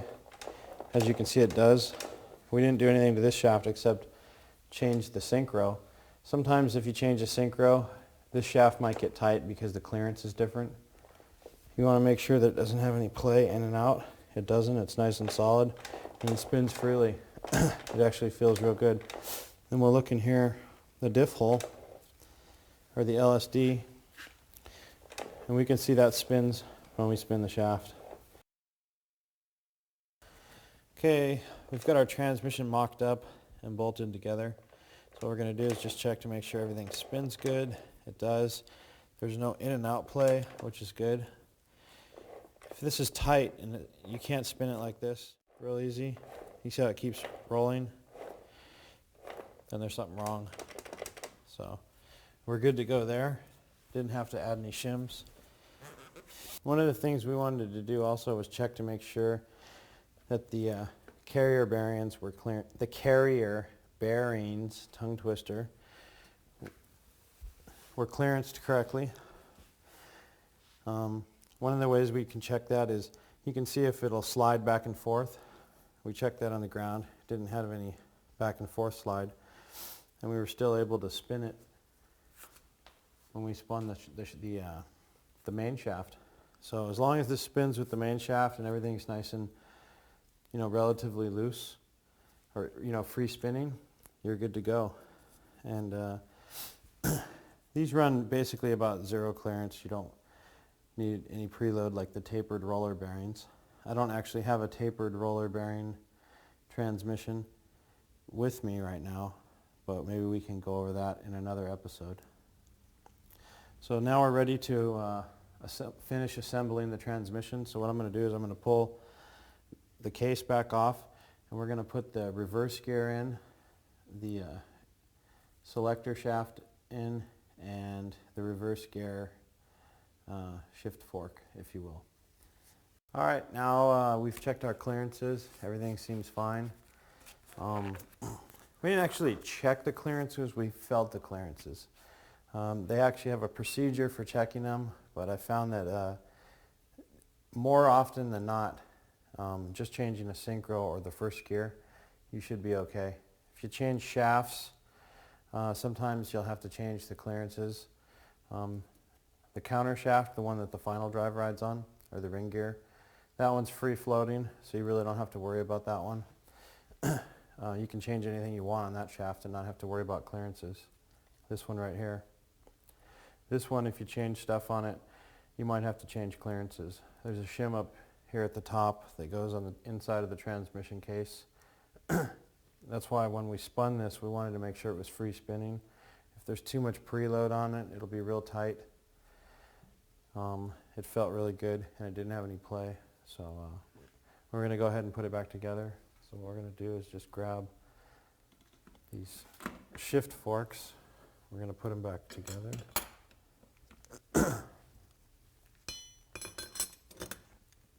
And they'll all line up like that. And what we'll do is we'll go ahead and grab this whole unit like so. Excuse me. We'll clear our throat. Stick it right in.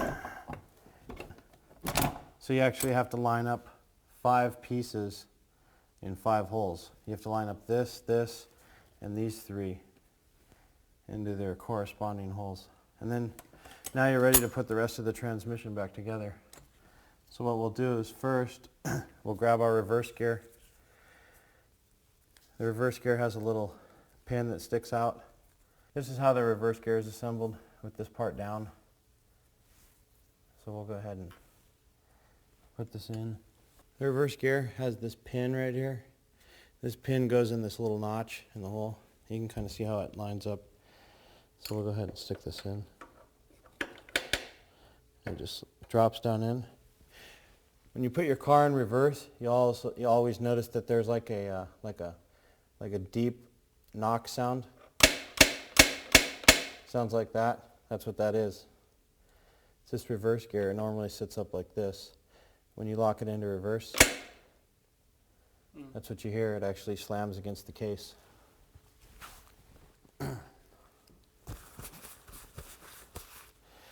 Next, we're going to put on this piece, reverse selector on. So actually slide this in here. This little piece goes in the hole like that. Now we're good to go. We're going to use the black bolts.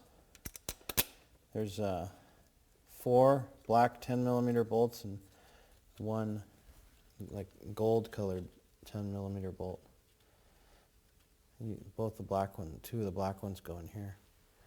We're going to go ahead and tighten those up as soon as I find my 10mm wrench. All right, who took my wrench? All right, here it is. Got it, got it.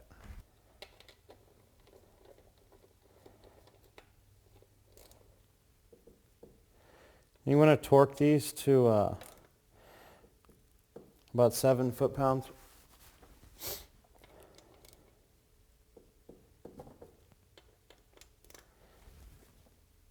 Don't over tighten them, they will strip. Next we're going to put in the gear selector mechanism.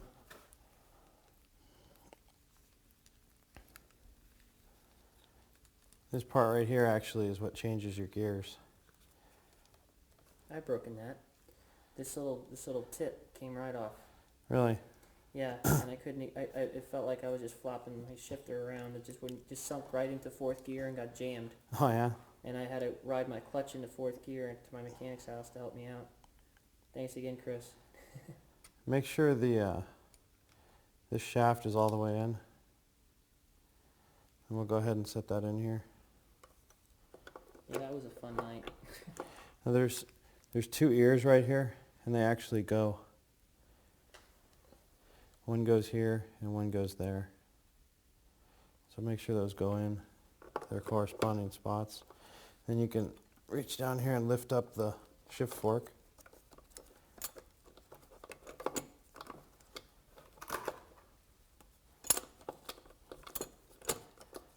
There you go. There you go. Now everybody should be able to do this at home, hopefully.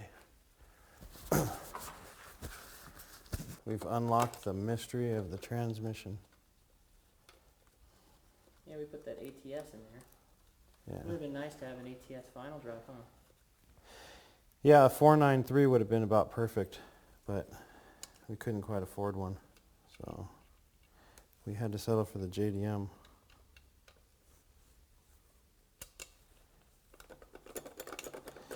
And when you put the bolts in,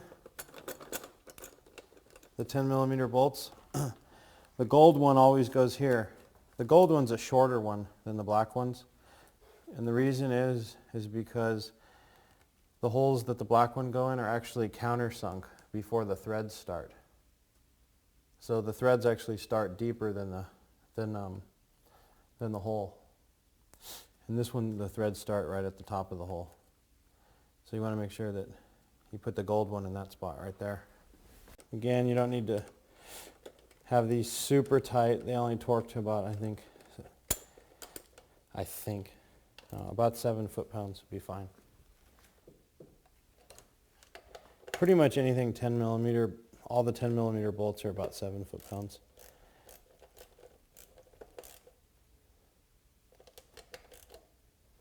If you don't have a torque wrench, don't over tighten them. They don't come loose. They don't need to be on there like Superman.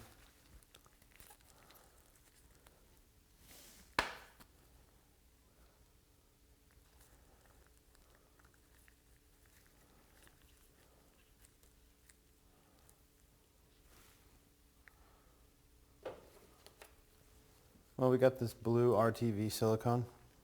It's not my favorite, but it's all that was available at the place I went to. And it matches the car.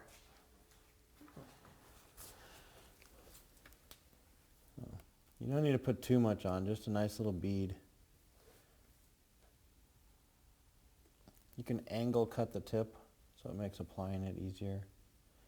You basically just run it across.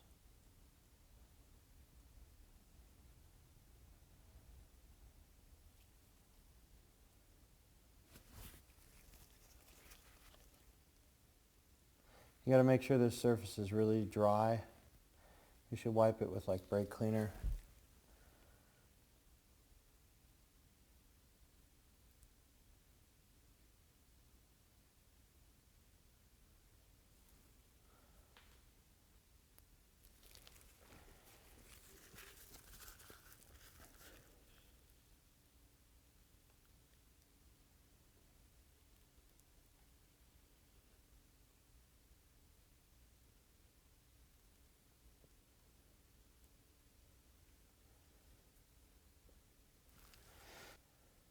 And we're ready to install our case now. Make sure these dowel pins, there's 2 of them, there's one here, and then there's one over here. This one actually stayed in the case, but you have to have those in because it locates everything just right. So if they fall out, make sure you find them. Okay, first thing we're going to do is line up our little special washer. I don't know what the technical term is. I never know what the technical term is. I always forget. So we're going to line this up. We're going to go ahead and drop the case on. And one thing about when you drop the case on, this piece right here actually moves around a little bit. So it doesn't go in its hole, which is right here, sometimes very easily. Even though it's tapered, sometimes you have to like jar the tranny or shock it a little bit to get it on. We'll see if we get lucky.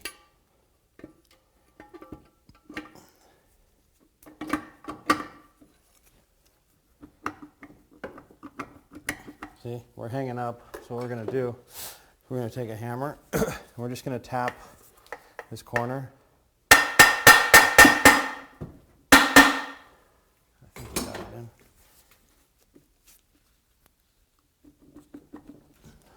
Almost. There we go. You tap the corner, it falls right on. I can't believe I'm showing you guys. This is literally years of playing with these trannies to learn all these tricks. So I hope you guys enjoy it. Those are our viewers. Are those our viewers? Those are the viewers. They almost killed the Magnaflow exhaust, but my cell phone lives on. Got the case on. We're going to go ahead and spread this and get the gear. So what it does is it'll go around the bearing, but it won't be in the slot. So what we'll do is we'll reach in here. You can see there's a little slot where you can fit a screwdriver in, and we'll simply just push down on it and lift it up, and it snaps right into place, and then that's it. You're good to go. Now we can start assembling the rest of the transmission.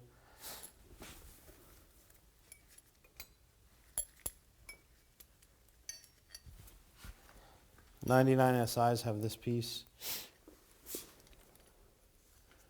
It actually holds the clutch slave line.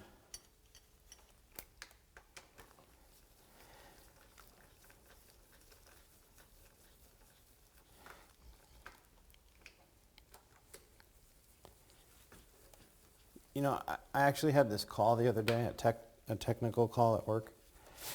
I was on the phone for 15 minutes. The call was about, the guy bought a blow-off valve from us and he said it wasn't blowing off. So I was going over a couple of the problems it could be. Maybe the vacuum line wasn't hooked up, maybe it was getting hung open or something, or defective. It turns out the guy's got an NA car. So here I wasted 15 minutes on the phone talking to the guy. I mean... Maybe he should have just gotten that electronic blow-off valve sound for the clutch for the... No, I saw that. You know, I should get one of those for my car to scare off all the turbo cars. So you don't have to ring people. Better, I could scare off all the NA cars.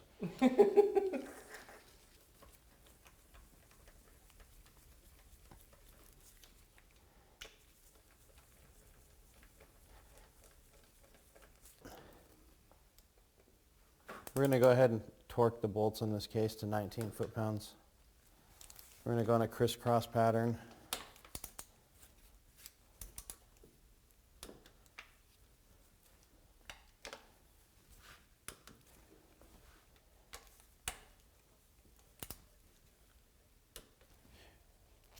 This is the bolt that holds the reverse gear shaft in place. So you go ahead and screw that in.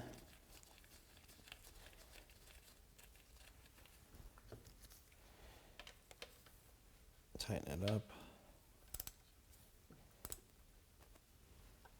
Probably torque it to 25 foot-pounds, I'd say is fine. It's not real critical. Alright, now we're going to put the detents in. You look inside the hole, you can see the shaft, the selector, the shift fork shaft. Shift fork shaft, that's a tongue twister. The shit fork. So there's little notches on it. Anyways, this ball bearing actually, there's 3 notches on each shaft, and the middle notch is neutral or out of gear, and then there's a notch on each side which would be the corresponding third or fourth or first or second. And so when you put it in a gear, this actually kind of holds it in there, gives it a little tension. And that's just a round ball bearing? Yeah, just a round ball bearing with a spring on the back of it. Cool. So I'll go ahead and stick those in. Don't over tighten these. It's like a 12 by 100 thread. Extremely rare in the United States. So I'm going to go ahead and torque these to 18 foot-pounds. And they'll be good to go. Okay, now we've completed the transmission modification and we're ready to put it back in the car. So yeah, as you can see, it's pretty easy to do. It's not that hard. Something you guys could do at, maybe over a weekend or a night or something. Hopefully this will help some of you guys re-gear your trannies and get out there and run better times. The transmission is really a significant performance increase if you gear it correctly. One of the gear sets that I like the most for the street is the OS Geiken gear set. It's kind of hard to get. It's about $1,700 or so, but that works really good. And a lot of these parts I have in my car. Actually, I have the 4785 final drive and the ATS first gear in my car, so I'm real happy with it. All right, let's get ready to put this in.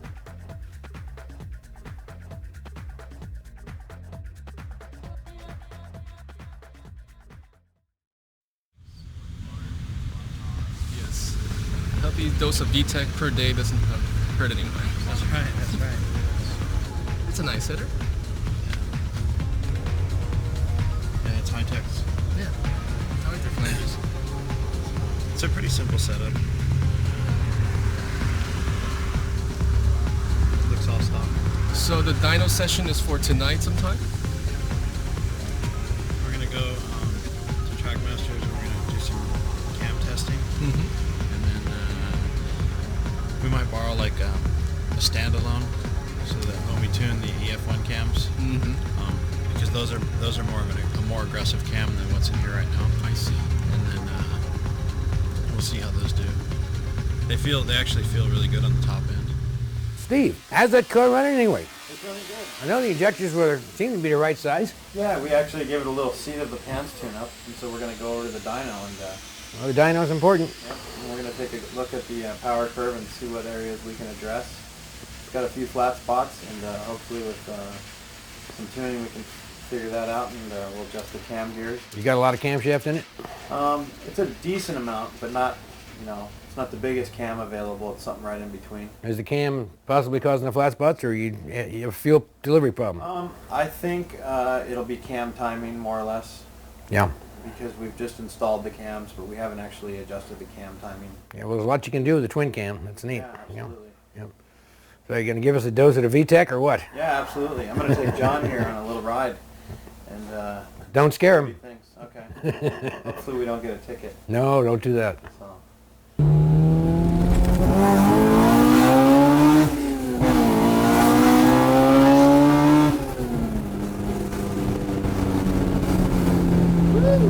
Feels good without any tuning.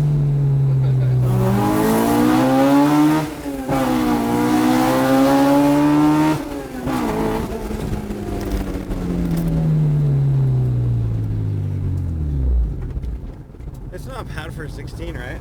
I'm sorry? Is it okay for a 16? With 3 people in the car? Hell yeah. You sure? And no tuning? I mean, I'm used to driving something that's about 400 pounds lighter that has about 30 more horsepower, so. No, with 3 people in the car, you haven't hit the dyno yet. I mean, you just got the thing barely running. California gas, yeah, sure. Runs great. Feels really good. And we're getting ready to go to the dyno up at Trackmasters and do some tuning. How much horsepower are you trying to pull? We're trying to make 200 at the tire. Okay. That's plenty for that car. Yeah, out of 1600 cc's. Yeah, that's a lot. So we're going to be pushing the envelope. Well, you got the right injectors anyway. Yeah, that's for sure. Keep it tuned up, you'll do fine. Well, I actually run your injectors in my car, and I've had them in there for almost 90,000 miles. Well, the disc injectors are self-cleaning. They're much better than the original equipment, pintle injectors, because they don't suffer from the gum and tar buildup. Really?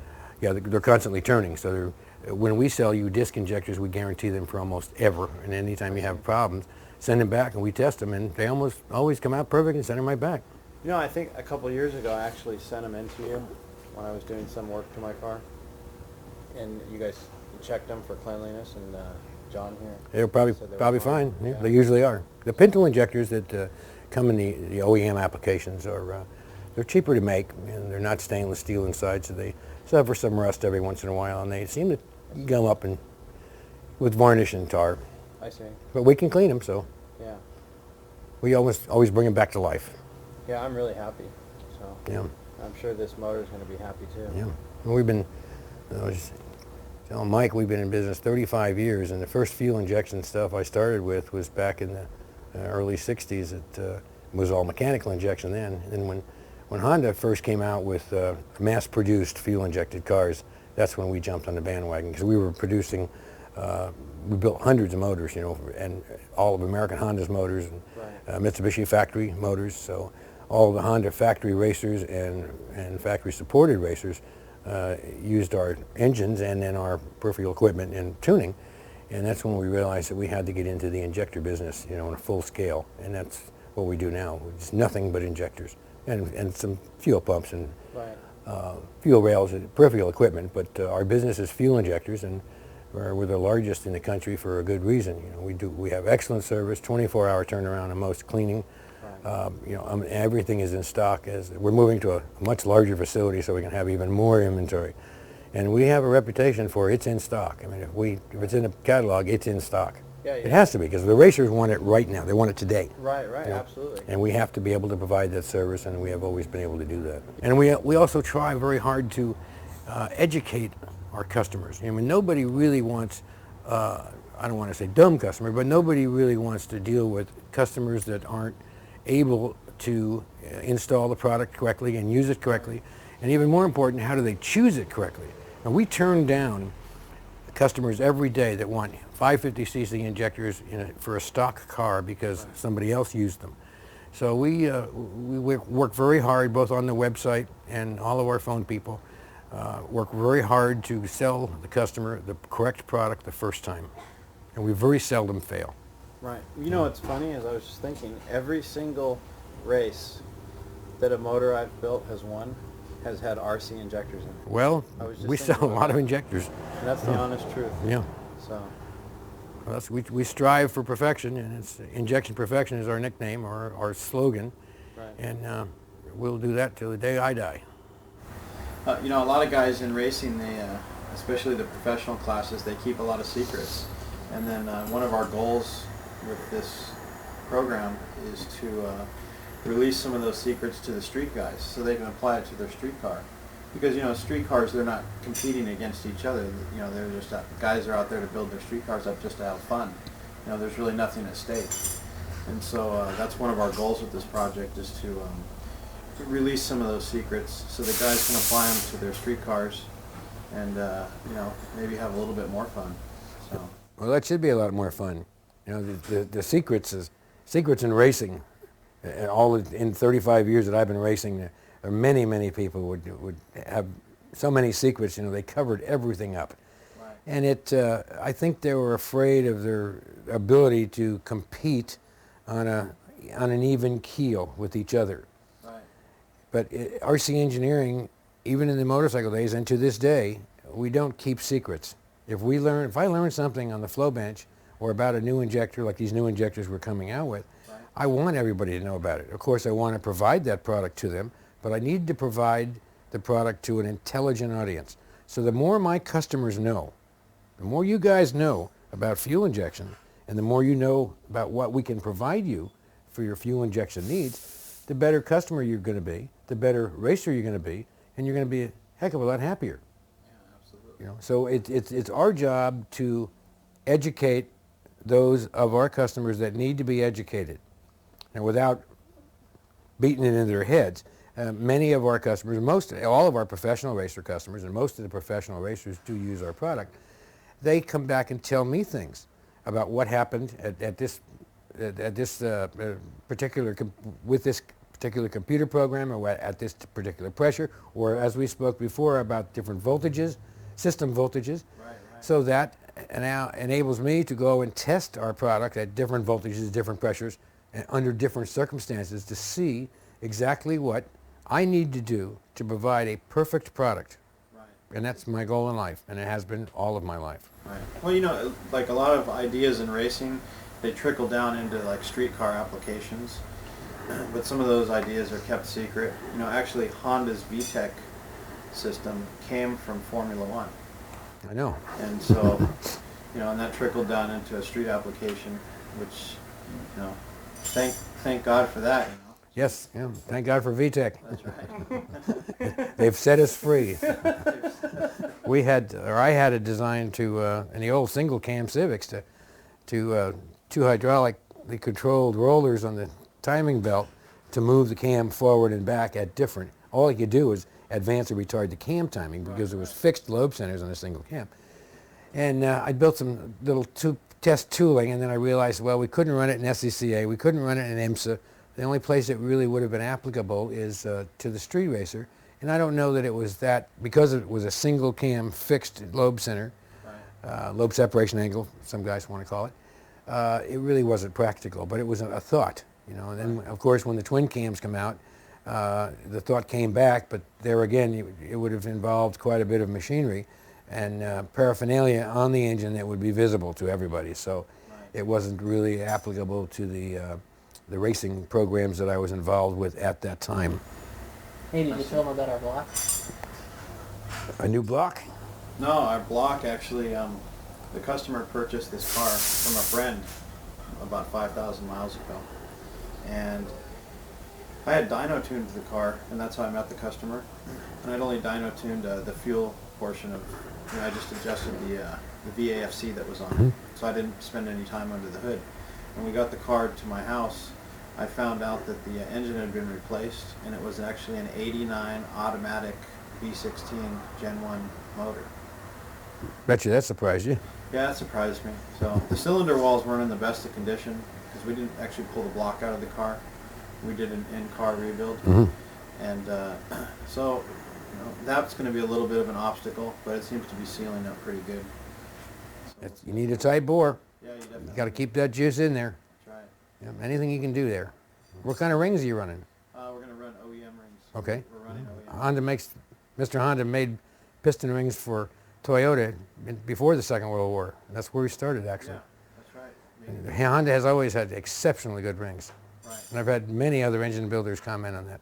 You know, only time I replace OEM rings in a Honda, actually in the motorcycle days, was if we were running nitro, you know, or blown fuel. Right. Because the stock rings, although they were very good for the gasoline and, you know, they last 100,000 miles, they weren't exactly what we needed for top fuel applications. Right. So that's the only reason we changed them. You know, that's funny. That's one of my secrets is I like to run stock rings and pistons. That's a good for secret. Street cars. That's good street. They typically have very low leak downs, sometimes under 1%, and they last a long time. They don't consume oil.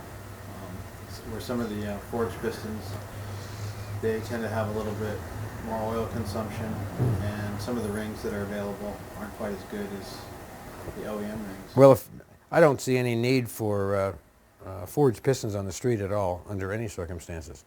I mean, they rattle and they don't seal. You know, they're perfect for you know, high turbo boost or high supercharged boost or alcohol and nitro. But no, Honda has developed one of the most spectacular engines and always has. Even a lot of their automotive stuff came from their motorcycle days and Formula One. Right. But the Honda engineers do one hell of a good job of putting a motor together that stays together. Right. And works very, very well. They're extremely efficient motors. Hey Russ, have you even seen the car? No. You want to come check it out? I'm going to do it right now. All right. Let's go. And they hide these things. Oh, you hide them everywhere, yeah. What do you think of that header? Header's pretty darn nice. No tight bends. Pretty close to equal length. Nice smooth radius bends are really more important than equal length. Equal length makes them sound good at max torque, but it's not really the biggest thing in the world, as long as they're not, you know, radically different in length.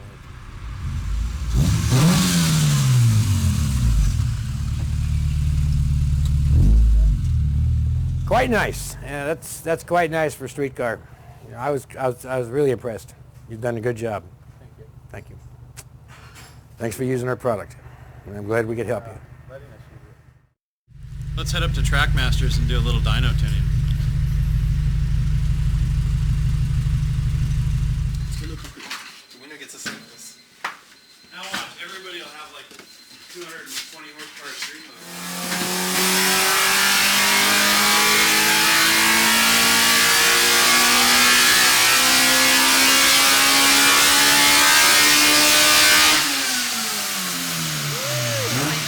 Dude, my ears are ringing.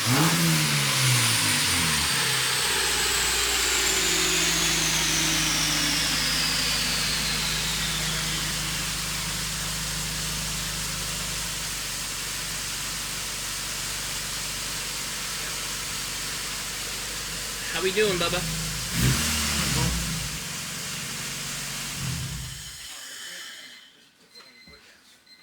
What is consistent? Yeah, it is.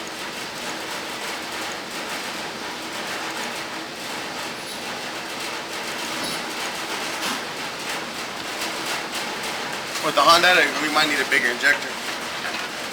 Oh, we're at that point. Does it need fuel up top? It does.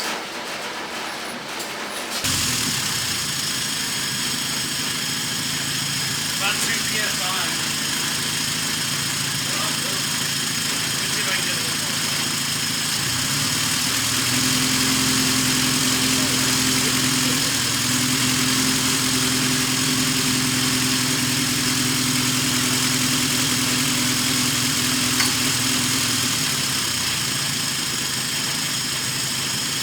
That's about 4 or 5 feet.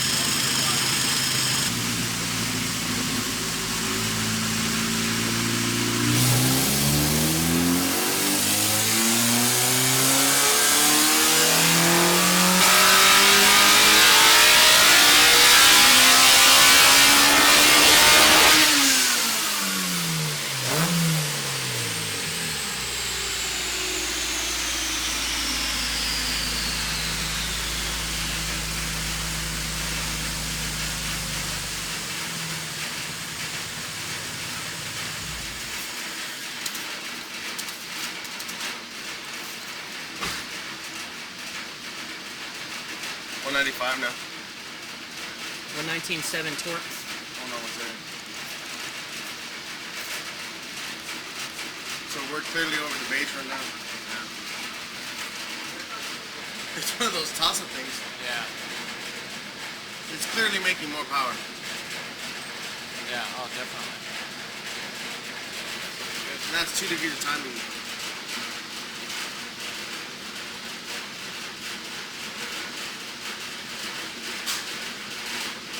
So this area right you can here. actually see we're at 2 degrees.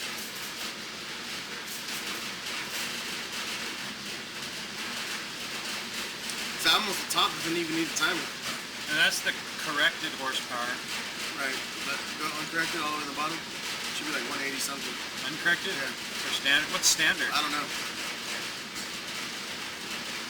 Like those numbers, huh? Yeah, pretty close.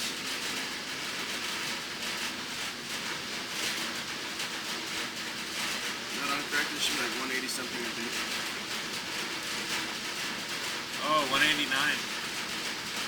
That's pretty good power for, how high is this place? 1100 plus whatever the correction factor is. 1100 plus no air because of the fires. Right. I mean, well, look at the correction factor. Right click on the screen, and then go to graph options. Graph options, which is the top one. Oh. And then click right there, it says display conditions, and then click OK.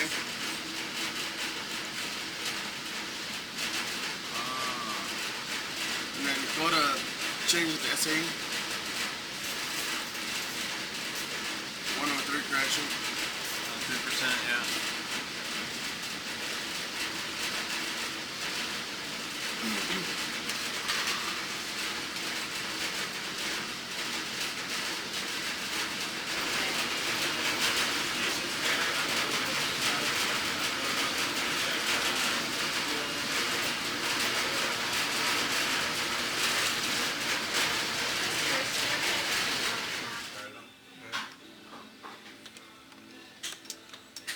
Yeah, that's pretty. Steven, when you're making a hot cam swap like this, what are some of the things you need to be careful of? You want to start there? When you make a... Okay, I have it. Oh, yeah. You guys go. Where do you charge your bolts to? About 19. I'm going to go past 16. I started stretching them after that. On a new motor, once you do it a few times, and I just drop it down a pound, sometimes 2. Yeah. Depends. This is a brand new head, so it'll take it. But otherwise, you gotta drop them down. I always do them all at 16 foot-pounds. Cause I noticed like at, what's the factory spec? Wasn't it like 22 or something like that? 20? 20, yeah. 20, you start stretching bolts. Yeah, they don't. They definitely.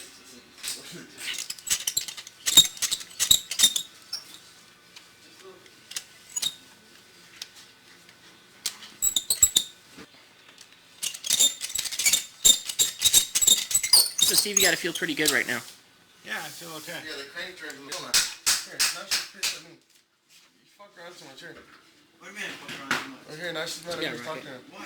Cleaning this valve cover so that we can get easy access to the cam gears.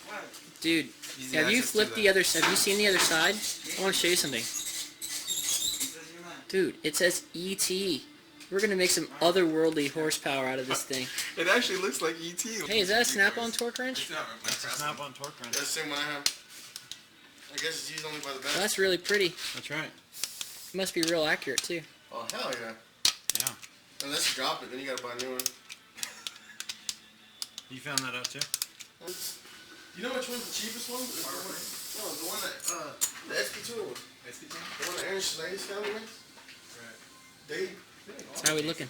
We're looking good. That tool, The F1 cams, do they take any different valve lashes? that's an SP2 one right there. Just like factory, 7 and 8 Cool. thousandths of an inch. You were saying something earlier about how you set them up. Well, we don't know exactly where they want to be. It's a fairly new camshaft, and we're using a recommendation from Rocket to start at, and then we're going to go from there. Cool. See what it does, man. Now that we have a Honda, we can probably really dial them in. Yeah. It's exciting, dude. Yeah, this is exciting.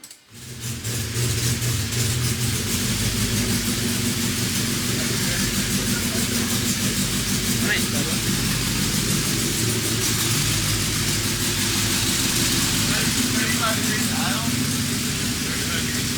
Yeah, idle. Yeah. And like no fuel. Like no fuel. Oh, you're trying to idle screw it and try it? You're trying to idle screw it, see what happens? It's not warmed up. I think it's like cold idle stuff. Let's get the operating and see what it does. Let it warm up.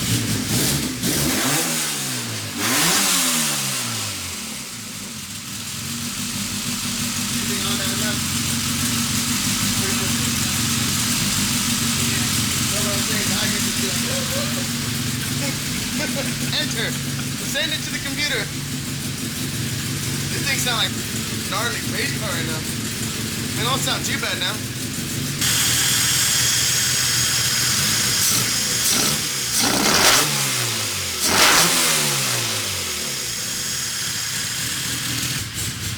Did it go on while you rested? Oh, it was on when you first started? No, I don't know. Maybe you're ready, dude.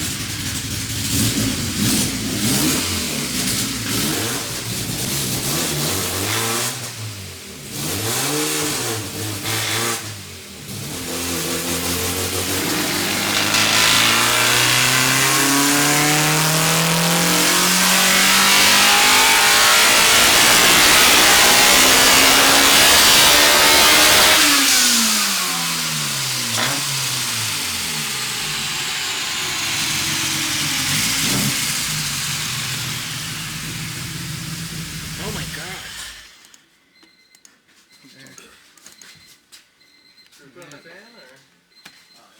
That's first run, so.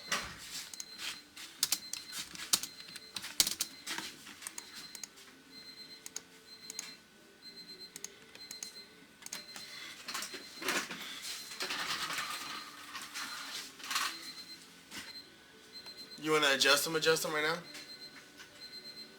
Just get right to where you want to be, or Yeah, I'm trying to think of which way to go. what's the intake right now? Is that 2? 2 degrees. What's the exhaust side? Plus 3. Advanced 3? Can retard that. Alright. You'll see a big gain when you retard it. It's gonna idle worse. If you can bring it to 0.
We're on 13?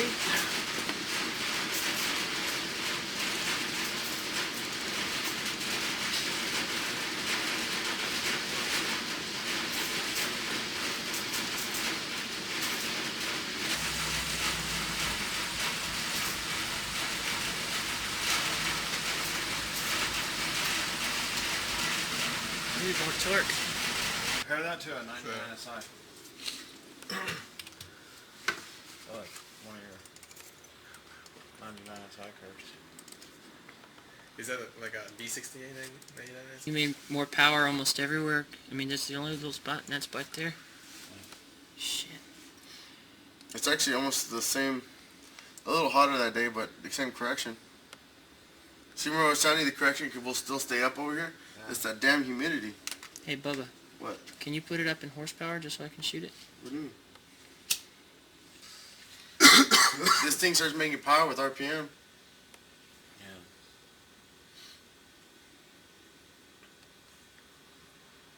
That's a pretty healthy 99 SI curve too. Probably a stock camera. A Honda. Huh? It's on Honda.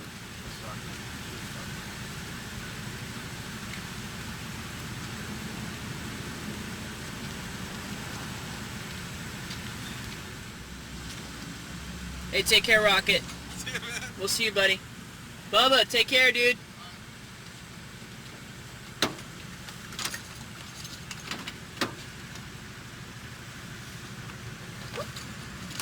Well, we're just about there.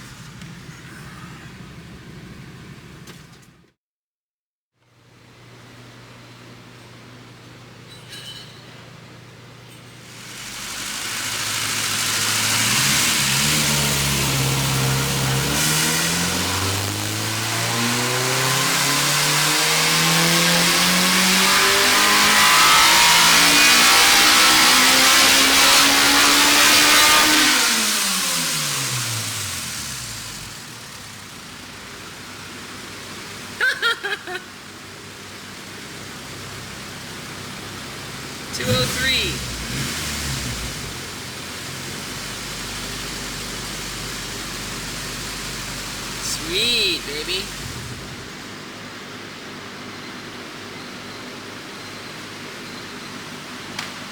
203. All right. Well, that's about 10 horsepower higher than the Dyno jet, which is about what we'd expect to see. And torque 122, which is probably about 5 pound-foot higher than what you had in the Dyno jet, so it's about what we normally see. And it looks like it may even peak a little bit higher, so we'll try and go a little bit more RPM on it. We went to 8,900 that time, so we'll take it a little bit further this time and see if it starts to roll off. Cool.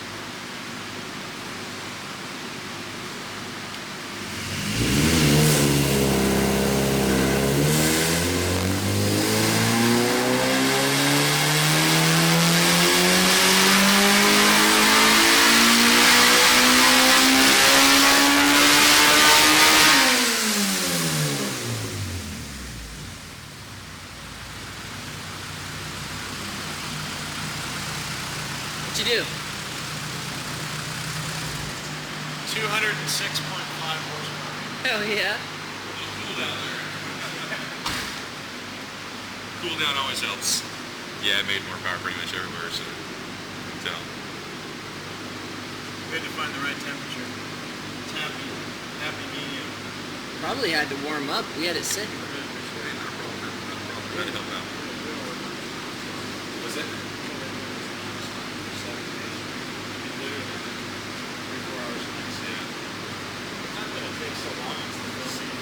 Right, setting everything up, and yeah, I hear you, man, I hear you. 223.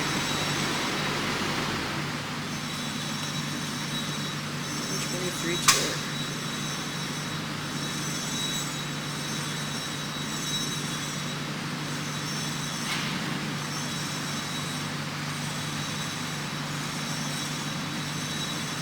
We got lucky.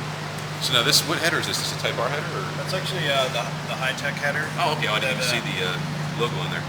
Yeah, I actually had this header on my car, this exact one, and it was a smaller tube header. I have a little bit larger one on my B20, but he put this on there. It's a little big for it. Yeah. But it's still not bad. You know. with the gears that we put in, it actually can make use of the power ground pretty good. Yeah, The yeah. car feels really torquey. Yeah, it's not bad. I mean, 120 pound-feet plus out of 1.6 liters is nothing to sneeze at. Yeah, the real challenge. The most I ever got was like a couple of times I hit 129. Yeah. But I could never. Yeah. You're dealing with the last couple pound-feet there, trying to optimize it. Yeah. If we had these headers back then, we would have definitely made more horsepower. Yeah. Well, and you're running. You're still running a OEM piston too, right? Yeah. So OEM piston, so OEM your squish isn't necessarily ideal yet either. No. Yeah, and that that makes a ton of torque too. But that's pretty impressive. Then that just tells you, God, if you put the bottom end together with some quality aftermarket parts, there's a fair bit more power in it if you want to. Oh, definitely. Yeah. We get some lightweight pistons and rods in there. Take another 10 or 15 horsepower. Yeah. Shape of things a little bit. Sure. Well, it bodes well for people. They can sit there and leave their bottom end alone and build the top end. Then when they're ready to rebuild the motor after 100,000 miles, they can do the bottom end. It might hurt rod sales and piston sales a little bit, but it could, but not if you're accurate. That's always the last thing people buy, anyways, right? That's the most expensive part. So it's. Well, everybody thinks that rods and pistons are, they make big power, but it's not necessarily. It's more of a durability issue than anything else. Right. And it's not like you're running a real bad rod ratio with the B16, so no, that's true. It's like the B18 or a B20, right? So be a little safer with the stock rods. Very nice, very nice. Thank you so much. You're welcome, Steve. Really appreciate it. Not a problem. Glad to help out. Dan Paramore gave me a ride in a Type R. It was a 90, I guess 97 the first year they came out, and I was amazed at what it did, being a 4-cylinder, 1.8-liter street car with 4 guys in it. We were going down Normandy Boulevard, and actually Dan kind of scared me because we were going way too fast. And so since then, Dan Paramore was the one who got me interested in building headers for Hondas. I had never considered it because, my mom drove a Honda. It's like you don't want to build a Honda for your mom's car. But the potential obviously is very great as what we've seen, and the good thing about Honda is that what they do in racing and in Formula One, it filters down into their street cars rather quickly. Unlike Ford or Chevy that go NASCAR racing, it takes a long time for them to race it, develop it, and put it on the cars, where Honda is much quicker at that.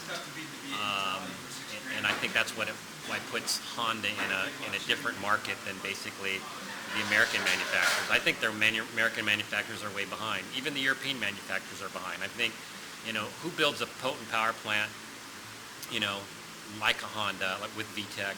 Nobody does.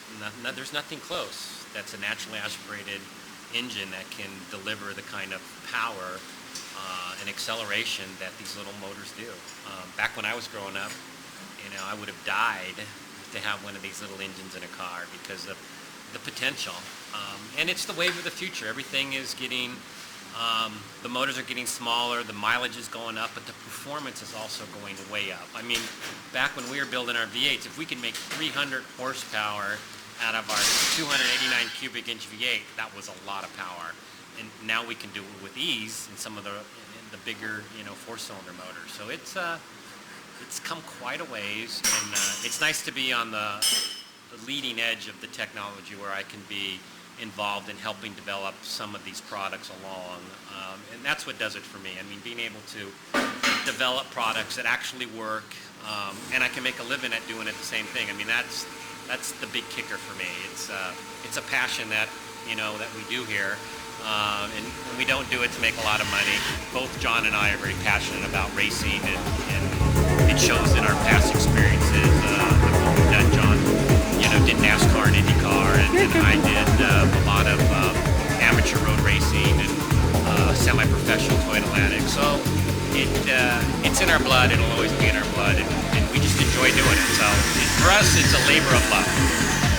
Oh, and this guy, the master. It says Bates at the top. That's Bates. That's Bates Leathers when I was riding motorcycles back in the 60s. All right, okay.